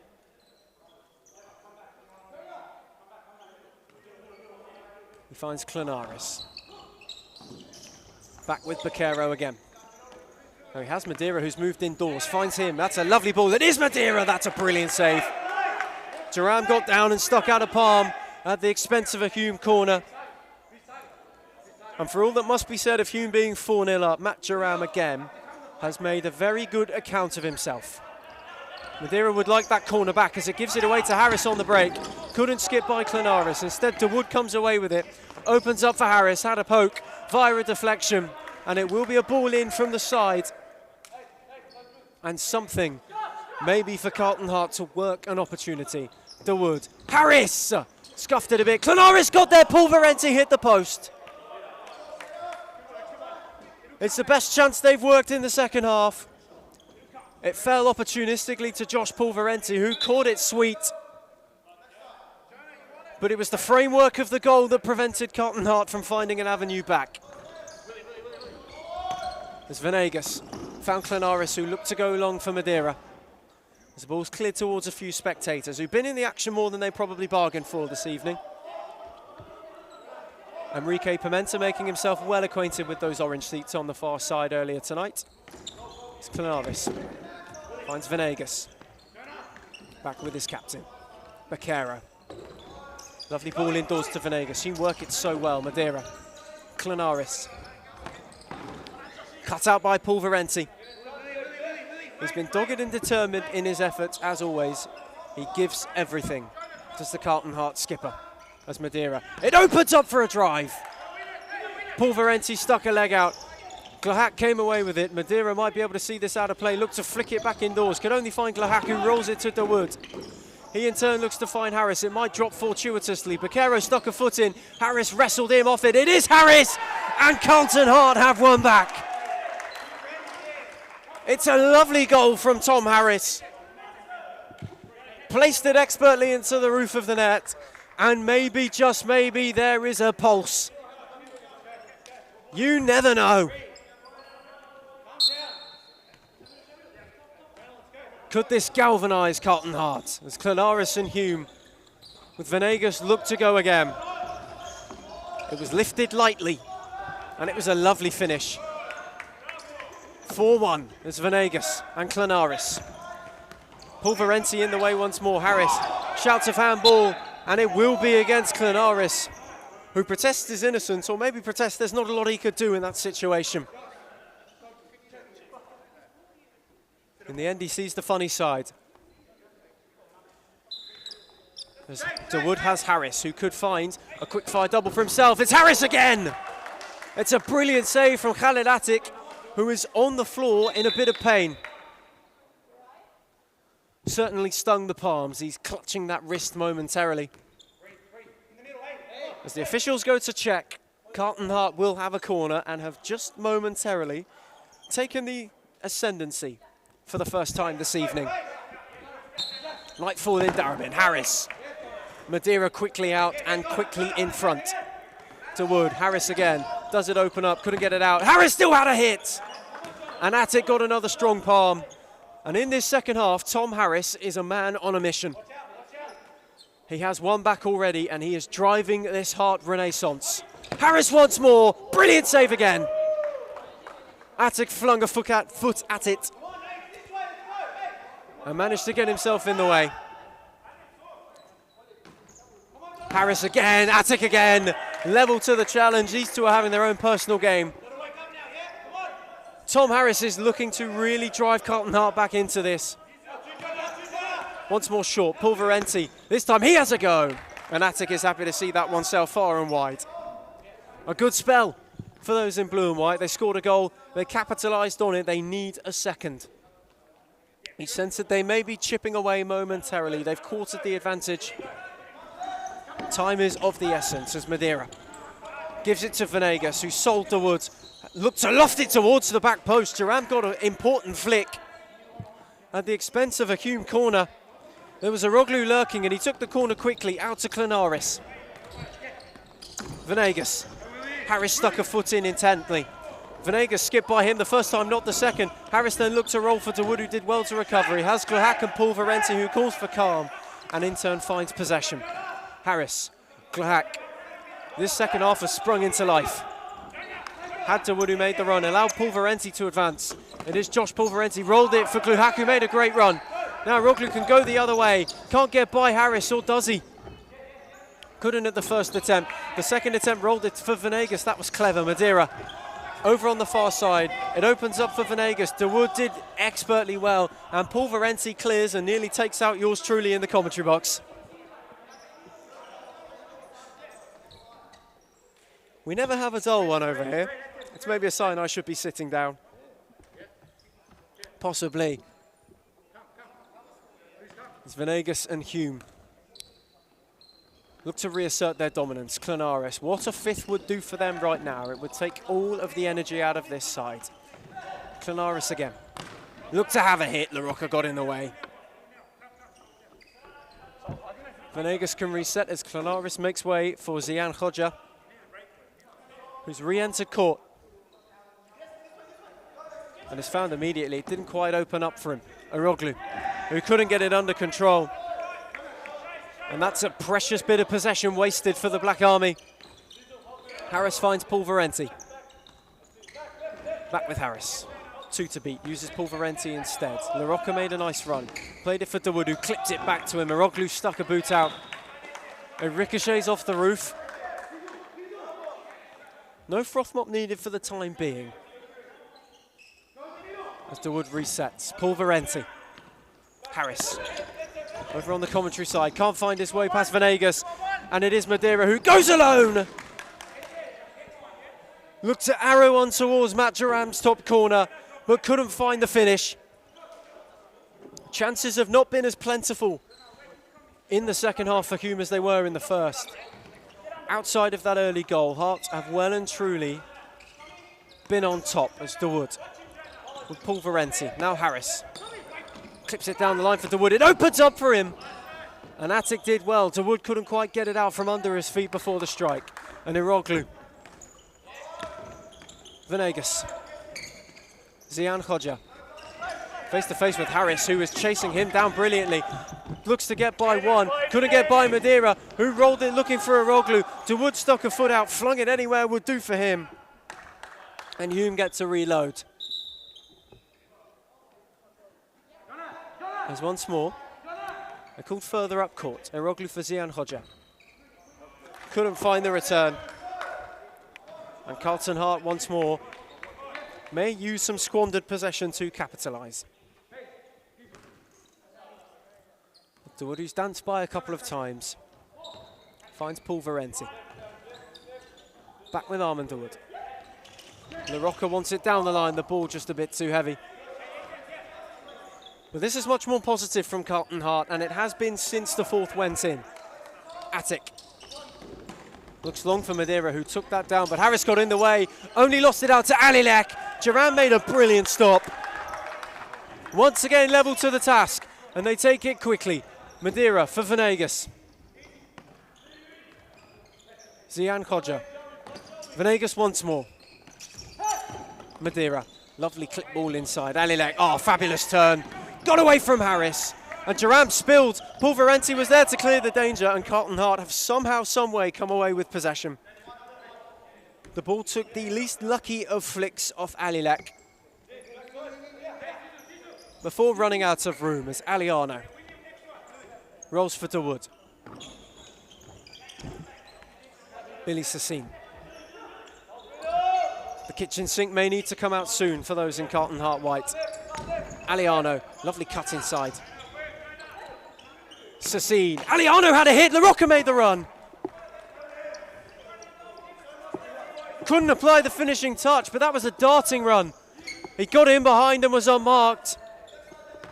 As Venegas looks to roll in Madeira. Worked it onto his left, Jerram stuck out a palm, gathered on the second attempt. Has LaRocca far side, uses him, it's a great touch. LaRocca cuts inside and via a deflection, wins yet another corner for Carlton Heart. And those on that bench must wonder where this was about 20 minutes ago.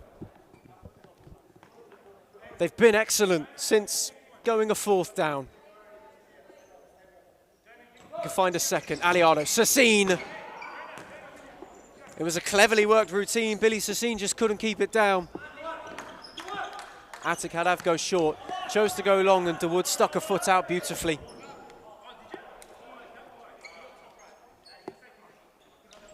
Kluhak is the closest option. Avgo rolls it to Zian Kodja. Nice ball to Alilek, who kept that beautifully. Avgo. Zian Kodja once more. Split the ball nicely for Campos. Avgo. Zian Kodja has Alilek indoors, chose Avgo instead. Now Campos. Oh, fabulous turn.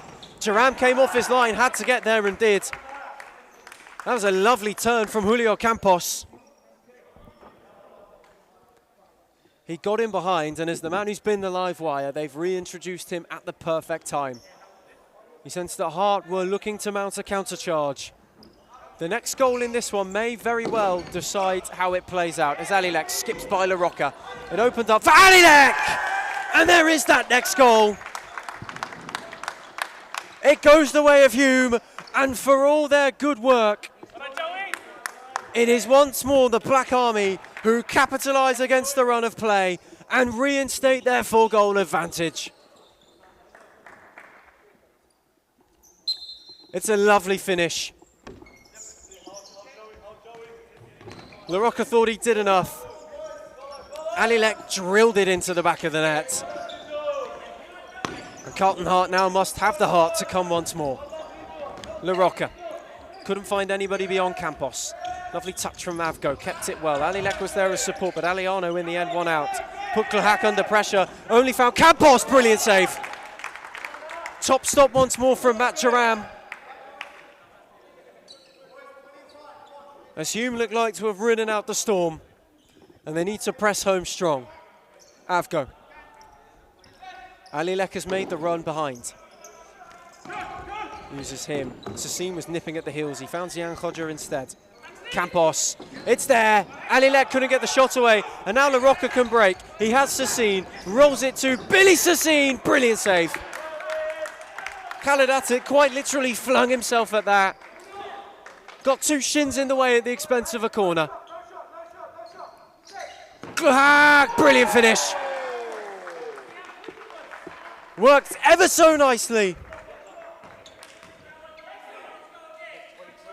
And does that jumpstart the Heart again? The defib may have been called upon, but Kluhak provided a lovely finish. Is there a pulse? 10.5 to go in this second half. It's been enthralling, and Kluhak is nipping at the heels, trying to find a way through. Avgo's not going to allow that.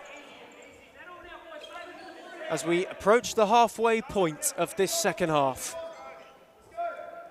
It's a game that's well and truly opened up. And Kluhak has possession to see if Carlton Heart can work their way back into it. Sassine for Kluhak. Aliano. Jerram. Aliano once more. It is Aliano's hit. Doesn't come to any avail, and Attic UC is in no hurry to restart things. Goes long looking for Campos, finds him beautifully. It's Julio Campos. Jerram made a good save, and then Aliano's touch goes out for a corner. A 4-goal lead seems to be so important. He drew Alilek short, but left Baquero high and dry. Sassine has LaRocca, it's LaRocca! That was an opening. A huge chance for Alex LaRocca, who just couldn't apply the finish.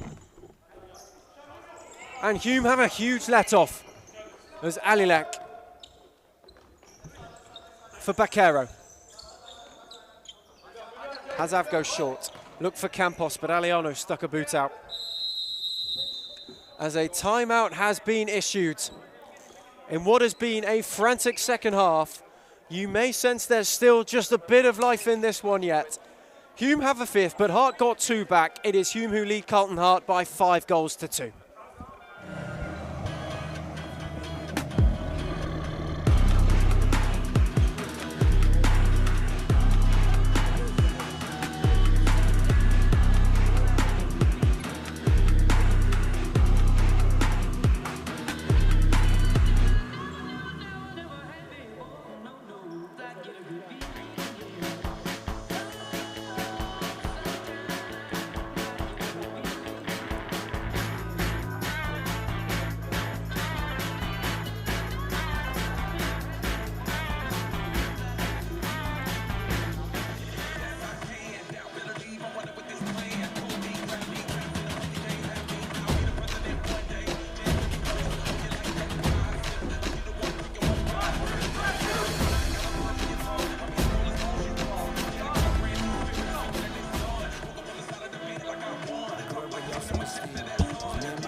As we return from the first stoppage and the first timeout in this second half of a game that's turned into an enthralling contest. It is 5-2 to Hume.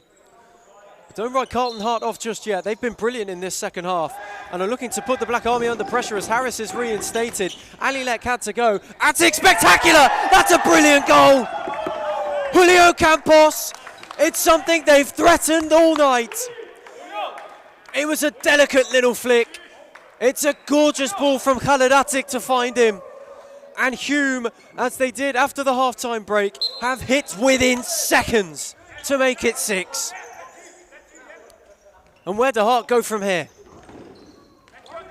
Aliano, Kluhak and Harris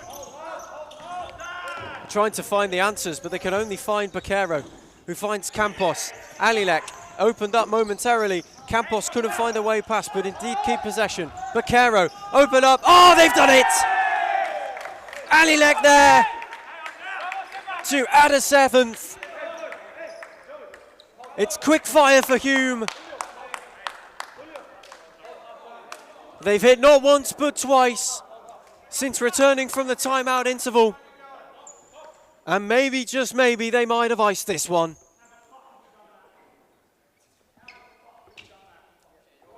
Still a decent way to go, mind you. But there is a mountain for Hart to climb, and Clenaris is looking to make sure they don't climb it. He stuck a foot in. As Pulverenti looks to set Harris up for another drive. It is Harris. Sold Aliano short, and they can go again. Duran was a long way from home. Had to be crucial in his timing, and was.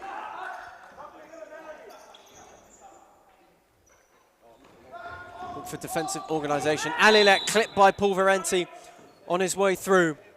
And it will be a free kick for the Black Army.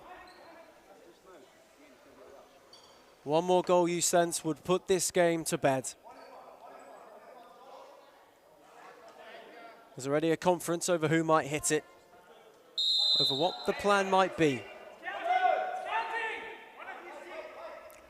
They both overran it. Clenaris took it short for Baquero.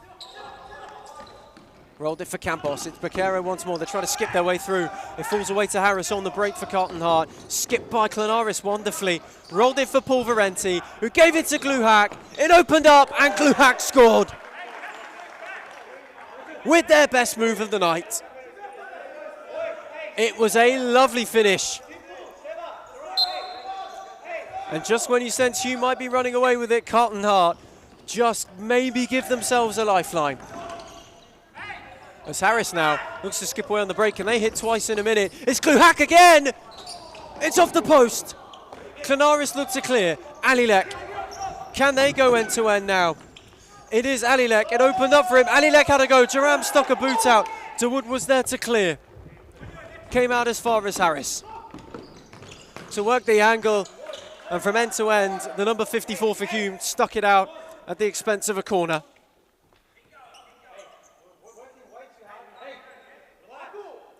It's end to end.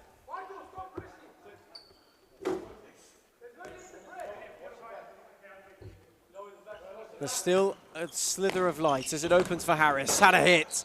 Attic got a hand as another corner.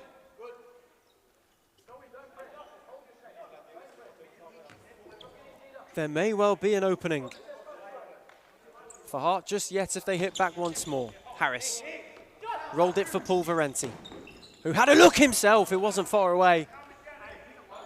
An audacious little chip turn shot from Josh Pulverenti as Attic rolls to Clonarus. Has Venegas if he chooses. Rolls it to Baquero. Face to face with Pulverenti. Decides to go back for Clonarus. Attic this time just went long. That was a really panic clearance when he had more time than he thought, did the Hume goalkeeper. DeWood can get Hart going once more. Has Pulverenti one way, Harris the other. Uses Pulverenti. Gluhak. Harris back with Gluhak. Pulverenti. Gluhak once more. Looked to clip Pulverenti in over the top, just had too much on it. And a touch too much width. Time maybe now of the essence as Clonarus gets Hume going once more. Has Venegas instead, uses Alilek, that's a smashing ball. Gave it back to Clonarus, Gluhak stuck a foot in, Clonarus came away with it, fired a shot and Pulverenti was in the way.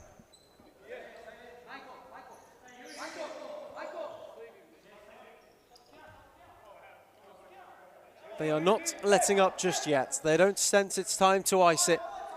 As Alilek rolls for Clonarus. Duran pulled his hands out the way to prevent a corner.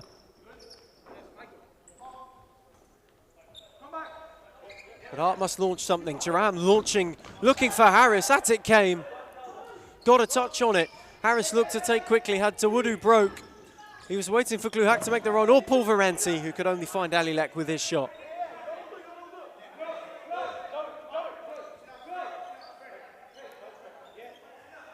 Pulverenti leaves it for Harris. Deflected one out off Baquero.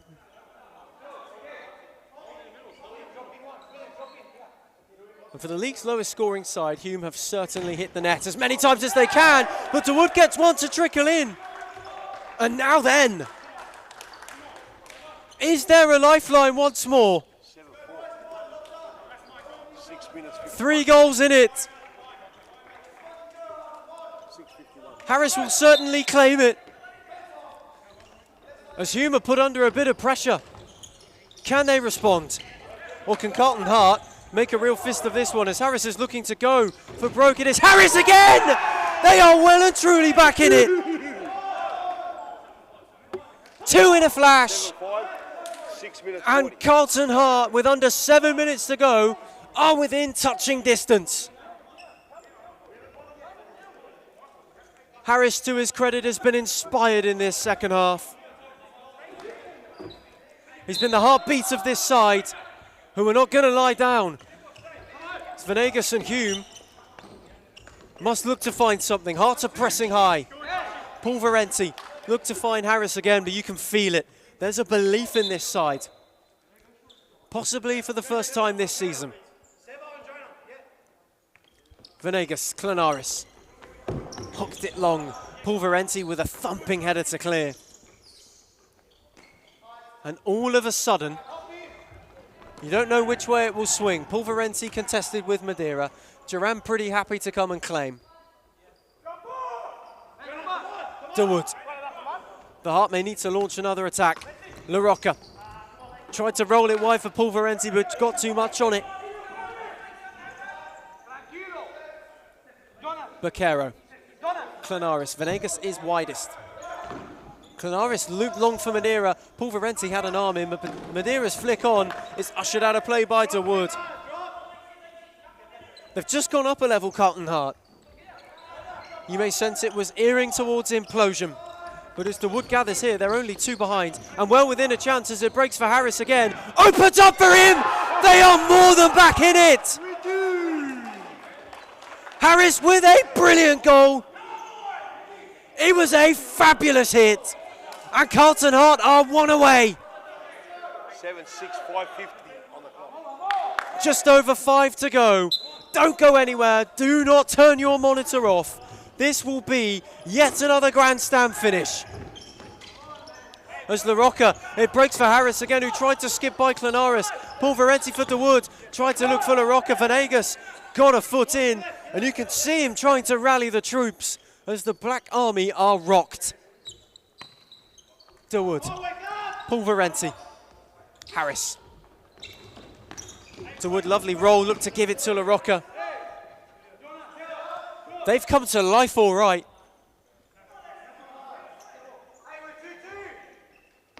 As Clanaris gets things going once more. Lumped it long, looking for Madeira, but can only find Duran, who uses DeWood quickly. Has Pulverenti and finds him. La Rocca's long over the top. He took too long on it, and Madeira was able to clip in, but once again, Carlton Hart retained possession. And they still have a look. DeWood. For La Rocca. Tried to roll it for Harris, but could only find Baquero, who gives Madeira down the line. La Rocca recovered brilliantly. And Hume will have a corner. It's their first foray forward in a while. As this looked to clip towards Venegas, who was there at the back post, did not make any clean connection. Billy Sassine back on court. As Hart could be in the process of saving themselves. DeWood, Harris, Sassine, lovely. It's Harris once more. That's a crucial foot in from both Baquero and Venegas. Otherwise, Harris might have been in for another goal. And my word, he's had a few tonight. DeWood. Get it going again. Pulverenti opened up, found Sassine, trying to work the shot. Billy Sassine, they've done it! That is unbelievable! Carlton Hart, from the brink of despair, have drawn level inside the final 5 minutes. Could the spoils be shared, or could somebody grab a winner? Hume looking to go the other way. Challenge from Pulverenti. Sassine looking to turn, keeps it in play. Rolled it for nobody to be home, and Campos ushered it out of play. This is unbelievable. 4 minutes to go. Hart and Hume, as they were at kickoff. It's been a topsy-turvy ride to get there as Venegas skips by. Pulverenti got a foot in. Sassine has Harris. Venegas just about recovered. And Khalid Attic rolls for Clanaris. Campos couldn't beat Harris. Sassine tried to find him again. Campos tried to flick. Harris came away with it. DeWood rushing to keep it in play, but runs out of room. Venegas. Campos. Zian Hodja back on field as Clanaris carries. Finds Zian Hodja straight away. And that's an important foot in from Josh Pulverenti. All of a sudden, Clanaris has a drive and it hits Sassine's back. Every single pass will come under scrutiny, every touch under pressure.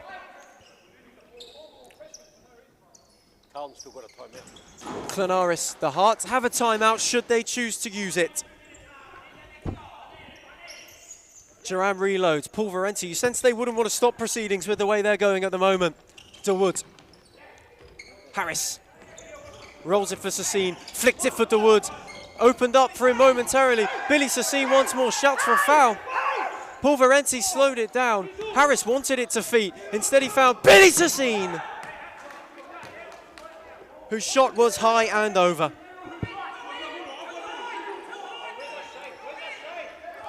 Attic looks long. Campos has made a run. Pulverenti got it anywhere, will do on the clearance.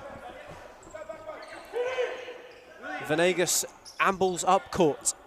Finds Clenaris, looks to roll it for Campos. Snapshot. And it was high, handsome man over. It's Duran. Rolling for Armand Dawood. You said this one is nowhere near its completion. There may be another two. Could be one either side, although neither would want to split the spoils. Harris. Pulverenti. Sassine. Sassine on the turn. It falls for Harris. Couldn't get it past Sian Hodja. And Matt Duran is happy to let that one roll. 3 minutes 20 to go. Harris for Pulverenti. Back with Harris once more. They believe this outfit all right. Look for DeWood. Could only find Venegas. And Campos is away. One-on-one with Pulverenti, who did beautifully. That's an expert. Last-ditch challenge from Josh Pulverenti. Preventing anything heading the way of Matt Duran. As Baquero re-enters court for a box office bottom level finish. Harris in the way. Pulverenti came away with it. It falls to Sassine. They might be in here, Carlton Hart. It's Billy Sassine! Sting taken out of it to find Attic. Clenaris goes the other way. He has Baquero, finds him. Look to find Campos, and DeWood got in the way again. Baquero, Zian Hodja, Clenaris. Clips for Campos, but Pulverenti got up brilliantly. He won't mind that it ran out of Tay. Campos had a loose turn. Oh, and Sassine tried to flick Harris in. Pulverenti came away with it. There's no whistle. Billy Sassine rolls it to Harris. Cuts inside. Had a hit. Sassine gathers. Clenaris with his body on the line. Pulverenti rolled it for DeWood. Couldn't beat Baquero. Can they go the other way now, the Black Army? Pulverenti is the one who comes away with it and calls for calm after a frantic foray forward. And it's found Josh Pulverenti once more from Sassine. Pulverenti. Nothing coming of it. As Carlton Hart will exercise that timeout in the dying embers of what is an absolute classic here in Darebin. We are tied at 7 apiece.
We return from what may be our final timeout of the evening to a Carlton Hart corner.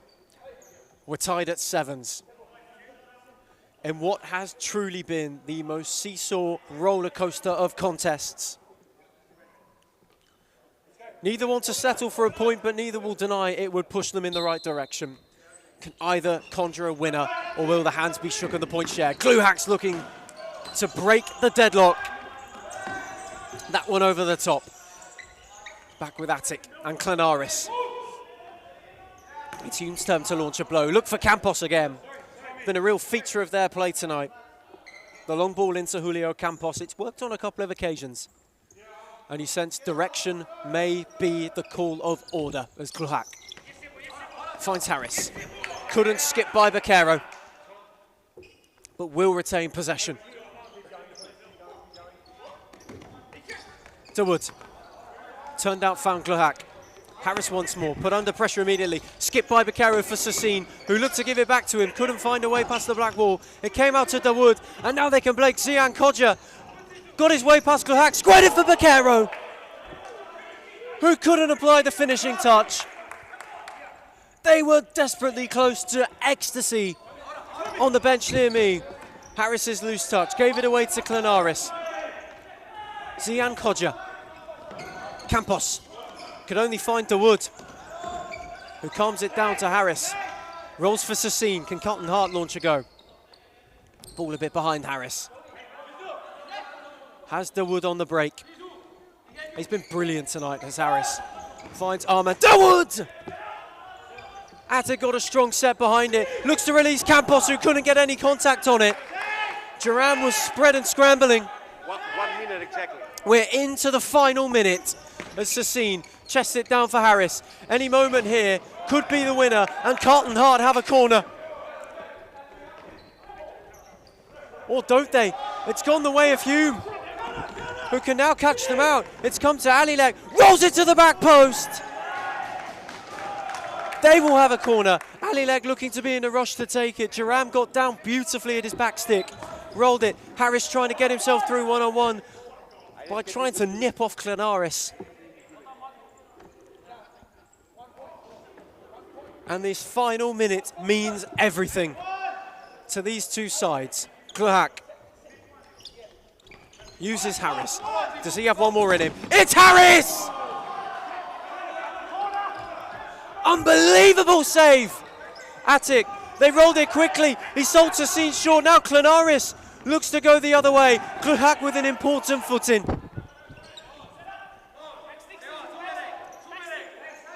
Shouts for back stick. Klenaris has the kick in. What can they conjure? Alilek can't beat past Harris. Gets it on the second attempt. Squares it. Jaram did beautifully. Now looks long for Harris. 25 seconds.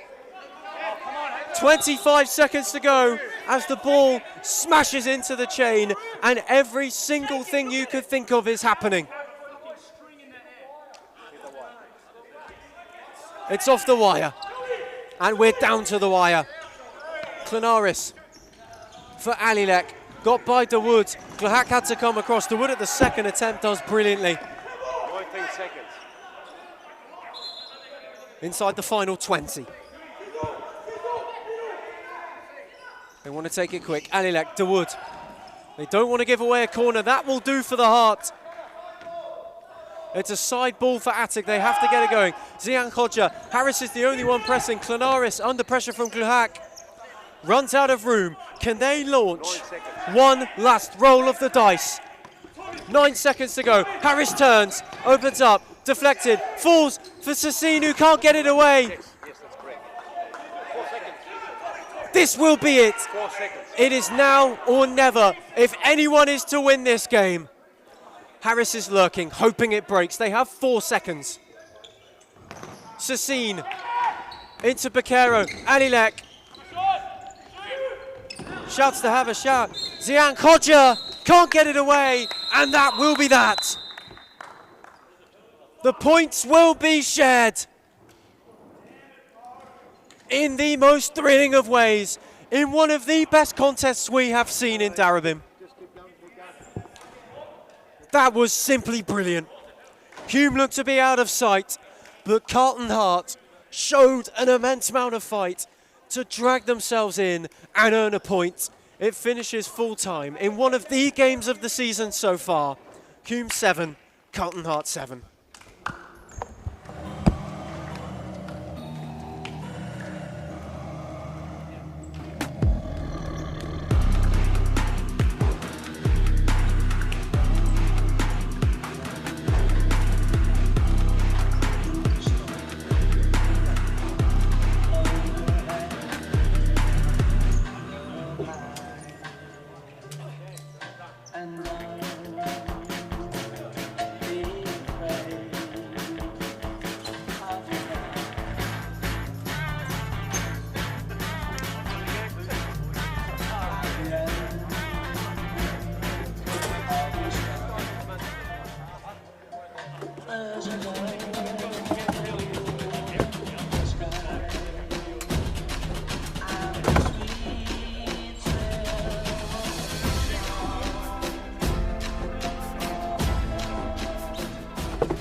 I'm here with Carlton Hart captain Josh Pulverenti. Obviously a game of real highs and lows. How are you feeling at the moment coming off court after such a thrilling contest?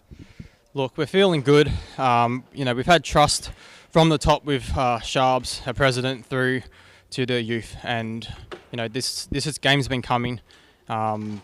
Look, we could have done a bit better in the first half, trying to convert our chances. But overall, we're proud of the boys, and we have that second-by-second mentality, and we're happy to at least come away with a point tonight. Obviously, you had the bye as well. How big was that week off in terms of rejuvenating all of the players within the squad and just making sure that the team were able to get much more clarity going into tonight's game?